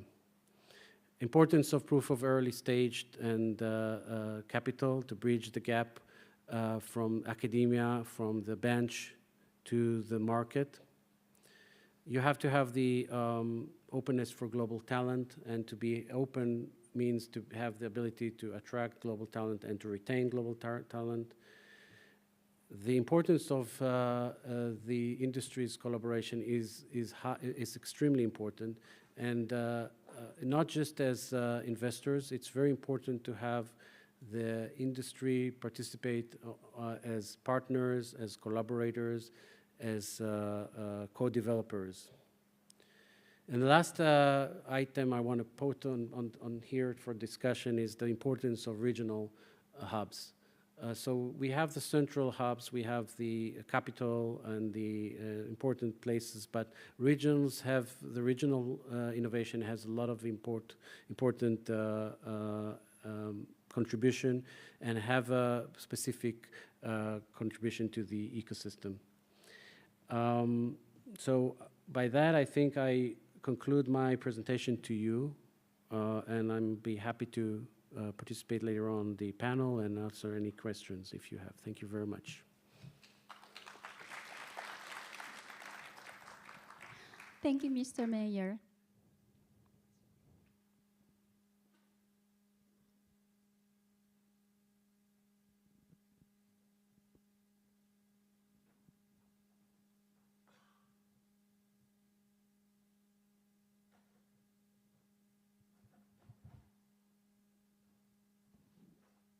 We will now move on to the panel discussion. While the stage is being arranged, I'd like to introduce our panelists.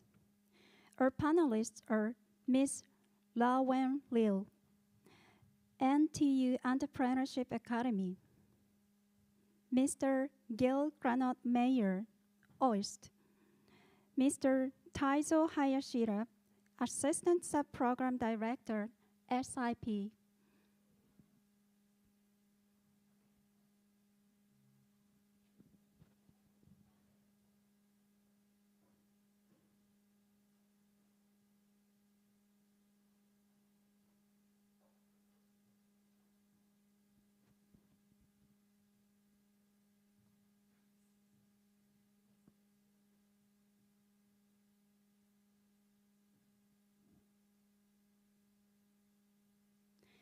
The stage is ready, so we will now proceed with the panel discussion. The topic of this panel is what it takes to build a deep tech startup ecosystem. Panelists, please take the floor. Okay, so ladies and gentlemen, thank you very much for joining afternoon session. Now we have got great presentation from Professor Lerwen Liu and then the Professor Gil Meyer. So both presentations offered highly valuable insight into the development of deep tech startup ecosystem. In addition, both presentations highlighted many of key elements necessary to stimulate and activate ecosystem activities. So actually, in deep tech field, including material science, so startup has faced on many challenges in early stage of their growth. They are from seed stage, early stage, and mid stage and late stage. So every stage, they have very challenge. They have met many challenges. So in this SIP program, exploring how ecosystem supports the startups' growth from seed stage to accelerate business to achieve success of startups. So in this session, I hope to discuss with two great professors what is about role of university and to the create a deep tech ecosystem. So, okay, so first of all, we would like to discuss about key drivers, how new startups are generated through the universities and the research organization into the ecosystem. So actually, Mr. Liu, Mrs. Liu mentioned about the more infrastructure activities to create infrastructure in Singapore and the concrete policy strategy, and as well as the educational program to make more entrepreneurs.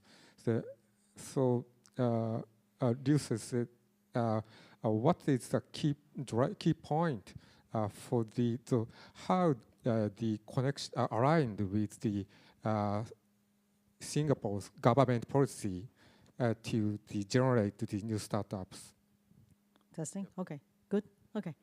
Hi. Yeah, I think I highlighted earlier in my presentation, we embed entrepreneurship education from undergraduate level, graduate level, and also our TTO office, NTUpreneur, also train our researchers there with the mindset, right? And so when you wanna allow technology to be able to make impact in a society, in industry, in society. If you look at Singapore, we already have that whole ecosystem built in, but there's still barriers in terms of getting the research outcome to the real world.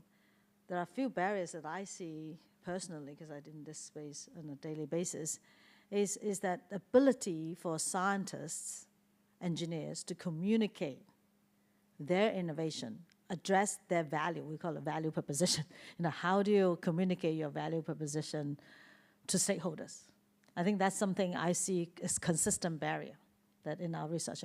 Even though we try as hard as possible to push our entrepreneurship education to all STEM students, right? We try, but still not 100%. We're still in that process. I mean, even though my class, I teach about a few hundred students a year, but we have 6,000, every year, 6,000 undergraduate students come in. So that, to scale entrepreneurship education to 6,000 students is challenging, right? I mean, I think right now we only have 2 full-time faculties in entrepreneurship, full-time, but the rest is part-time. So it's really a human resource in terms of trainer, like faculties, training, entrepreneurship, to give 6,000 people entrepreneurship education. That's one thing. And then also how you deliver your entrepreneurship class is also very challenging. I mean, like everyone's different. Like I do it a very different way. I do very immersive, experiential, but that's me only. I mean, we need more faculties. We need train more faculties to be able to do that. And also the mechanism to support, for example, when I wanted to take my students to, like I want to conduct my classes in industry, live classes, right? Also to couple with internship. So within the university system, you also need to align with different stakeholders within the university, because we have so many levels of, we have academy, then we have the schools and the colleges and overall, and then we have career office, also do different things. So a lot of alignment within the university need to be in place, and then you need people to actually make it happen, to align, right? So there's so many administrative barriers as well. I mean, you run the university, you know, and we are much bigger. We're a very big university. Every year 6,000 undergraduates. So I think, and then of course, most universities, like in Japan, for example, you do fantastic technology, very good science, very good engineering, business school, even humanities. But how do you integrate the business school students with the STEM students, co-create solutions? That's a very challenging thing too. That's what we do in NTU. We bring these students, or in my class is mixture of humanities students, business school, science and engineering. But they all have different mindset though. They come from a different, with different motivation when they sign up to class. But then when they work together, you force them to form group and co-create solutions and solve problems, and they change each other's mindset. So that journey, it needs to be like ongoing. So that's why we created this venture link to support after class, then whatever they propose in the class, how they can then take it to the real world. Then to couple to that, I'm creating a new module called Rethinking Innovation Entrepreneurship. I take them to Thailand. So my next class is when it's next semester, then I will take my class to Thailand for 5 days. And then after the 5 days, well, before they come to my class, they were already online in Singapore to talk to the startups in Thailand, figure out the problem statement. Then when they come to my class, they work with the Thai students together with Chulalongkorn. We're going to collaborate with Chulalongkorn University in that. Then they will go on to the so-called OEP Lite, 3 weeks internship. So whatever they propose in classroom, they have to go and implement. So we want to do, we try to innovate, try to get more immersive learning so that they are a bit more future ready. Okay. Thank you very much. So yeah, I understand the network is an important point. Yeah. So and then on the other hand, OIST. So actually, the OIST has built the world-class research platform in terms of the international perspective. So, Gil Sensei, how did that kind of high-level researchers get some kind of mindset change to build startups? So, I think it is a little bit challenge for the researchers to making the startup. Yeah. Yeah, thank you for the question. I think you're very right. So I spent many years in universities that focus on curiosity-driven research, which is really exploring the unknown and going for knowledge creation, and no undergraduate, no medical school, and actually no engineering school. And I mentioned that because engineering school and medical school normally are more tuned towards applications. So your question is very right, and I think I very much agree with what was said before, that this mindset has to be repetitively communicated. And the value of science beyond publication is something that we're really trying to explain to our faculty and to our students.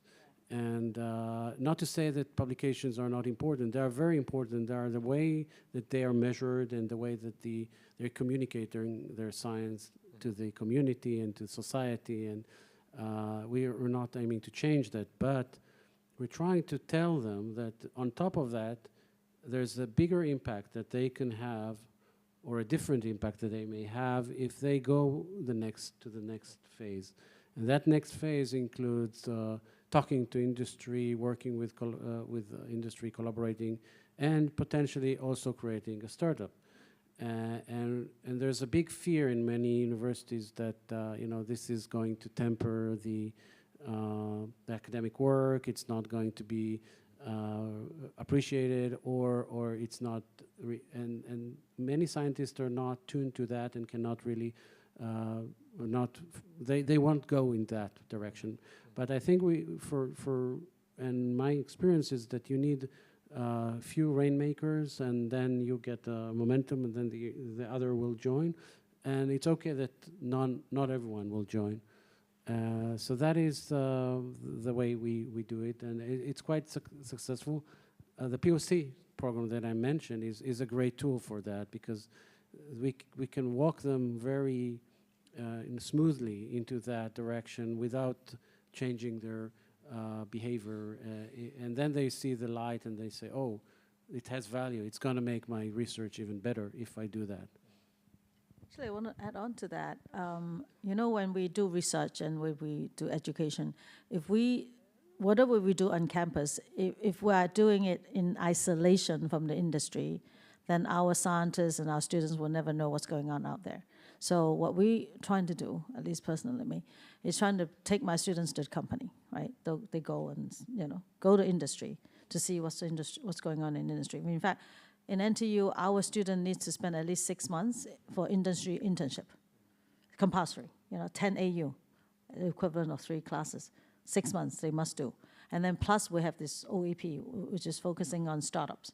So they have to have that immersive experience to know what it's like solving problems and what are the problems out there, how they can plug into the supply chain to actually make whatever they're doing in terms of research, in terms of ideation, it actually makes sense, right? So that ecosystem, they have to immerse themselves in the ecosystem. So academics, we cannot do research and education in isolation from the ecosystem, right? I think sometimes we see those gaps in some academics. To add on what you just said, just to balance that, we have to be also very careful not to just follow the industry everywhere, because industry is asking very practical questions. They are looking 1 step, maybe 2 steps down the road. If you want to have disruptive technologies, you have to go into the fundamental. So I think that is really a kind of a balance that you have to keep. Okay, yeah, that's great. So another thing about the Okinawa and Singapore has a great uniqueness in terms of geography. So actually, Liu Sensei mentioned the geopolitical advantage in Singapore, and actually, so Okinawa is a little bit isolated from Japan, but a very unique island. What is the details? Do you have any detailed example for this kind of the advantage of geography? So creating the ecosystem.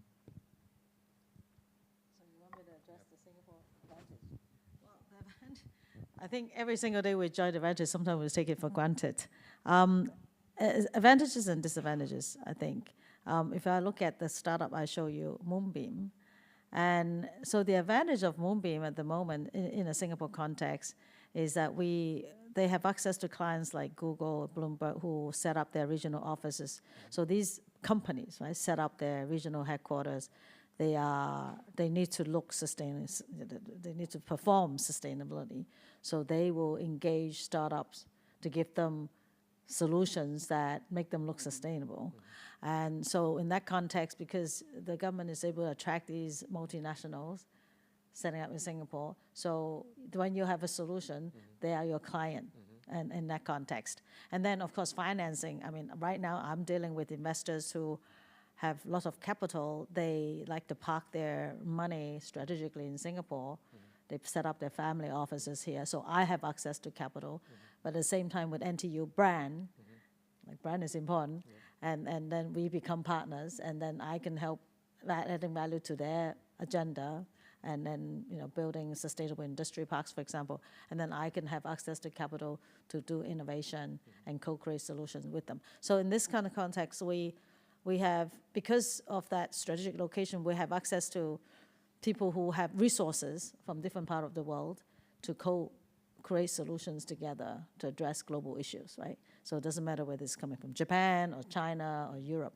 So that's really, for us, is very important. And then talent, right? and people. So I work with people, really, in my lab, I have Koreans, I have Malaysians and Indonesians and, everywhere.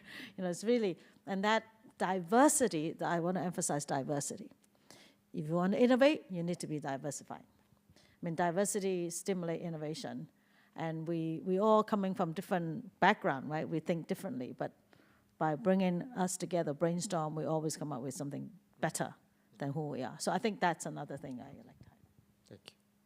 So Gil, how about Okinawa?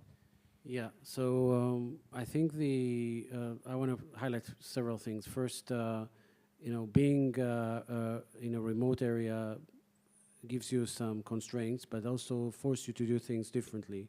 So I think that that is a key factor. So I have a kind of a theory about the small countries.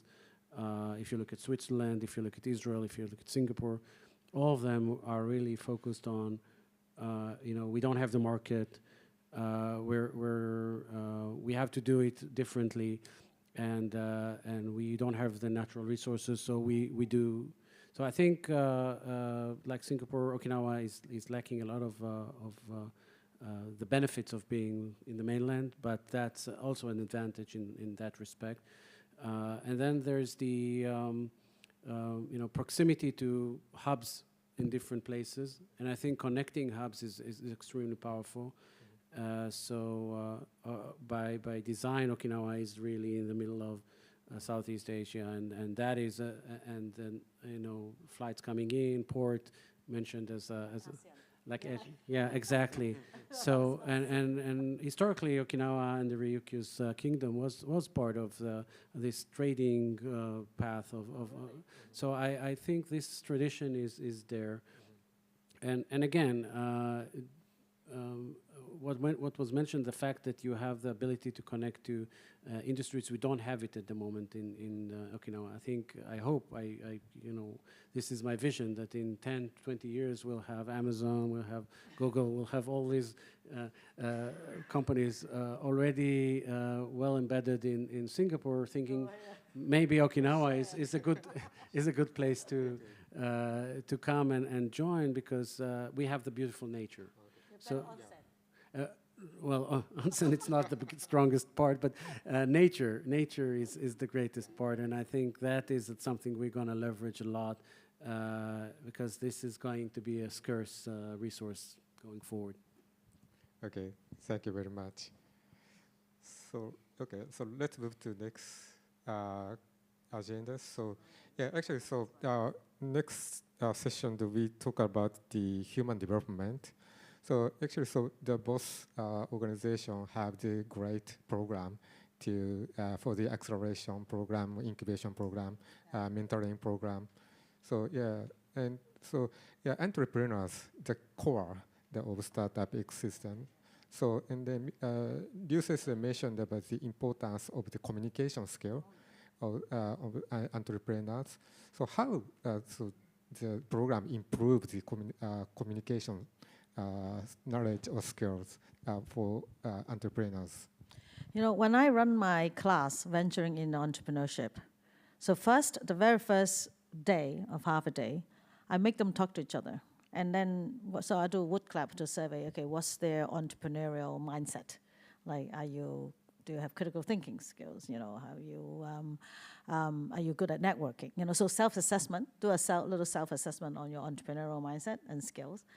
And then I make them talk to each other in groups, form diverse groups. Normally my students coming from, we have international students, exchange students, and local students. So they're all mixed up, and they talk with each other, again, communicating what they care about, what they can find any shared problem that they care about, and they can figure out something to share.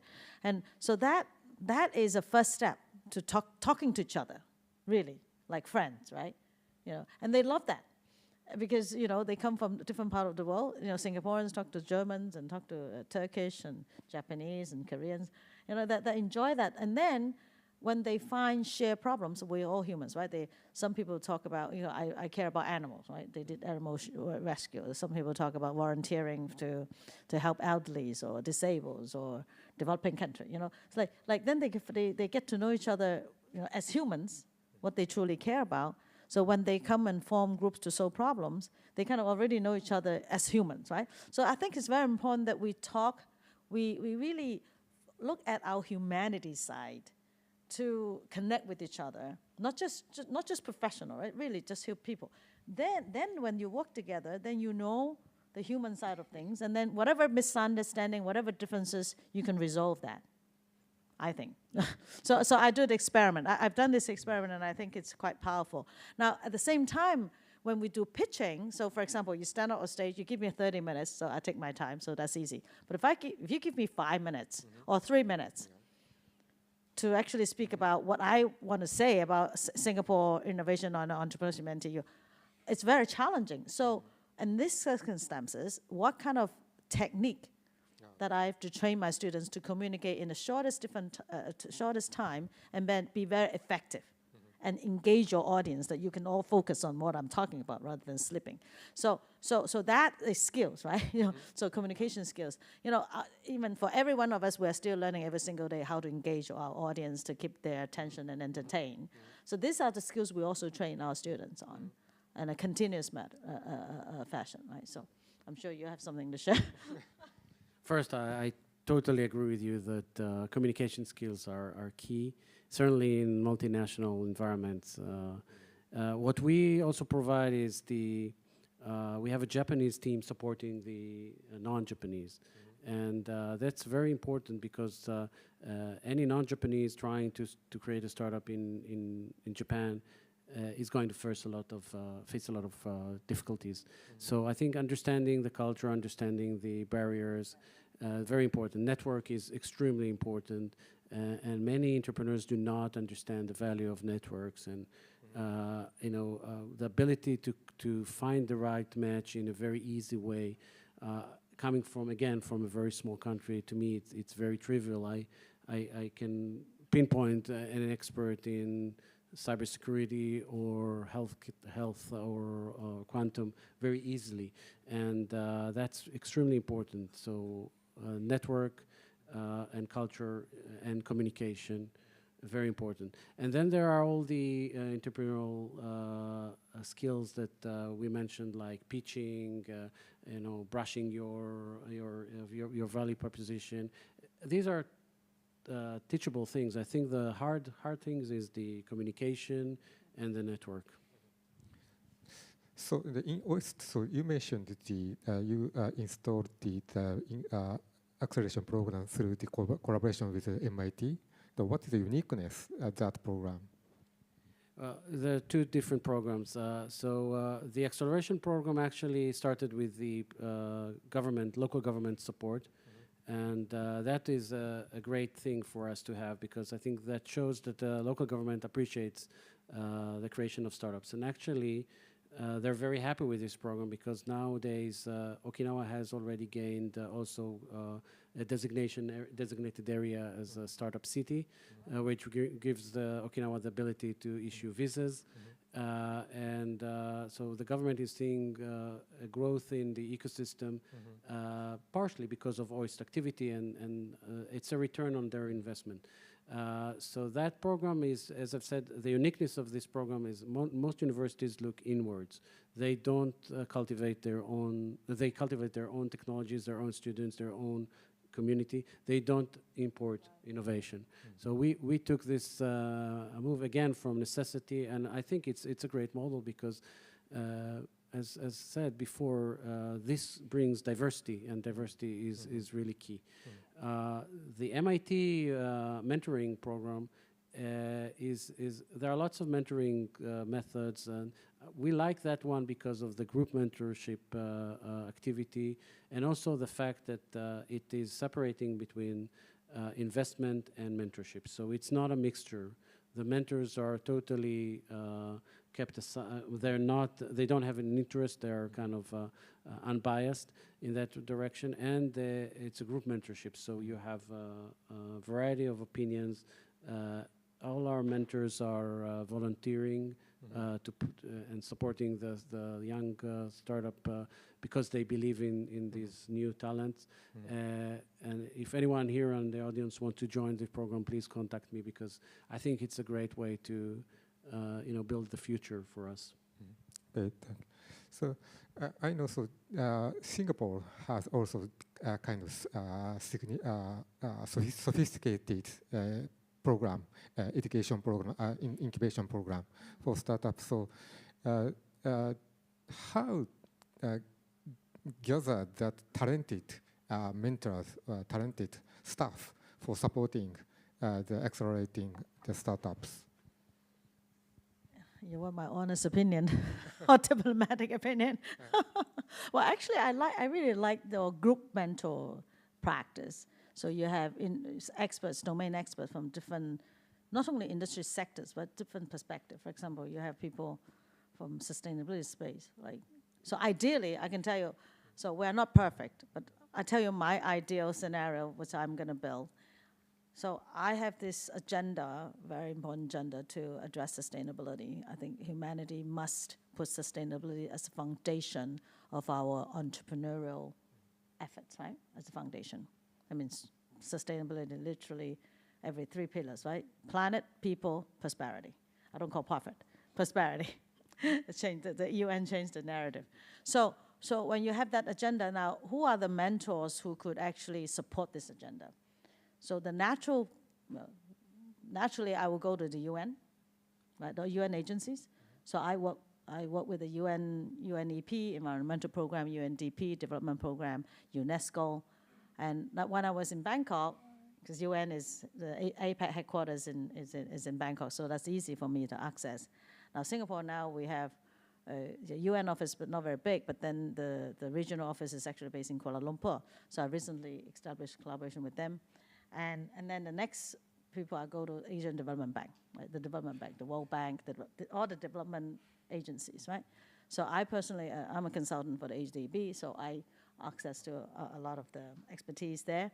And now, of course, and then in industry, there are usually, each company usually now in Singapore, there's a sustainability office, and then there are people who are in there. And then you have a lot of the impact investors.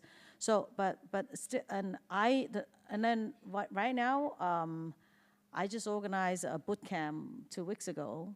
I invited the world top 5 LCA expert from Thailand to come and mentor and do training.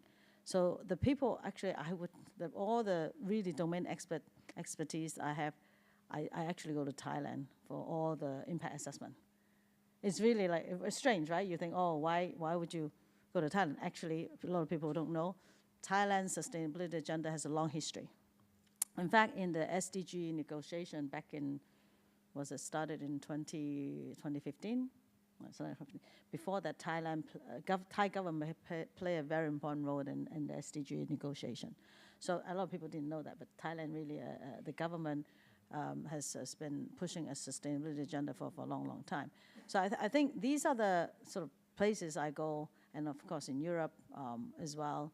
And I'm very glad that in Japan you put SDG as a major agenda. So that's very good to know, and also that's why we're working together.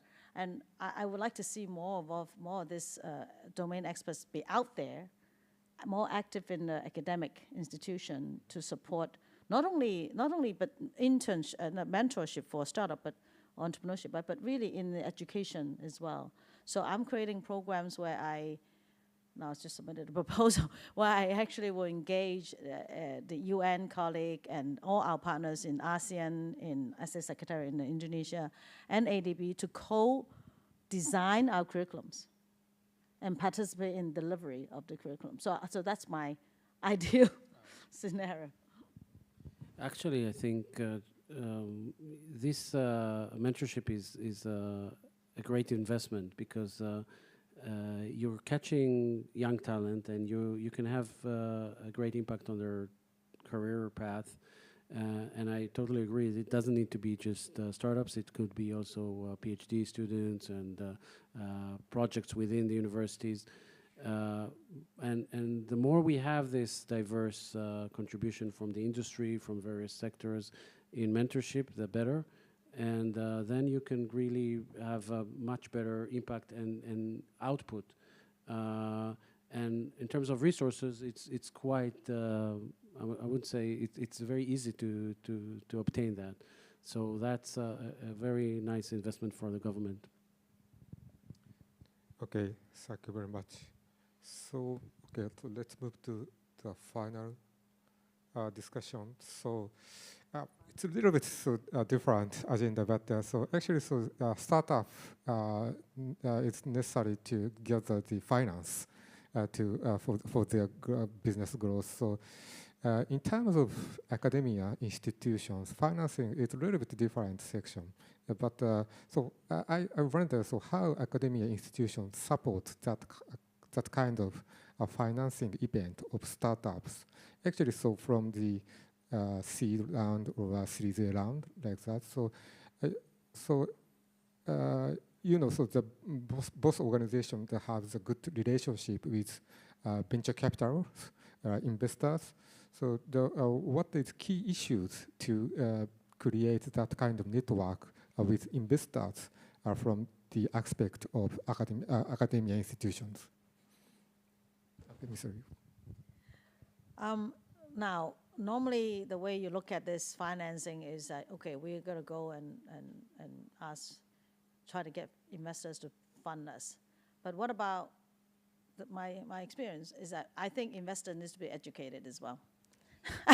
Because especially in sustainability financing, in impact financing, I mean, you are very exceptional, but a lot of investors don't have a PhD, don't understand deep tech, right? I mean, that's why most are investors, because they coming from a completely different background, right? They're MBA graduates or business school graduates. They're not STEM.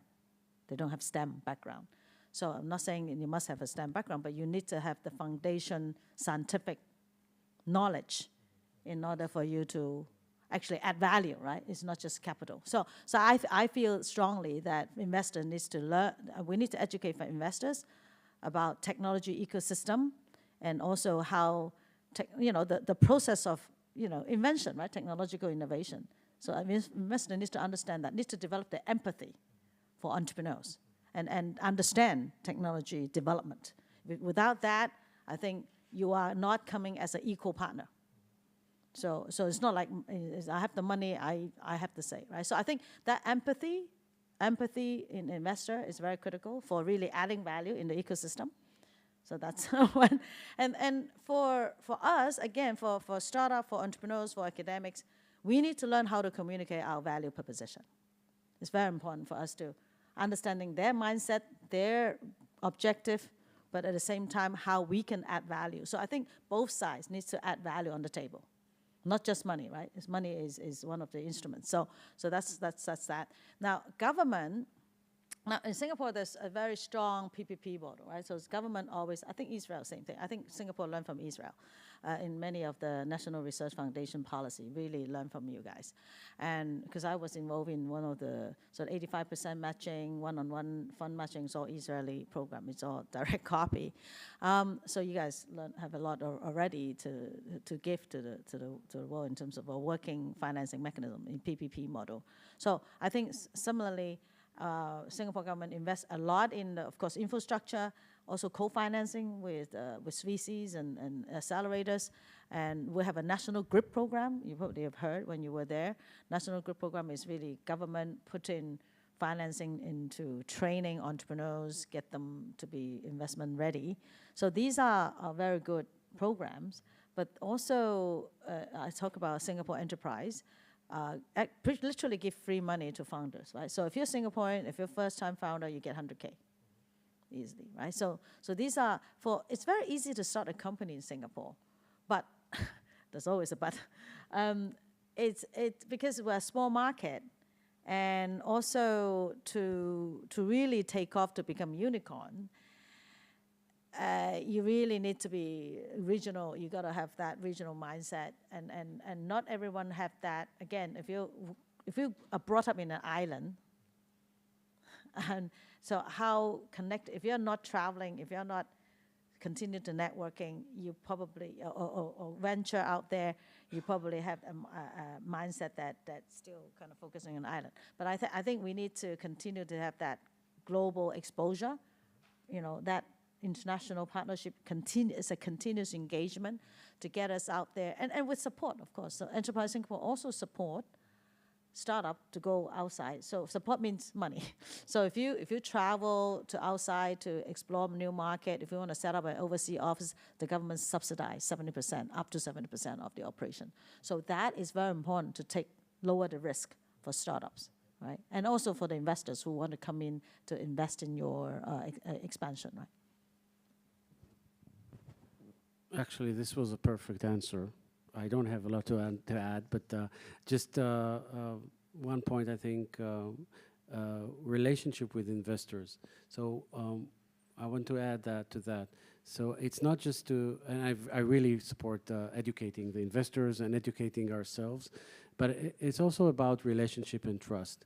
And you know, I find that if you have a very good connection with investors, and you understand their needs, you understand their psychology.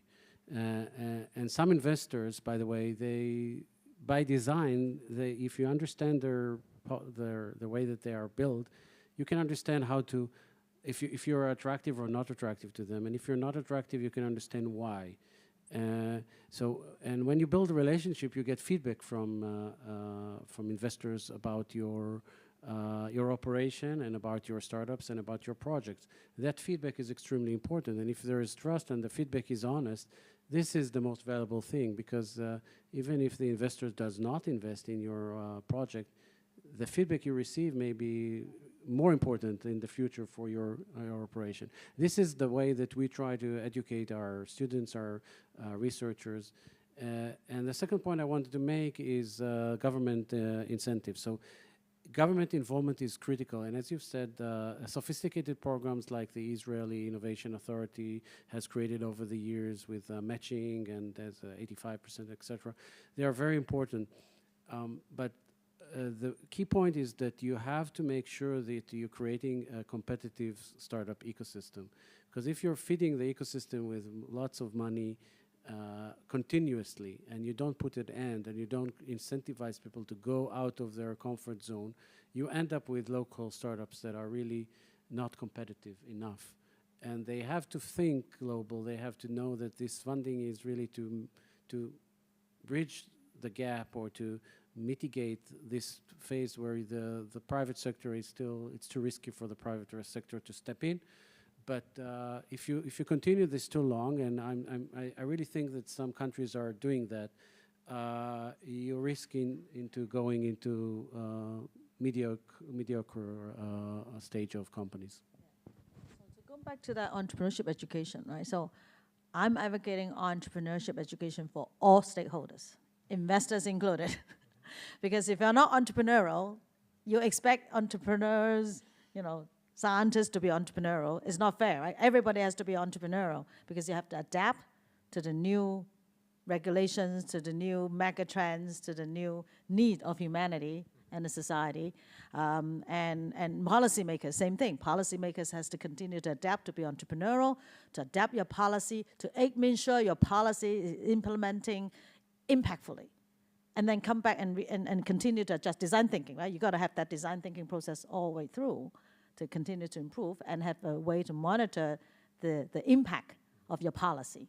It's not just, policy done, investment done. No, it is a continue evolving, innovative process. I think we all need that, I think. Okay. So on the other hand, so is there any chance to get the finance from the corporate, the company, to the startup or kind of the university's ecosystem? So actually, so the kind of the co-development of the technology between the startups and the corporate company sometimes happened in the ecosystem. How is effective to accelerate these startups' growth? So as I've said in my presentation, corporate are key for a healthy startup ecosystem and a healthy ecosystem, by the way. So again, looking into Japan, I think we're missing at the moment the understanding of the corporate how to work with universities. They see universities as a place where they do some sort of a collaboration. But they don't really focus on building value for both sides, and I think this is key. And looking at the startup, the realization from the university side and from the corporates that startups are one of the best ways to disseminate technologies and de-risk them in a way that corporates can either cooperate with that or acquire their startups. So all this kind of deep understanding is missing at the moment in Japan. And I see the corporate world is gradually understanding that. And actually, many of the Japanese corporates, when they go abroad, they're much more open for such activities and collaboration. But when they come back to Japan, I don't know why, they just think that maybe the government is paying, we should get it for free. And OIST has been putting a model that is a kind of a global standard of collaborating with industry, and we have to educate the industry quite a lot on this. But we keep our position very firm and explain the value that this is, as you said before, it's a kind of equal partnership where each party is bringing their own value and contribute to the overall good. So that's a key factor in getting the industry educated and getting the industry changed. On the other hand, when you look at the other countries, you see for example, in Israel, you have over 300 research centers created by global companies. That is a real ecosystem power that can really create a momentum. So this is where we should be heading to in the future. Cooperation these days, I think, facing a lot of challenges. I mean, there's global agenda shift, supply chain shifting, and AI disruption, efficiency, how, you can see a lot of corporations are laying off people now for all kinds of reasons. And this is just, the world is so dynamically evolving. And I think corporation faces really entrepreneurial challenges because they need to be more entrepreneurial. And so at university, what we could add value to corporation is we train better people. I mean, we provide entrepreneurial education, right? So when they get out there working in a corporate, they are more entrepreneurial and they're more future ready. So I think human resource we offer. So that's why we have internships in corporations. And we also offer technological innovation, which a lot of big corporations have their own R&D, but by working with university, they can leverage a lot of our own existing like infrastructure and talent, etc. I think so that's why we have very strong corporate labs in NTU. We have corporate for R&D. And then, of course, in terms of solutions, so for startup, we are much leaner. We can move faster. So they can work with us in terms of a developing solution more efficiently, working with startup, packing into the startup ecosystem. That's how I see in the sort of 3 levels we can cooperate with, add value to cooperation. Okay, thank you very much. So just we have about 2 minutes left. So finally, so yeah, actually, so in this discussion, we got much meaningful insights that to create ecosystem. So, and then so I'd like you to give last comment for your future vision for each ecosystem growth.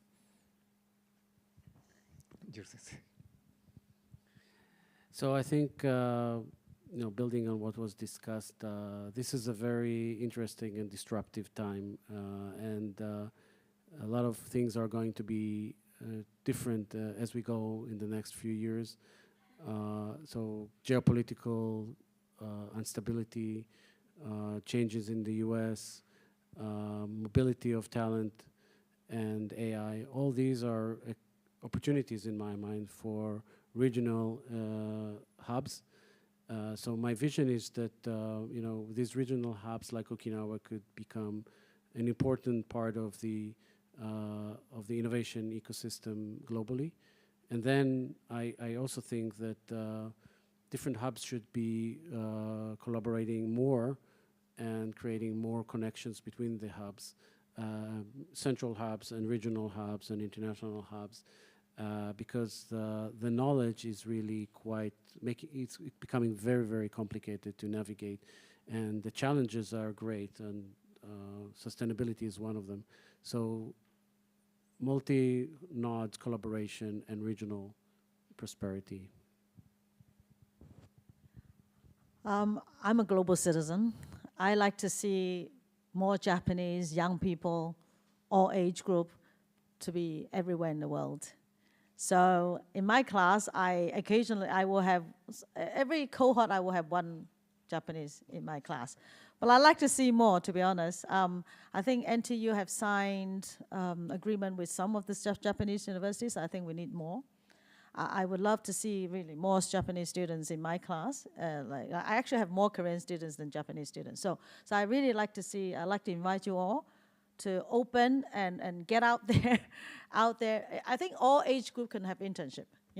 It's not just for young students. I think, and I've seen even the Asian Development Bank, I've seen a lot, even Korean government send their ministry people to ADB to intern for a year or 2. So I like to see more of this. I think with that, then you have the global exposure, then you have access to opportunities, and you can be more innovative. And another thing is the communication. I feel my entry to Japan last night really reminded me of, like, we had this digital QR code to enter Japan. I travel everywhere in the world, literally almost every country. I never had that challenge of, getting the immigration so difficult with the digital platform. In Singapore, we just walk through without face, without even passport. So if we could, whatever technology, I think that interface, whatever they put in immigration, was supposed to be an upgrade, but turns out to be a failure, I think, because again, whatever solution we develop, we must think of the user. The customer, how customer use your product is not, it's not the most high-tech product, but how customer can use it so that it actually works, to actually improve efficiency and effectiveness, to save resources at the end of the day. So communication, I love to be, part of your ecosystem, to collaborate with you and to co-create solutions that I think I contribute. I think we have shared vision. I believe, I think Kiba-san, you put out all the vision this morning. I totally resonate. I really hope that we can together and co-create solutions with building stronger alliance with ASEAN and with the rest of the world. I think with that, I mean, I lived in Japan before. I appreciate the Japanese monotsuguri, the Japanese precision, the Japanese ethics, and all these things. I said that in my class. I said, when you do just business with Japan, build trust. And that trust is a lifetime trust. So that is a very special thing about Japan, and you are the most innovative country. I came here in 1999 because at that time, Japan was the most advanced country in technology. That was attracted me to be here in 1999. And you are still the most advanced country in so many ways. And I would like to see more contribution from Japan in the world. And I'd love to work with you all. Okay, thank you very much. It is time to end. So again, thank you very much for panelists, both professors, and thank you audience to join this session. Thank you very much.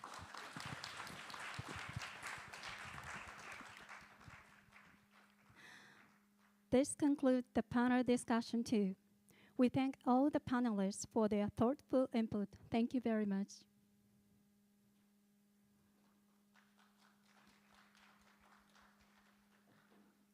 We will now take a short break. The program is scheduled to resume at 3:05 p.m. We kindly ask that you return to your seats by then.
Now we'd like to move on to session 3, Igniting Deep Tech Startup Ecosystems with Data and AI. Our speaker will be Mr. Shinya Mine at the National Institute of Advanced Industrial Science and Technology. Mr. Mine is a researcher at the National Institute of Advanced Industrial Science and Technology. After earning his PhD from Osaka Prefecture University in 2020, he worked as a postdoctoral fellow at Hokkaido University until 2023. His research focuses on developing heterogeneous catalysts for CO2 reduction by integrating machine learning, high-throughput experiments, and density functional theory. He is currently interested in developing novel catalyst exploration systems, integrating transfer learning and automated experiments. The presentation title is Data-Driven Catalyst Discovery for Sustainable Circular Economy. Mr. Mine, the floor is yours.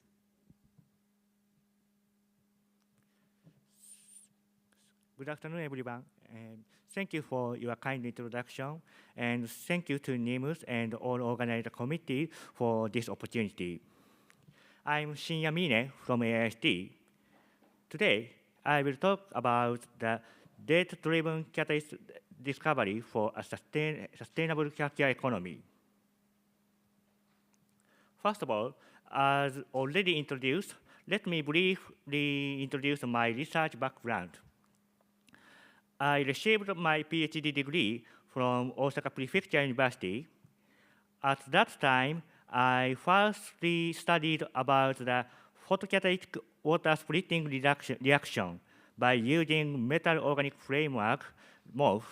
That is the inorganic hybrid porous material. And I also revealed the reaction mechanism by using the DFT calculation. So my research background is material chemist, not the AI and machine learning and robotics scientist. After that, I worked 3 years worked as a postdoc at the Institute for Catalysts, Hokkaido University. In this time, I started to use the machine learning to develop the new catalyst and combine. And after that, after 2023, I joined in AIST. In AIST, I also started the robotics lab automation combined machine learning approach. So I'm a catalyst chemist, so not AI chemist, AI scientist. So today, in this time, the main topic of the talk is how can material scientists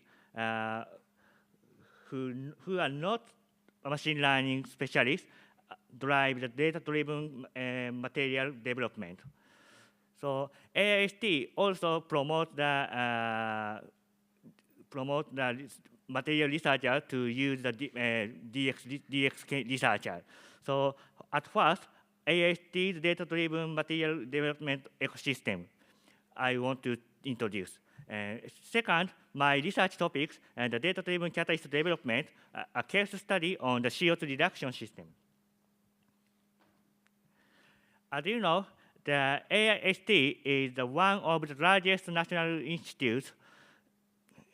There are the 12,000 researchers, technical staff, and collaborators from the company. And there are many, almost all research domains from biotechnology, life science, data science, and material and chemistry, and recently building the quantum computing department. And also, AIST have the research base across Japan, from Sapporo to Kyushu.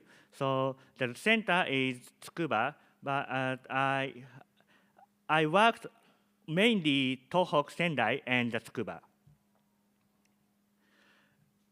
AIST have the 8 department for the technology.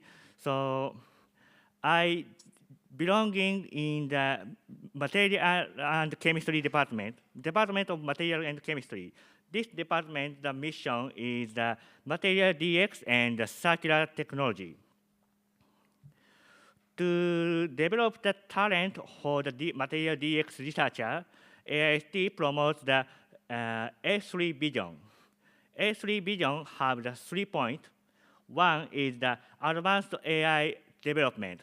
Advanced AI means that not only predict the novel material, but also the synthesis protocol and experimental evaluation protocol also suggest. And second A is the AI assist coding. AI assist coding means that these advanced AI developed by using the AI assist coding by using the LLM, for example, ChatGPT and the Jain. And so to the beginner of the machine learning and AI technologies, of the beginner material scientists can also do the develop the high level advanced AI by using this AI assist coding. And final is lab automation. By using the collaborative robot system to develop the original lab automation system. These 3A combined, and we can develop the material DX and accelerate it to discover the new material and the new technologies. So in this philosophy, I also do my research. The second, I would like to talk about my research topics and to the case study for the CO2 reduction catalyst, to development CO2 reduction catalyst. And in the heterogeneous catalyst, CO2 reduction catalyst, to use machine learning is unfortunately very difficult. This is because the heterogeneous catalyst system is from sub-micron scale and sub-nano scale and to the plant scale, large scale. So this is a widely ranged system to develop the new catalyst. So it is very difficult to design the catalyst descriptor and to collect experimental data set is also high cost and very difficult. So to using machine learning in this system, we need to use the data set, small data set and biased data set to overcome the limitation of the data set. In the conventional methods to develop the machine learning, this is table data set, the catalyst name and the catalyst composition, ABC meaning the elemental symbol, for example, platinum, molybdenum, and titanium, and so on. So this is input data and prediction the catalyst activity data, for example, yield. In this case, the rare occurred metal, for example, 000, is not reflected to the machine learning model, but because the ABC is elemental is used only symbol. This is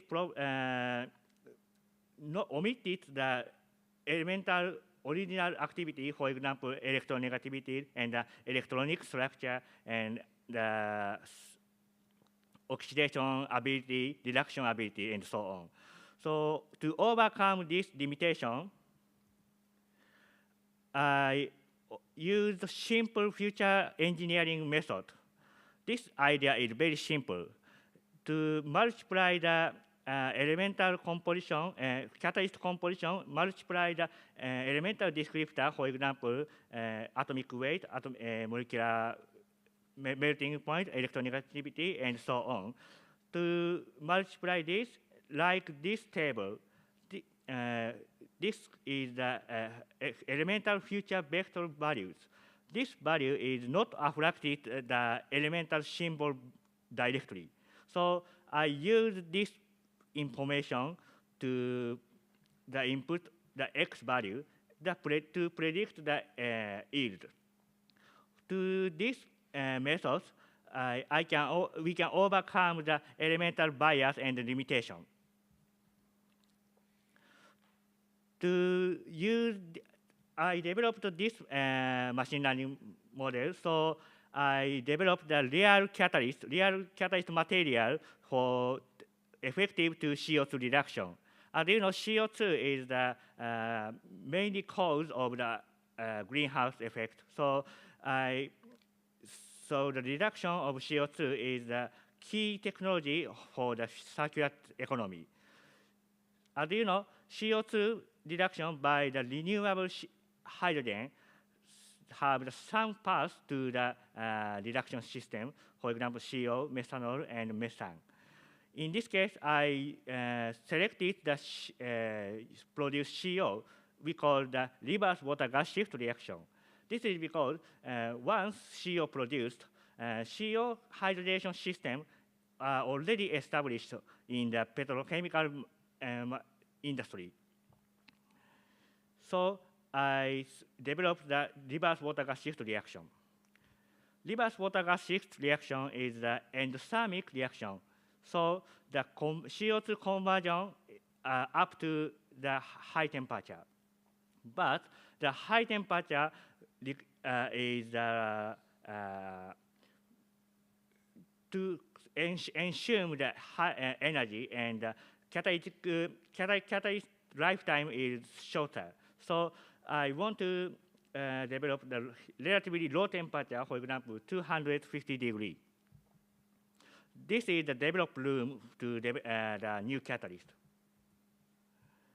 This table is the literature data before I started this research. You know, almost all catalysts are relatively low reaction rate. And I developed the catalyst without machine learning. Platinum, molybdenum, titanium catalyst is this value.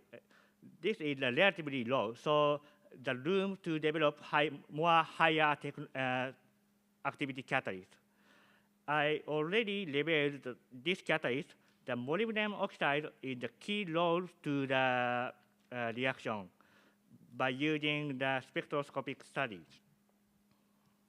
So in this study, we aim to discover a catalyst that suppress the activity requires the platinum, molybdenum, titanium catalyst. So preliminary study, the molybdenum additive element is the drastic change in the combination of the additive element. And so I could machine learning utilize. This is this slide shows the problem definition. Purpose is more higher activity catalyst than the platinum molybdenum catalyst. So in this study, I uptake the additive region up to maximum 5 kind of element and the weight percent combination. So in this study, at first, running the experimental data set and ML prediction, the suggesting catalyst preparation and evaluation and retraining this cycle. This closed loop cycle promoted the activity new catalyst faster. This is the experimental method. All of the catalysts synthesize simple impregnation method. at first, additive element impregnation, and the second, platinum impregnation. The catalyst evaluation using the simple fixed base reactor like this. And reaction condition is a fixed all of the element. The target value is used CO formation rate after reaction started 0.5 hours. This synthesized procedure also automated by using the collaborative robot like this. By using the picking robot and solid dispenser robot and liquid dispense and mixing and heating robot. Combining these systems by using Python, and up to 12 different catalysts synthesized at the same time. This is the robot system and another group in Japan and worldwide. As you know, the automation robotics system promoted in the Toronto, for example, Toronto University and Liverpool University. This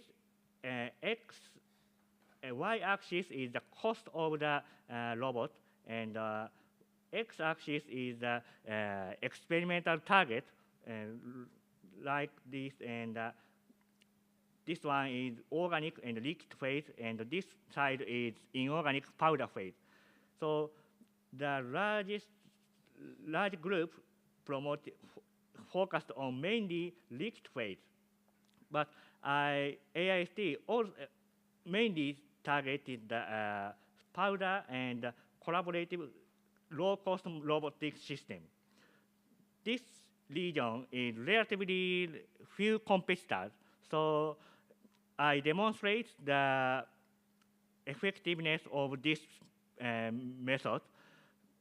The promote effect is another material chemistry regions.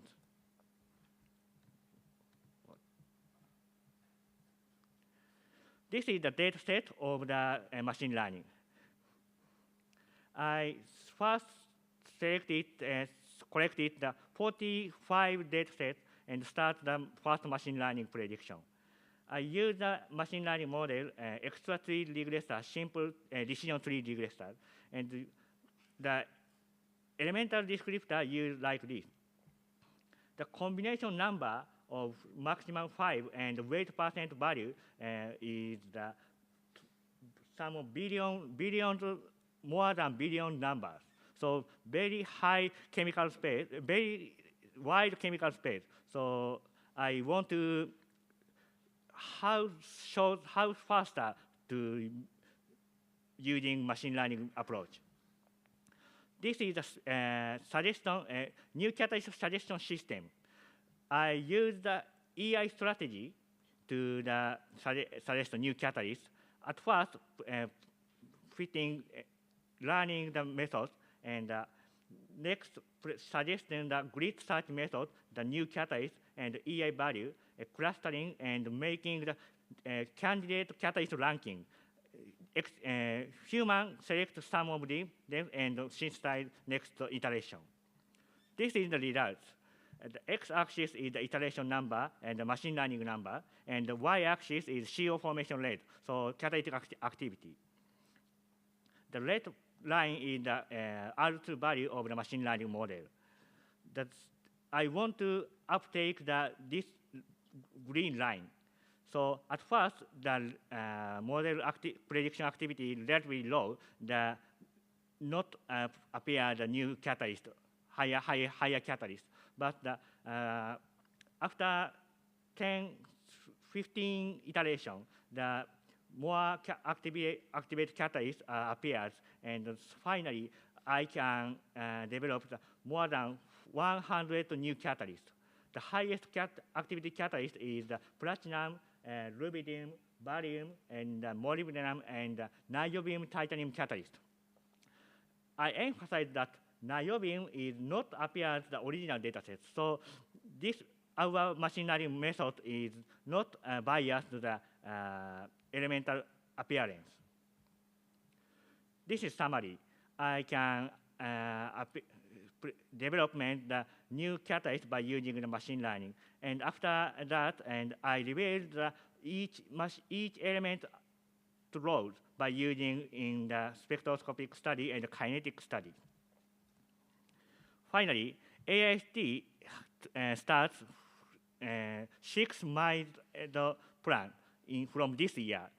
In the next 7 years, in these 7 years, we aim to the national innovation ecosystem of the core of the national innovation ecosystem, including the startup and venture capital and other companies. So in this vision, I promote the new closed loop ecosystem and continuously development of new catalysts. In this system, the machine learning model training the public data and DFT calculation data and literature data and pre-training and small data set experimental data fine-tuning. This transfer learning system prediction the new catalyst. The prediction new catalyst synthesized faster by using robotic system and high throughput experimental system. This closed loop cycle promotes this new catalyst and new material development continuously. This is ICE vision. Thank you for your kind listening. Thank you, Mr. Mine. Our next speaker is Mr. Ryo Tamura at NIMS. Mr. Tamura obtained his PhD in 2012 from Graduate School of Science, the University of Tokyo. He has worked in the field of materials science. In particular, his research interests focus on materials informatics, automated materials explorations, and robotic experiments. He received the Young Scientist Award of the Physical Society of Japan and the Max Prize for Young Scientists. The presentation title is Self-Driving Laboratories Enabled by NEMO Through Cyber-Physical Integration. Mr. Tamura, the floor is yours. Thank you very much for your kind introduction. Okay, today I'm very happy to have such a great opportunity for my presentation. Okay, today I will talk about the self-driving laboratories for material science and through cyber physical integration. In particular, we developed one software called NEMO, which can accelerate to create such self-driving laboratories. Okay, anyway, recently the self-laboratory systems is very attracted attention in material science and other fields. And I think such materials developments via self-driving laboratories can be achieved. And here, at first, in cyber space, one materials or some materials which can better properties and such as suggesting of promising materials. And this suggesting materials is moved to physical systems like automated material synthesis and characterization systems. And the results is back to this cyberspace. And the next experimental condition is suggested. And this closed loop between cyber and physical systems without human intervention, materials, new novel materials will be obtained. And recent, we write one paper, and this is one, Yoshikawa-san is our first author. And this is a summary of self-driving laboratories in Japan. This is a review paper. Then if you are interested in this, we can understand how is the now self-driving laboratories in Japan is created. Okay, but to control this self-driving laboratories, such a program is needed. This program is called the orchestration software. And to establish and control a closed loop between the cyber and the physical systems, software is required. And that links the experimental systems and artificial intelligence. And recently, this orchestration system softwares are a lot of created in the world, and these are the open source OS in the world. And among them, NIMS creates this NIMS OS, and the abbreviation is NIMO, and now this is created.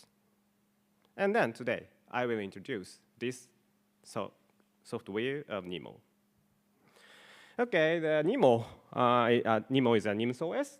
It's a new software for automated robotic experiments. Okay, the aim of this software is to integrate some artificial intelligence into the developed robotic experimental systems. And by using it, some artificial intelligence can connect for each robotic systems. And this software is developed by me and Dr. Shoichi Matsuda in NIMS and Professor Kojitsuda in NIMS and University of Tokyo. And why? Some artificial intelligence is needed. Okay, I think AI for material science is the next experimental condition is effectively selected. This is an important role for AI for material science, I think. But depending of the materials exploration, some techniques should be used. And because in material science, a lot of exploration needs exist, I think.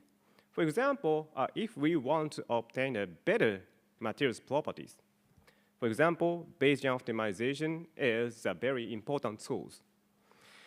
But, for example, if we want to obtain the materials in this target region, Bayesian optimization is not useful for such a technique, such a needs. And furthermore, we want to create a phase diagram. Phase diagram very important in material science. But to create a phase diagram, Bayesian optimization is not useful, and another algorithms should be used. And we develop this PDC algorithms. Like this, depending on the needs of exploration of materials, we should change the algorithms. And furthermore, now we have some algorithms for many reasons, many needs. Then the selection of such algorithms is very important, I think. So NIMO, in NIMO, these or some AI is implemented, and we can change the algorithms depending on the aim of exploration. And very easy to change. For example, this is a Python script in NIMO, and here method is equal to feasible. Feasible is a Bayesian optimization, and this feasible can be changed for other name of algorithms, and different exploration can be performed easily only one this NIMO program. Okay, then this is an important point NIMO, I think.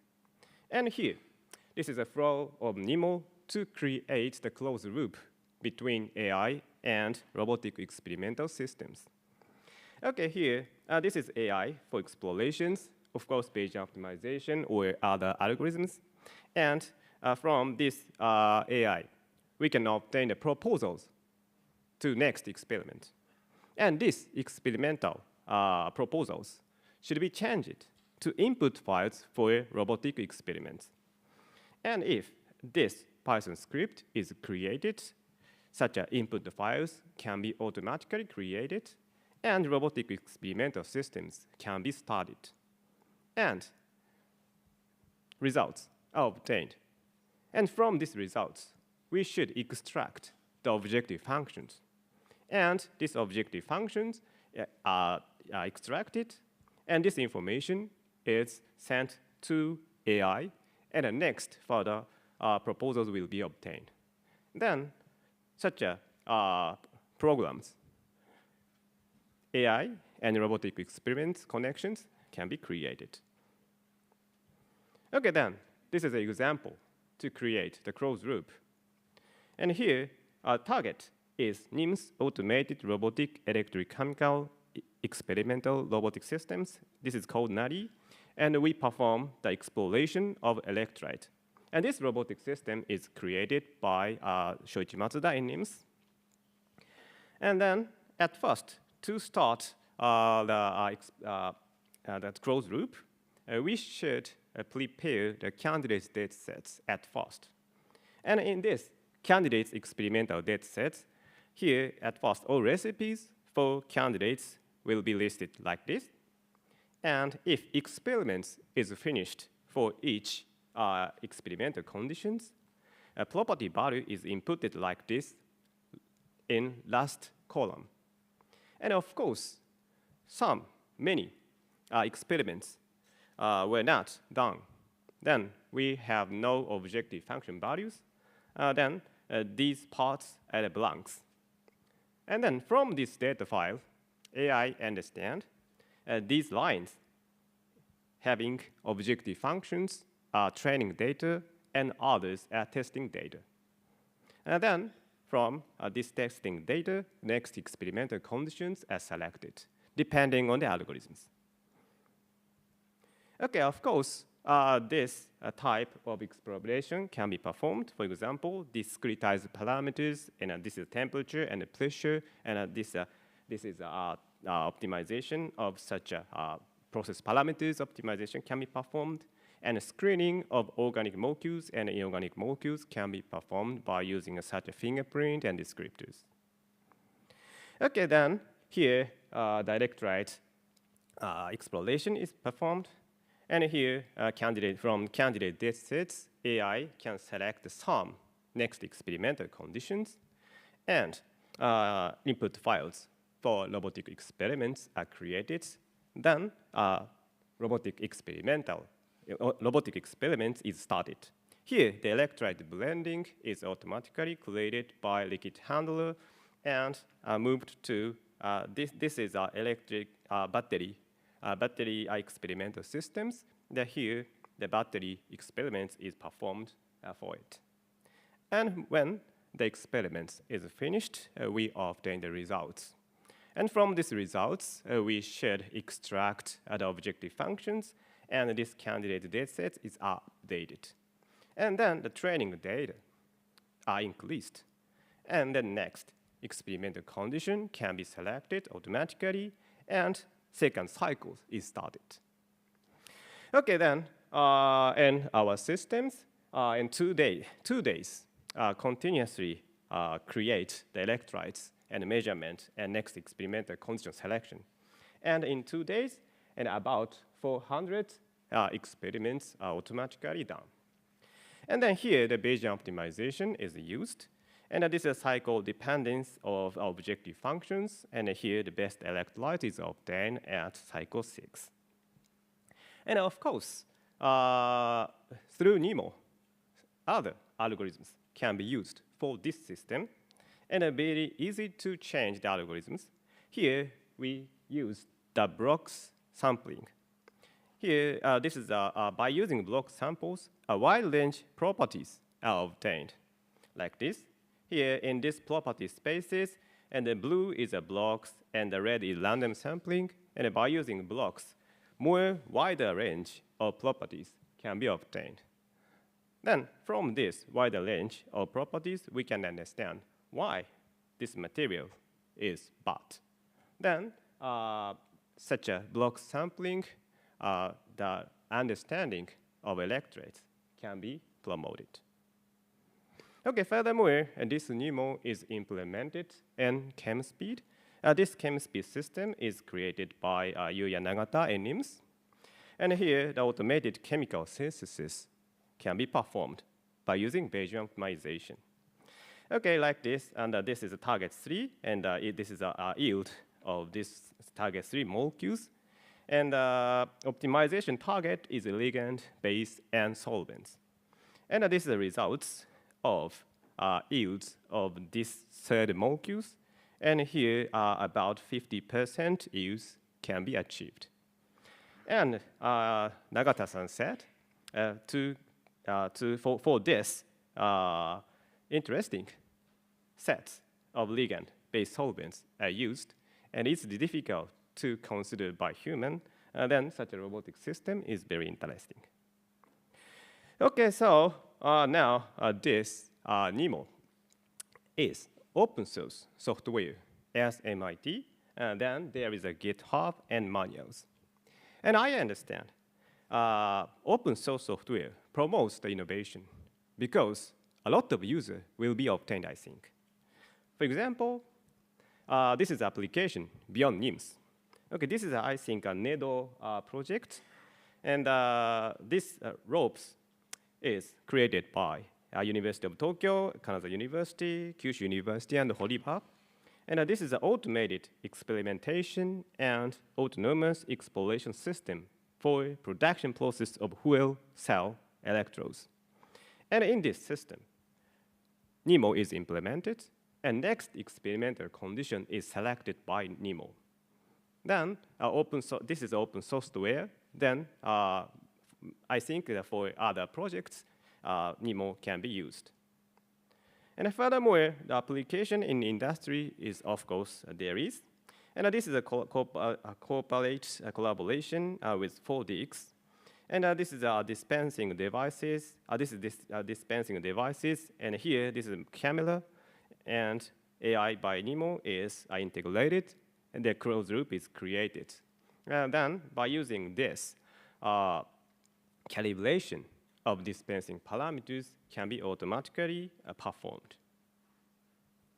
And furthermore, we consider the worldwide applications is very important. Then here is Matsuda-san, and Matsuda-san and me went to the international fields. And for example, this is Imperial College London and University of Toronto. And there is the robotic experimental systems. But these robotic experimental systems had not AI. And then we go to these laboratories, and for some systems, we integrate the AI and robotic experiment systems, and we create a closed loop for materials creation. Okay, so I think there is another aspect for self-driving lab. This is data collection. Data collection is very important because in this self-driving level, a lot of data will be obtained. And this is a lot of data can be used to train the AI for material science, I think. And now, this is not directly related to self-driving level, but in NIMS, a lot of data existed. And here, this is a CPDDB database, computational phase diagram data existed. And from this CPDDB data, we create a question and answer. And for example, a question is, what phase from when silver and yttrium are mixed at 500 Kelvin? And the answer is the phase name. Then we can create many of such Q&As. And these Q&As, using these Q&As, the LLM can be fine-tuned. So this fine-tuned LLM is the LLM for phase diagrams. Then by using this such LLMs, novel phase diagram can be generated. And then I think such data collection is very important, I think. Then by using self-driving laboratories, such data creation is important, I think. Okay, then this is a final slide. Here, I believe a self-driving laboratory promotes the materials innovation ecosystems. Okay, the most important point, I think, to create the robotic experimental systems.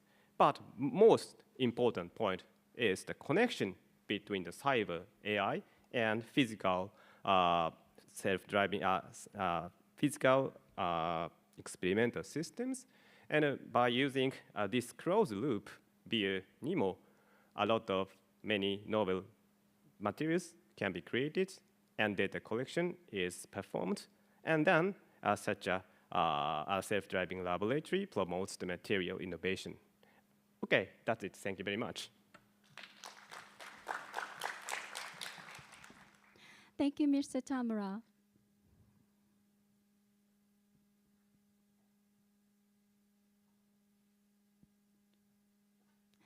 Our next speaker is Mr. Mitsuru Irie, co-founder and director at MR6 Limited.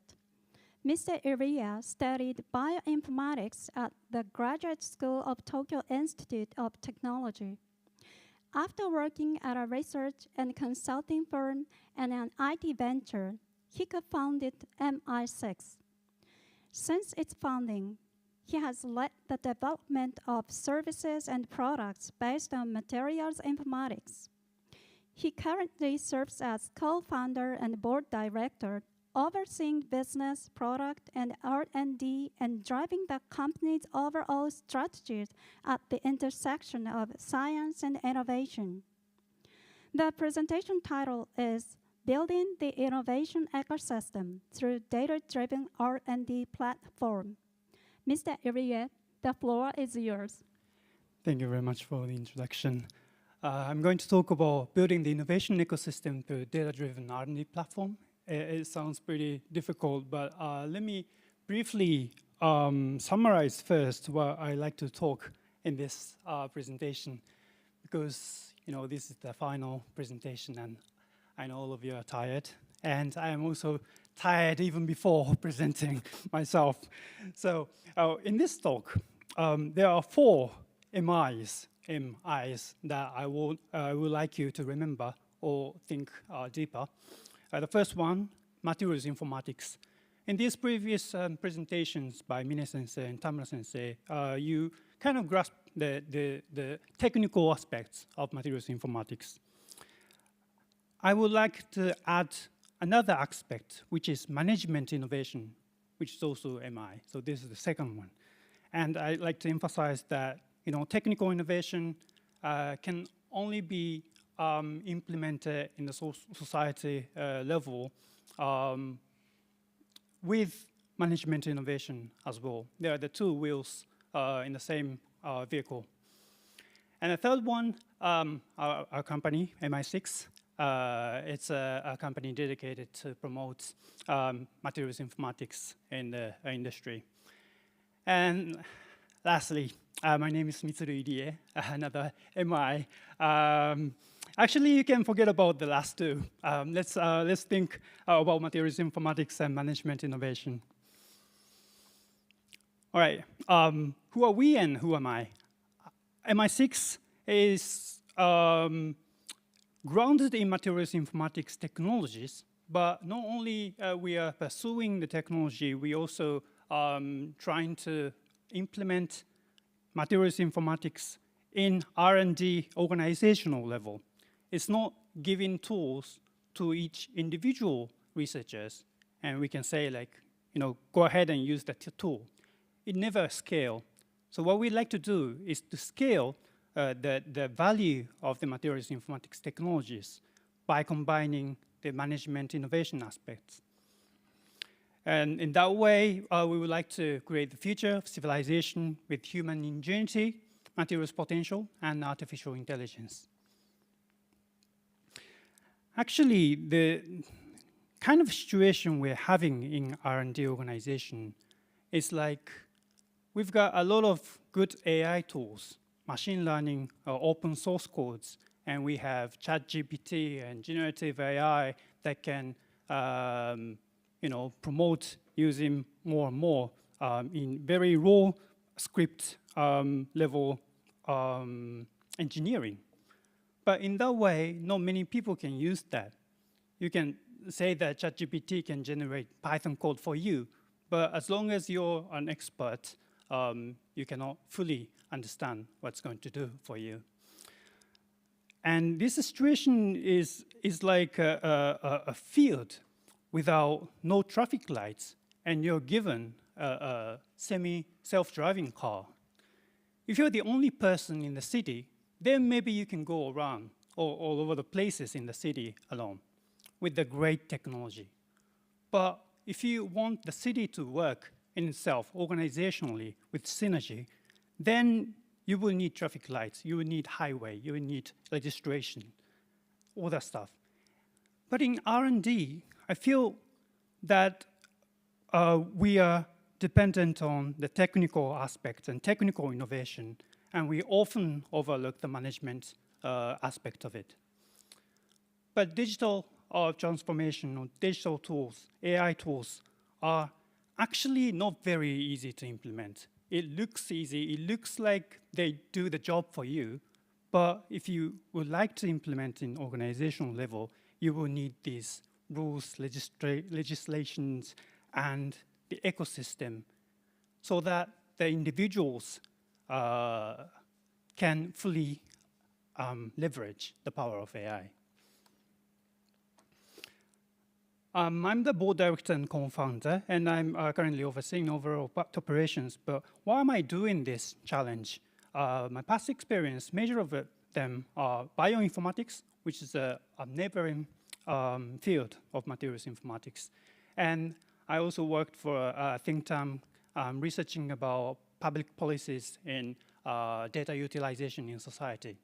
And I was also working in a startup for IT mobility, leveraging digital technologies. So my personal journey has always been science, social impact, plus digital. And that is what brought me to this challenge at MI6. I said challenge, but what challenges are we actually tackling? There are two major challenges that we are trying to solve. The first one is the cognitive limits in the expanding search space. Cognitive limits of our brain in solving the optimization problems in the material selection or experimental design. And materials and manufacturing process search space has been exploding. I'm going to show you in the next slide. And it is almost impossible to find the optimal combination by individual intuition or experience alone. You can look at it historically. Over the 400 years from 1500 to 1900, the property and material coverage for the strength density map, it's just an example. It doesn't have to be strength and density, but let's look at it. The coverage didn't really change for the 400 years. But for the last 100 years, it started to explode, both in property space and in material space. And it's been continuously exploding right now. That is why we need R&D technical innovation. That is what materials informatics can technically solve. The second challenge to tackle is the widening gap between growing demand in industry and the shrinking development cycle. So in this way, we need to develop better and better and multifunctional materials and products in shorter amount of time. And this is not just one development theme or one product problem. It is a societal problem, it is an industrial problem, and we need R&D management innovation here. It's not just one tool or technology or algorithm can solve. So in that way, we focus on two different kinds of MI, materials informatics and management innovation, in the same, at the same time. And we need them both to achieve, for the manufacturers to achieve sustaining R&D achievements. What we want is not just one innovation, but we've got to keep innovating so that the problems that one innovation generates can be solved. You can look at the distinction between technical innovation and management innovation in this way as well. MI as tool versus platform. You can think of tool as an individual enforcement equipment. And in that way, the role of materials informatics would be using as the best algorithms as isolate tools for local problems. But as platform, it has to systemically improve the R&D results and outcome by leveraging shared data and context. And it has to be embedded as core R&D infrastructure. It's not just a software where you can freely use, but it has to be a software where it is embedded in everyday workflow in R&D. So that makes a huge difference. At MI6, we are trying to solve these challenges with our business and soft solutions. We have 3 different pillars for our businesses. The first one is it's called hands-on MI, which is tailored to each developmental theme with tailored algorithm and data science techniques. So this is more focused on technical innovation aspect. And MI Hub is a MI platform which tries to combine this technical innovation and management innovation. And we also take on lab automation, which Tamura Sensei was also explaining in his speech. And by combining these solutions, what we are trying to achieve is a world where the physical domain and the digital domain, physical laboratory and digital laboratories are seamlessly integrated. But only offering these solutions and services as tool or platform are not good enough. We need ecosystem to continuously nurture the people in the R&D. So we have workshops to raise awareness in the customer. We also support PR, public relationship support for our customers as well. And we also have community engagement activities. This year we had a MI conference which had over 1,800 participants, which is pretty big. And I think this way we can make this a movement as industry. So by combining these, raising awareness, community engagement, this kind of ecosystem activities with solutions, we would like to implement this MI thing in the industry. Our number of customers are over 250, and MI Hub's customers are over 150. And what is striking is the average founding year of our customers. It's over 100. It's exactly 100, actually. So many of our customers are trying to change their way of R&D from conventional approach to data-driven approach. We actually had many effects from different points of view.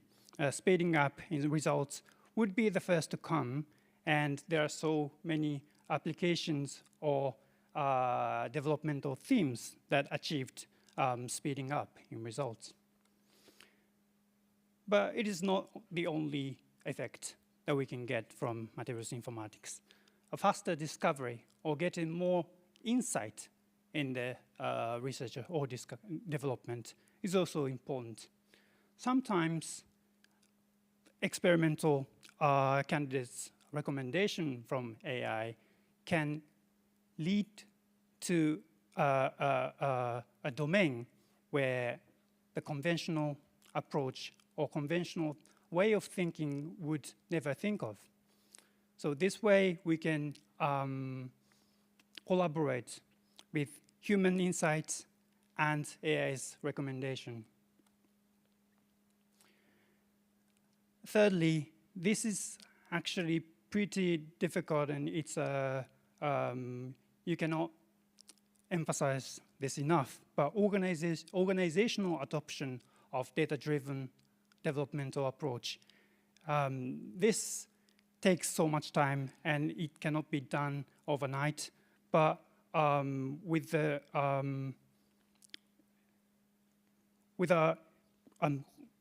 communication support, as well as the user experience in the software setting, many of our customers achieved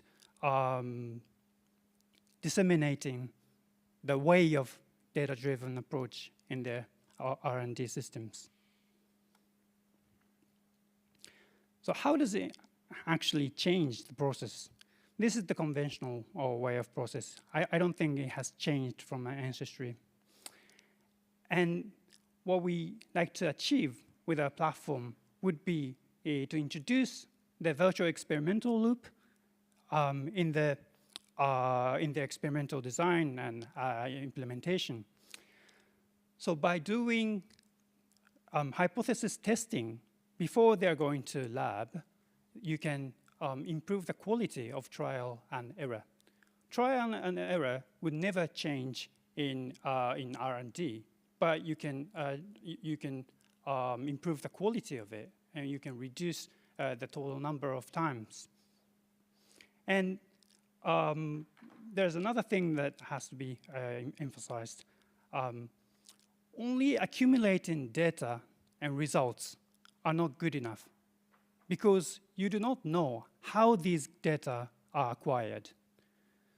In our platform, we enable it to leave the context for how, on what assumptions these experimental points were designed, and what kind of decision-making was made before actually getting it to the lab. By doing this, a new researcher in the team can also track the record of their experimental history. Otherwise, it's pretty hard to get the background of why they do these experiments.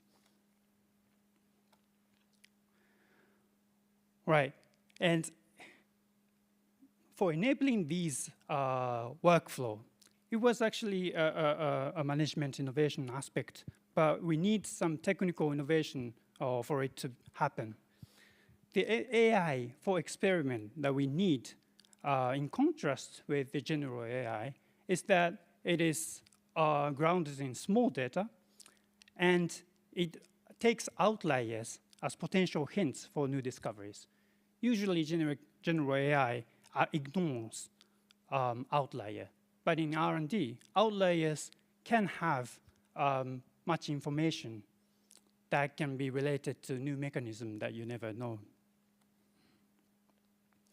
So the AI for R&D that we've been developing focuses on getting as much insight from small data and lead to discovery, not from big data to giving the solution to the users.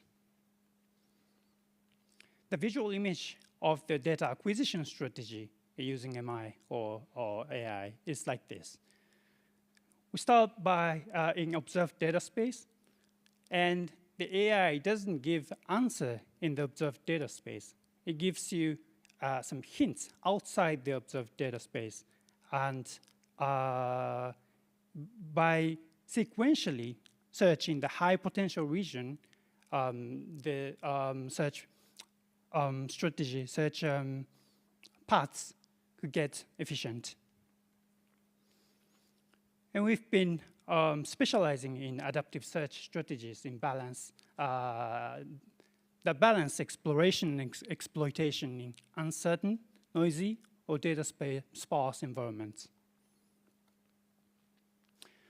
All right, so 20 minutes. It's been pretty short. It's been pretty quick. But again, what I like to emphasize here is we do not, or if we only focus on the technical innovation or aspects, we can never implement the system in an organization.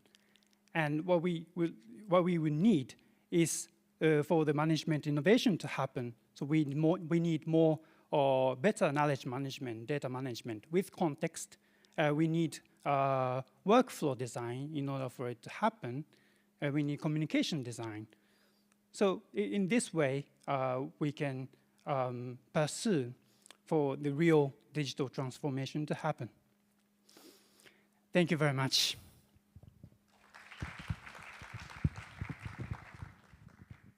Thank you, Mr. Irie.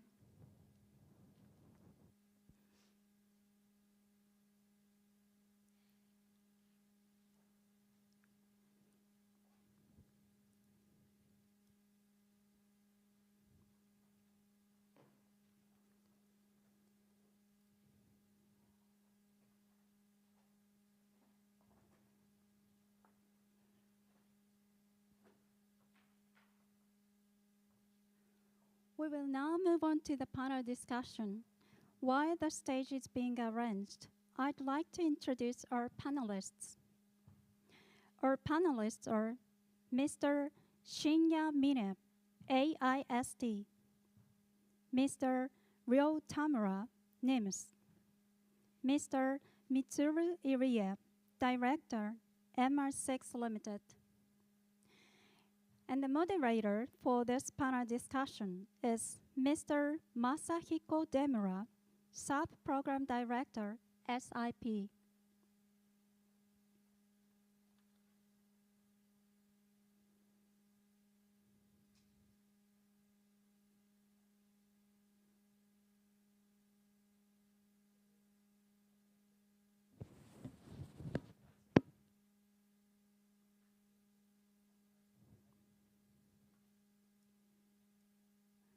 The stage is ready, so we will now proceed with the panel discussion. The topic of this panel is effective utilization of data and AI in deep tech startups. Panelists, please take the floor.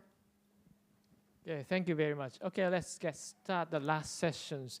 And thank you very much for keeping your time until this one, okay? And then I would like to make this panel discussions as most exciting one as possible. Okay, so I'm very happy to welcome these very young, talented panelists with us. And so thank you very much for joining. And so I send the 3 topics, and then together with the 3 topics, I send the questions first in the emails, and then, of course, it is okay for mutual communications between you guys and me, but I would like to facilitate the cross communication. So you can ask to the other guys, okay? Okay, so in this SIP, we would like to make the ecosystem for materials innovations, particularly aiming to make serially the materials unicorns from the startups. So it is a quite big challenges. And then according to Kiba-san's theories, we actually believe that the data-driven approaches are actually accelerating the materials innovations. But how and why? This is a very good big challenges. Okay, so let's discuss on this point today's panel discussions. Okay, let's move on to the first topic. Okay, so for all Japanese audience, I prepared the Japanese characters, okay? So topic number 1, the self-driving.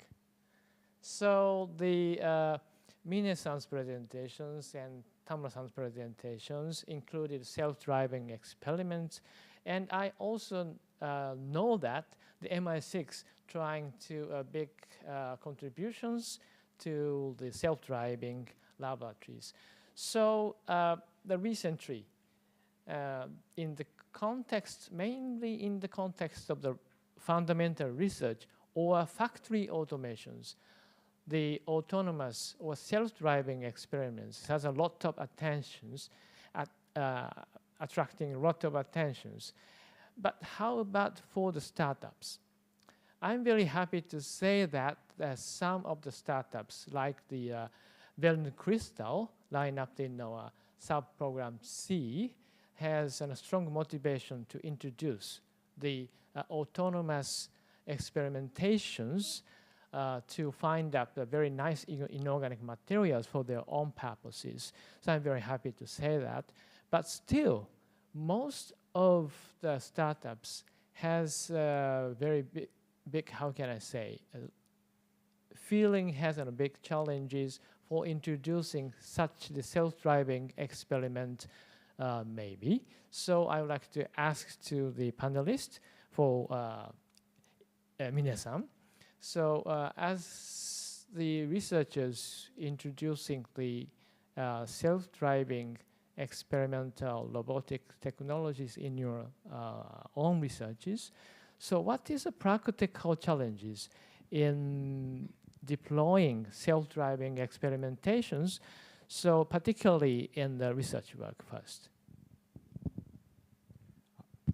Thank you. It is one is because I am not the robotics scientist, I'm a material scientist, so I have not knowledge to select the particular robot and combination of the robot, the robot to design the experimental procedure. So it is difficult to overcome the knowledge gap. So I think.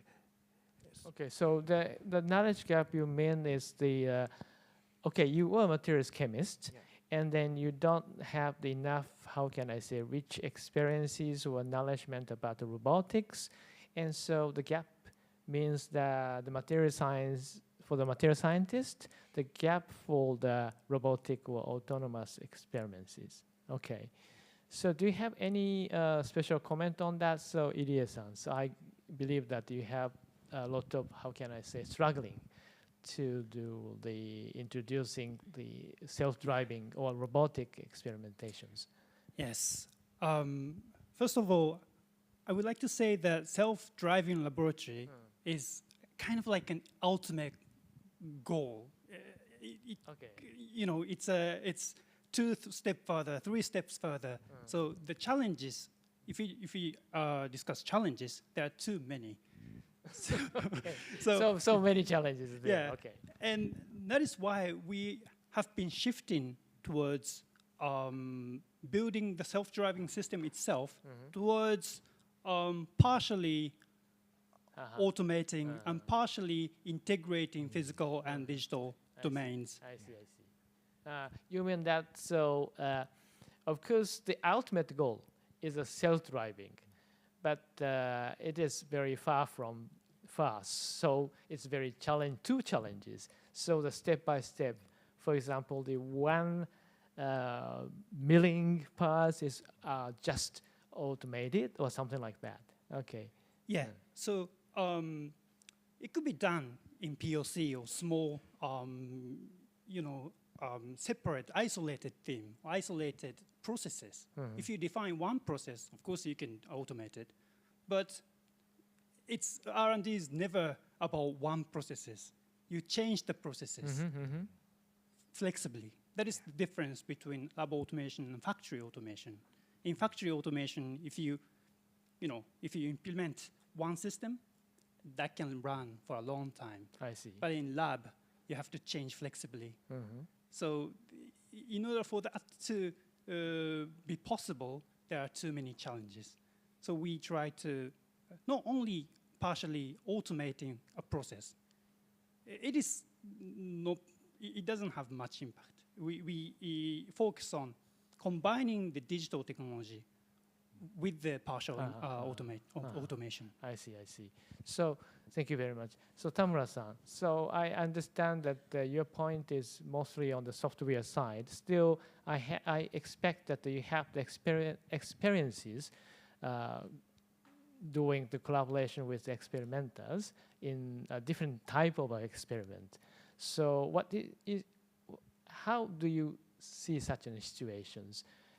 So in the physical side, the very difficulty, or how can the startup introduce the self-driving or high-throughput experimentations or robotic experimentations for accelerating their business? Okay. I think now in cyberspace, there is no problem, I think. Okay. Yeah, but a physical space is a lot of problems.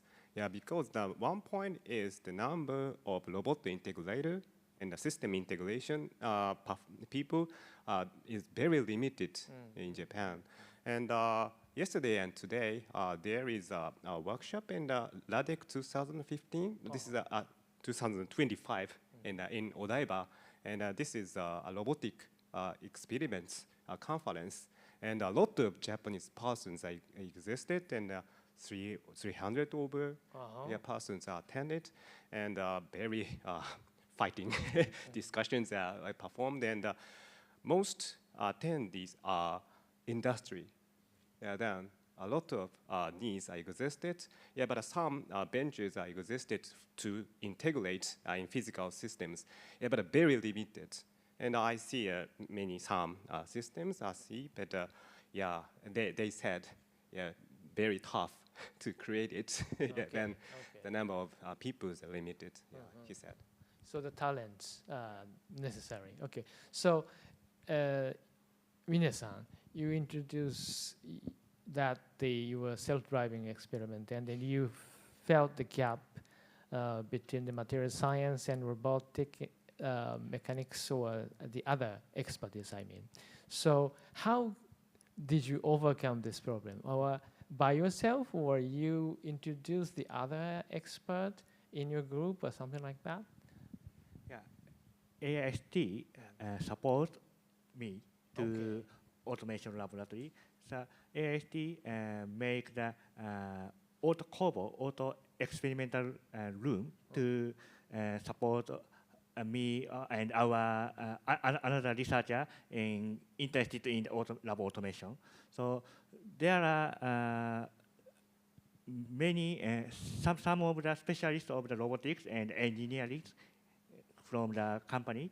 So they support us to select how robots to use for your experiment, and how to integrate each robot to using the Python or some other language. So it is very helpful for me. This is very, how can I say, suggestible.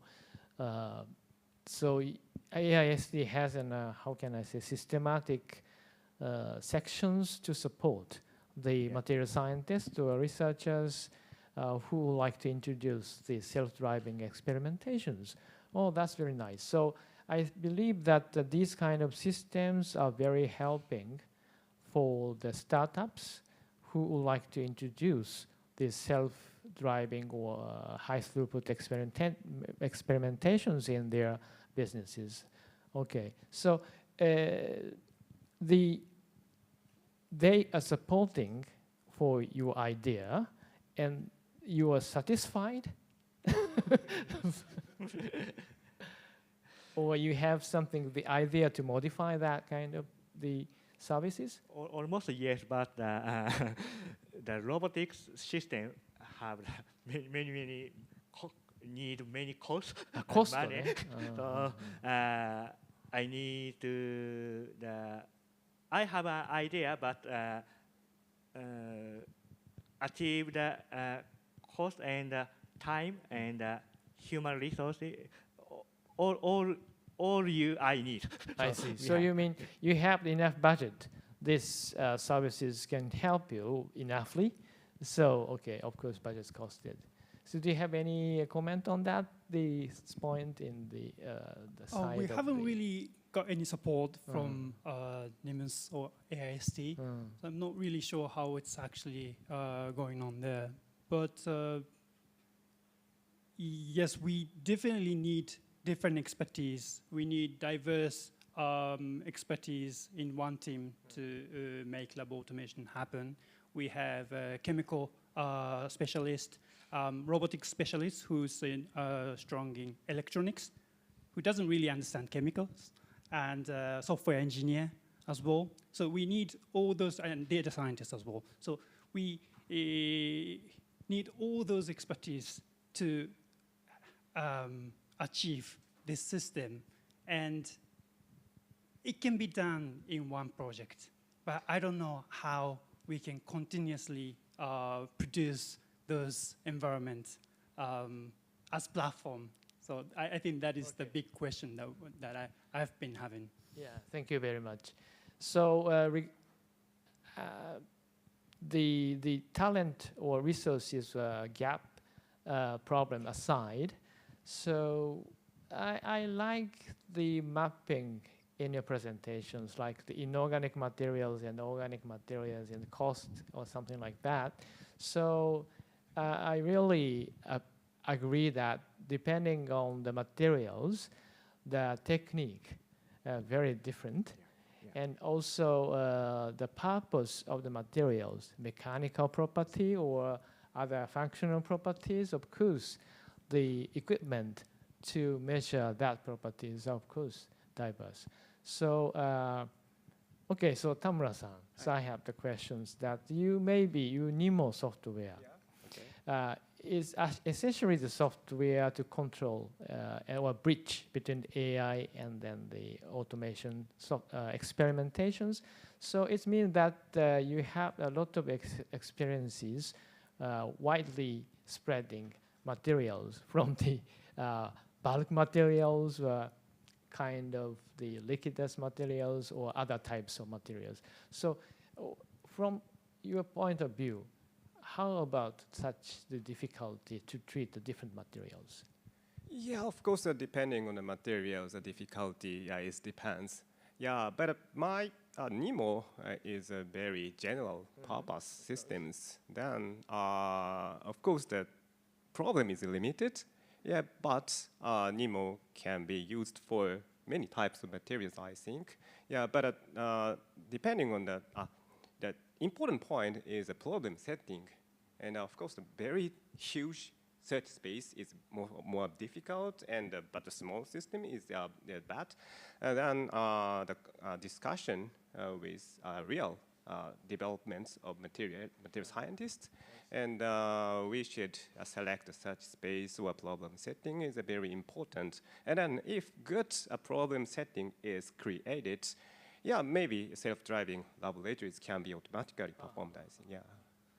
This would be another, aspect that not only introducing the self-driving, but also we need to, how can I say, set the problem proper way, right? So two large spaces cannot be explored even with the such a self-driving system. So we need to, how can I say, confine the actual very practical spaces. So do you have any comment on that point, Irie-san? Yeah, the same goes for digital or materials informatics applications as well. The problem is defining the problem. So,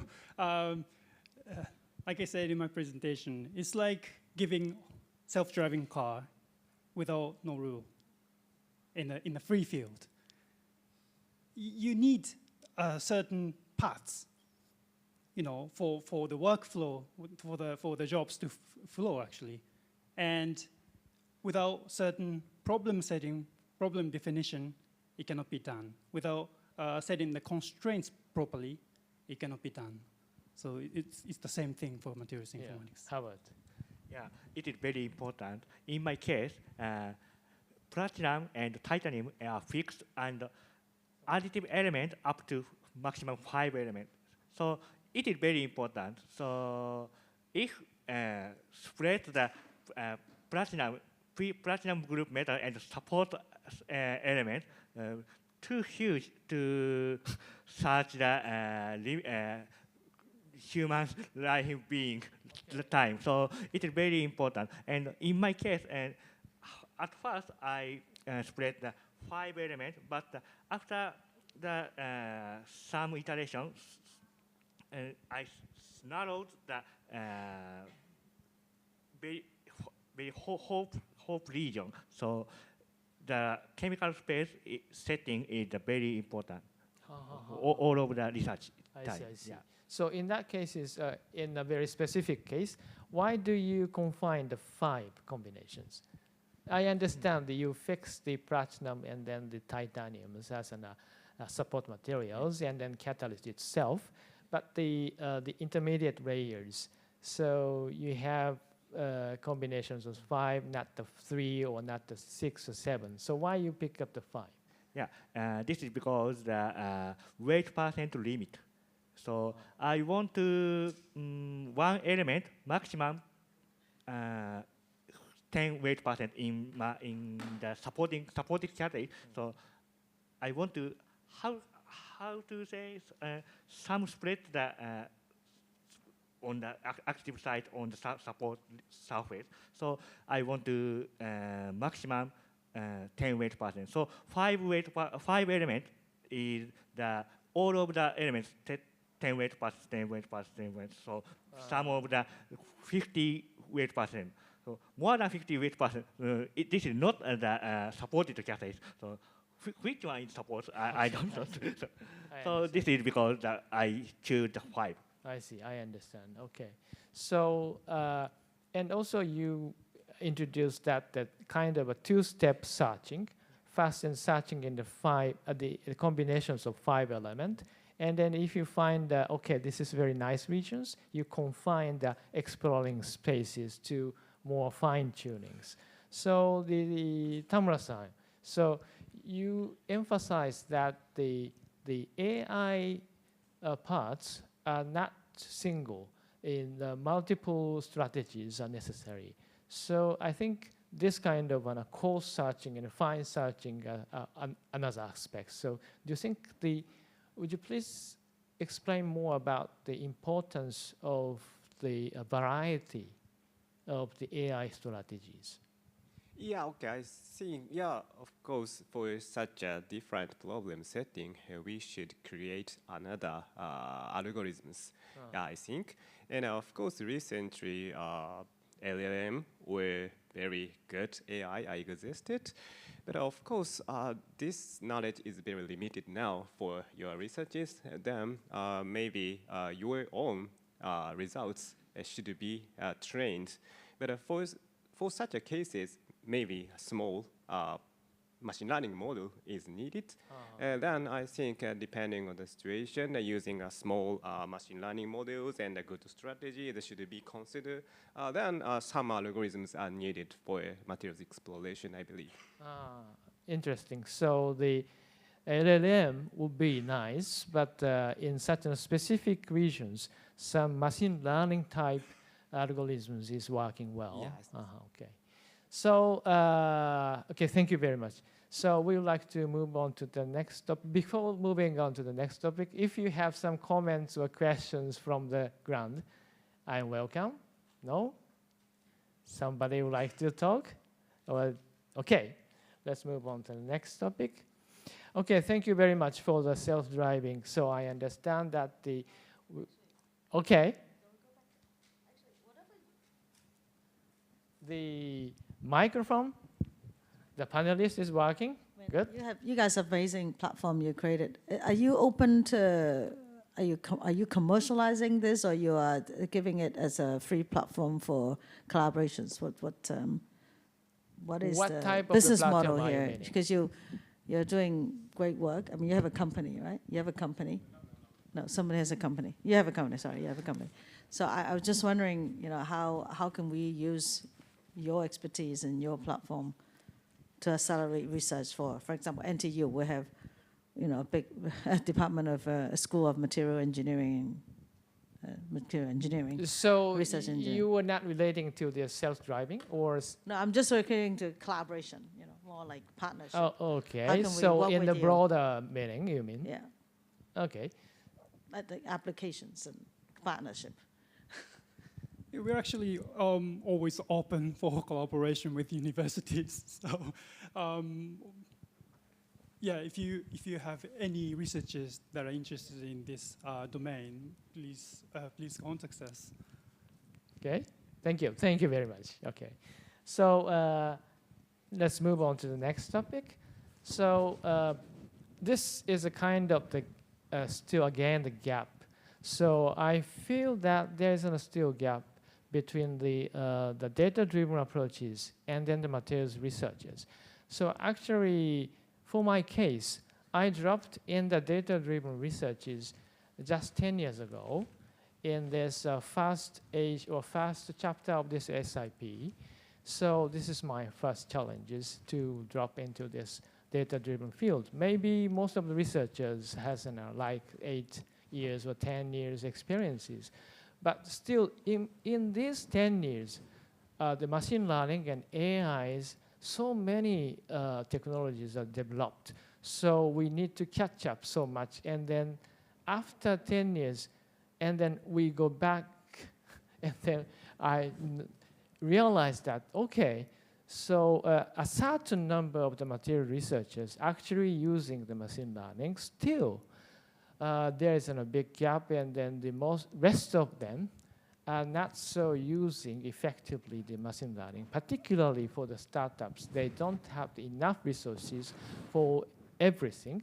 So how can I say, what kind of support is most needed or effective to democratize the data-driven research or AI-driven researches? So do you have any comment on that first, Irie-san? Yes. Designing the workflow is the key, I believe. Yes. Otherwise, if you just want to give a tool to an individual researcher, then that's all right. But if you would like an organization to utilize the data-driven approach, then we need to define the workflow. And in R&D, it is pretty difficult. That is why we're struggling to implement this technology, even though we all know that it's essential, it's effective. So do you have the experiences to support the startups? I mean, I understand from your slides that the enterprise receiving your support is very nice, I believe. So do you have experiences to collaborate with the startups in material science side, materials business? Not very young startups, but we have collaborated with rather younger companies as well. For example, a material company, kind of that spinned off from a manufacturer company. Yeah, that kind of collaboration we have experienced, but we never experienced a collaboration between very young, very new startup yet. Okay. So, Mina-san, how about this point? So maybe you are actually the materials scientist, and then recently dropped into the data-driven methodologies things. So, what is the necessary support for the materials researchers to use effectively AI? Yeah, actually, I started machine learning research in 2020. So my research career about machine learning is only 5 years now. So, but in this time, in my start time, there are no chat GTP and LLM. So I studied, for example, Python algorithm to read the book, manual book, and formal manual API. So this is it takes many times, but it is very important existence for experiment for me. So this is because the LLM, I usually use the LLM to coding my assistant, but it is sometimes dangerous. They teach the misunderstanding coding and suggestions. So, but now I can notice that sometimes it is incorrect. So, but to beginner to from now beginner to use the LLM who don't familiar to the Python and the machine learning algorithm, it is sometimes dangerous.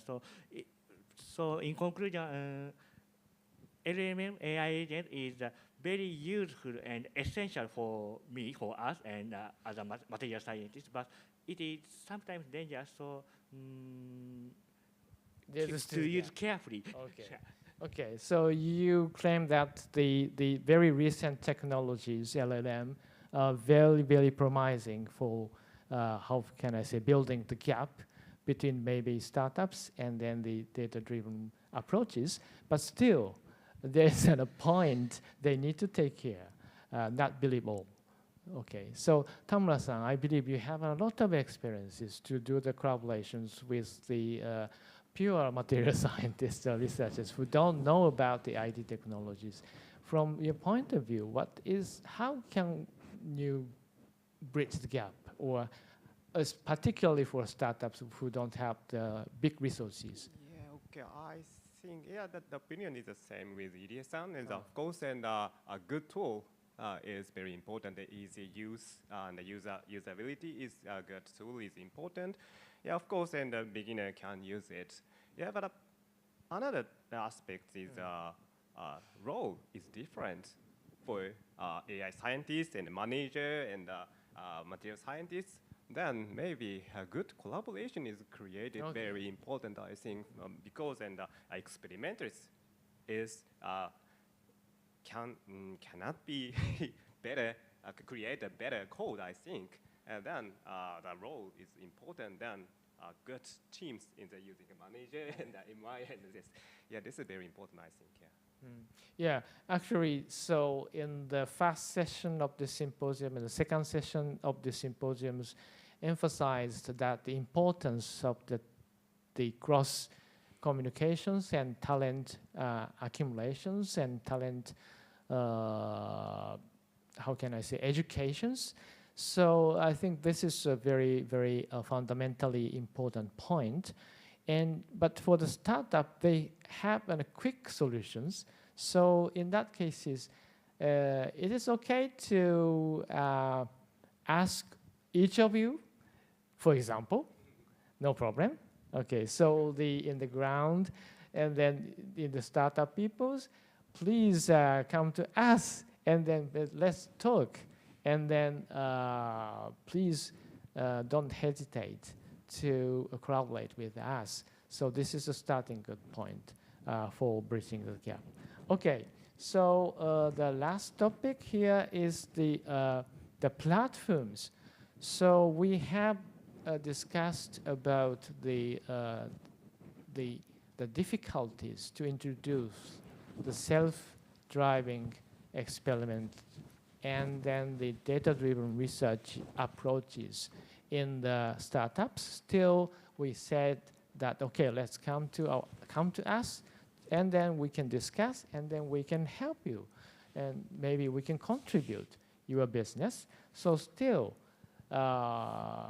we believe that we need a kind of a platform which is helping for gathering the data or feeding the data or feeding the tools or something like that. So in the SIP, as in the public sectors, we selected the AIST and NIMS as the feeding or constructing the public sector's data-driven platforms.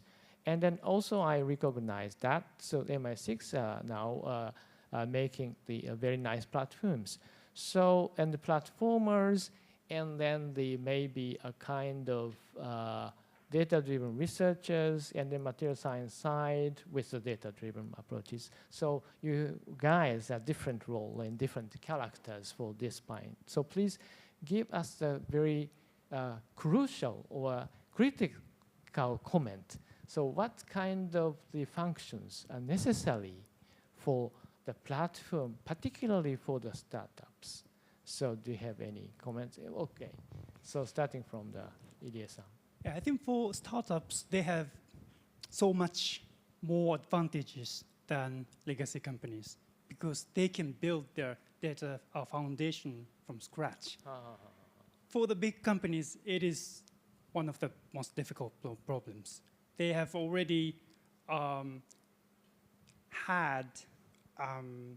they don't actually design data accumulation or data organization, but they have, they have come to somehow organize or somehow accumulate the data, right? Scattered or not. From that starting point to have a great data foundation is pretty difficult.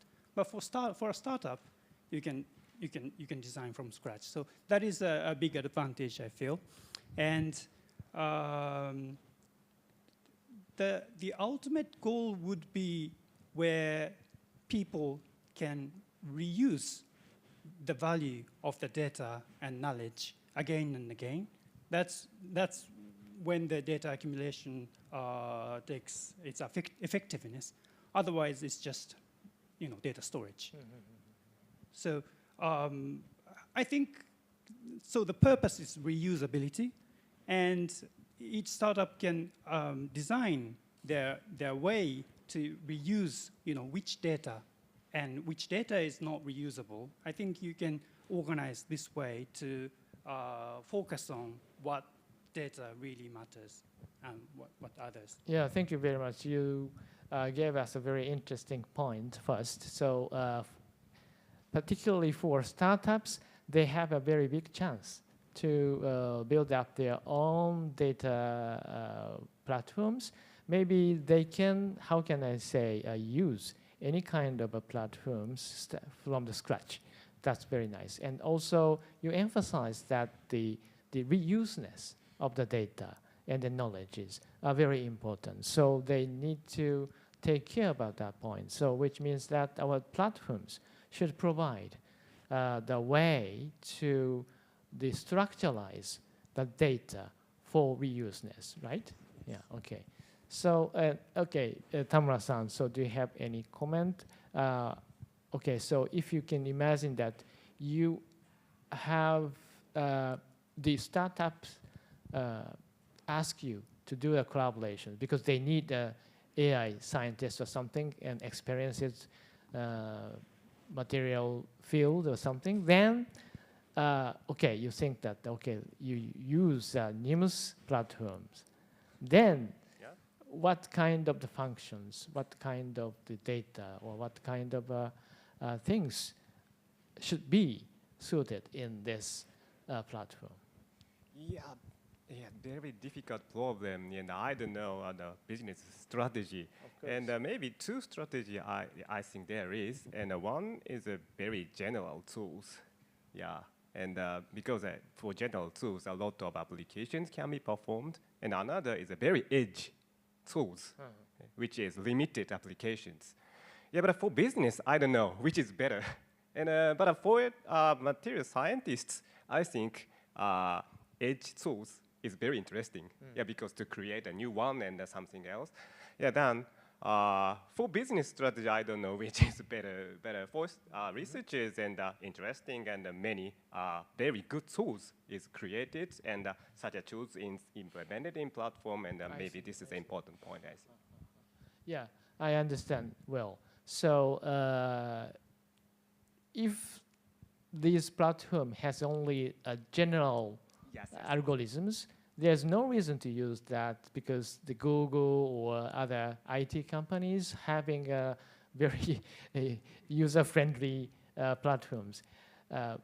Such materials platforms should have very edge algorithms, edge tools in the functionalities. I understand. Well, thank you very much. Okay, please give us a comment on that. Yeah, I think and other AIST or NIMS is the National Institute. So we make the build a platform as a general usage and many companies can join. But I think it is important thing is that the any company can use our platform for general usage, but companies that treat it as a secret. So which one is the public, open source, and which one is secret? So this separation system and the secure system is important, I think.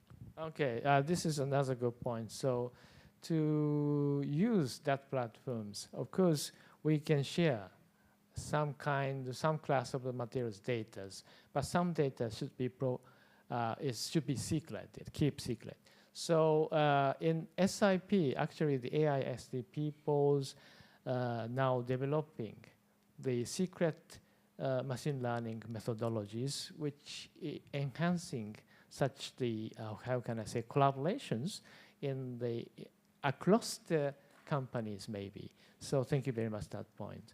Okay, so we are discussing about the self-driving experimentations and then the how to introduce, how to implement the data-driven approaches in the startups, and also we have discussed about the key functionalities of the platforms, particularly for the materials innovations in the startups.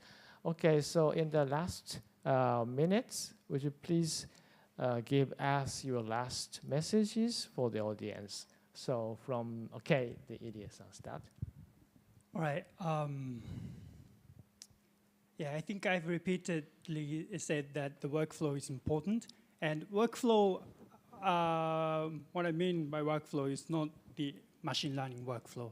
It's the workflow of the R&D processes. And without defining this, you can never make use of AI agent, for example, because like like we discussed, the confining the problem or constraints is important, and without it, it's dangerous.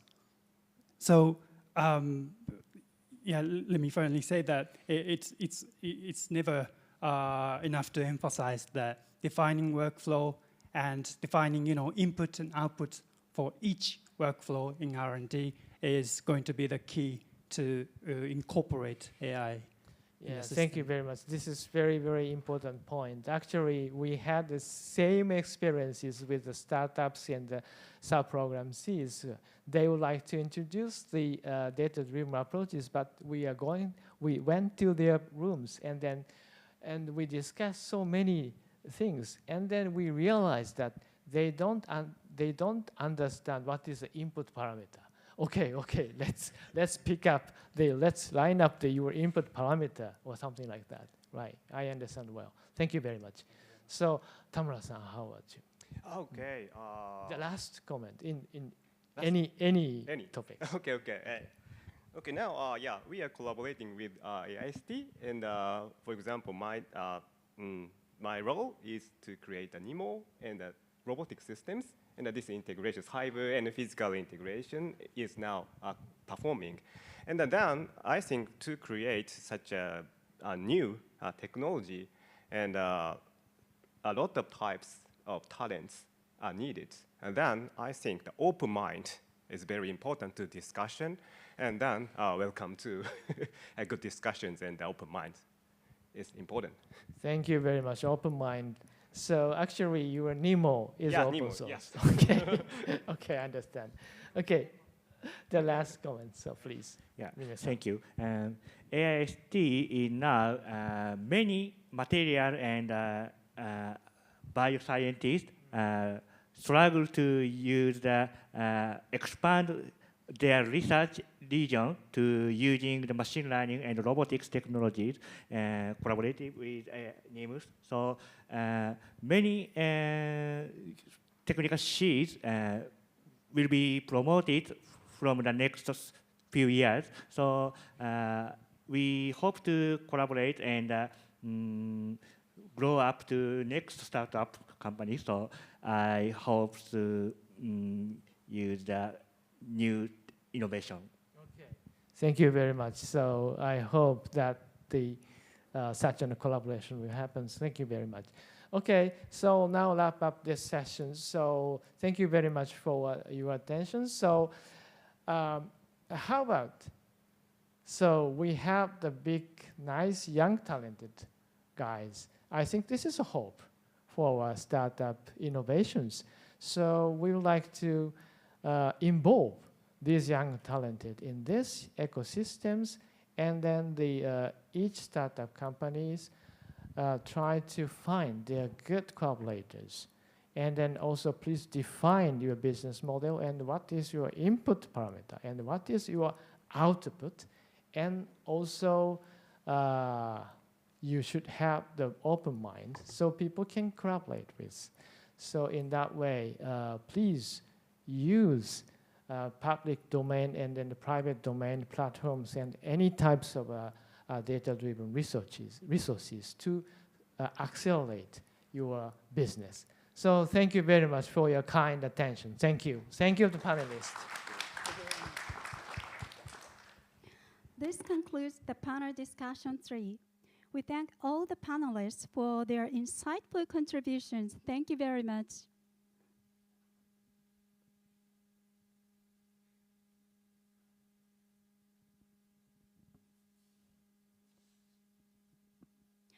Finally, we will have closing remarks from our program director, Mr. Kiba.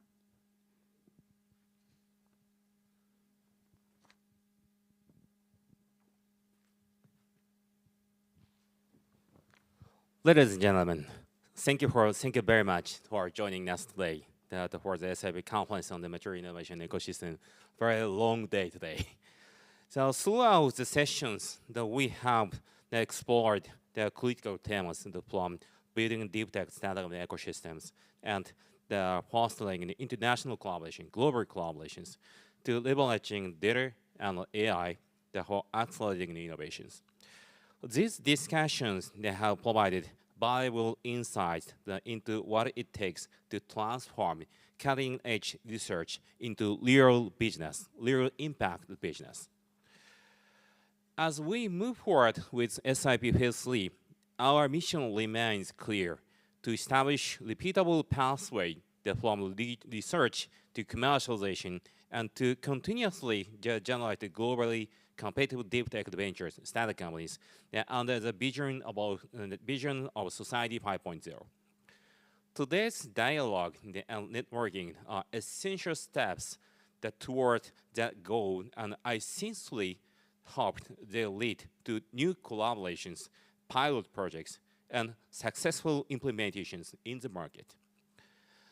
On behalf of the ministries and the organization team, I would like to express my deepest gratitude to our distinguished speakers, the panelists, and all participants, both on-site and online, for your contributions and engagement. With that, I officially declare the SIP Conference on Materials Innovation and Ecosystem. Let us continue working this journey together to shape a sustainable and innovative future. Thank you for your attention, and see you soon. Thank you very much. Thank you, Mr. Kiba. This concludes the SIP Conference on Materials Innovation Ecosystem. Thank you very much for your participation throughout the day. A promotional exhibition corner has been set up in the lobby of this venue. It will be open until 6 p.m., so please take this opportunity to visit. Please note that this room is now closing, so kindly take all your belongings with you as you leave. We wish you a safe journey home, and thank you very much for attending today. Thank you.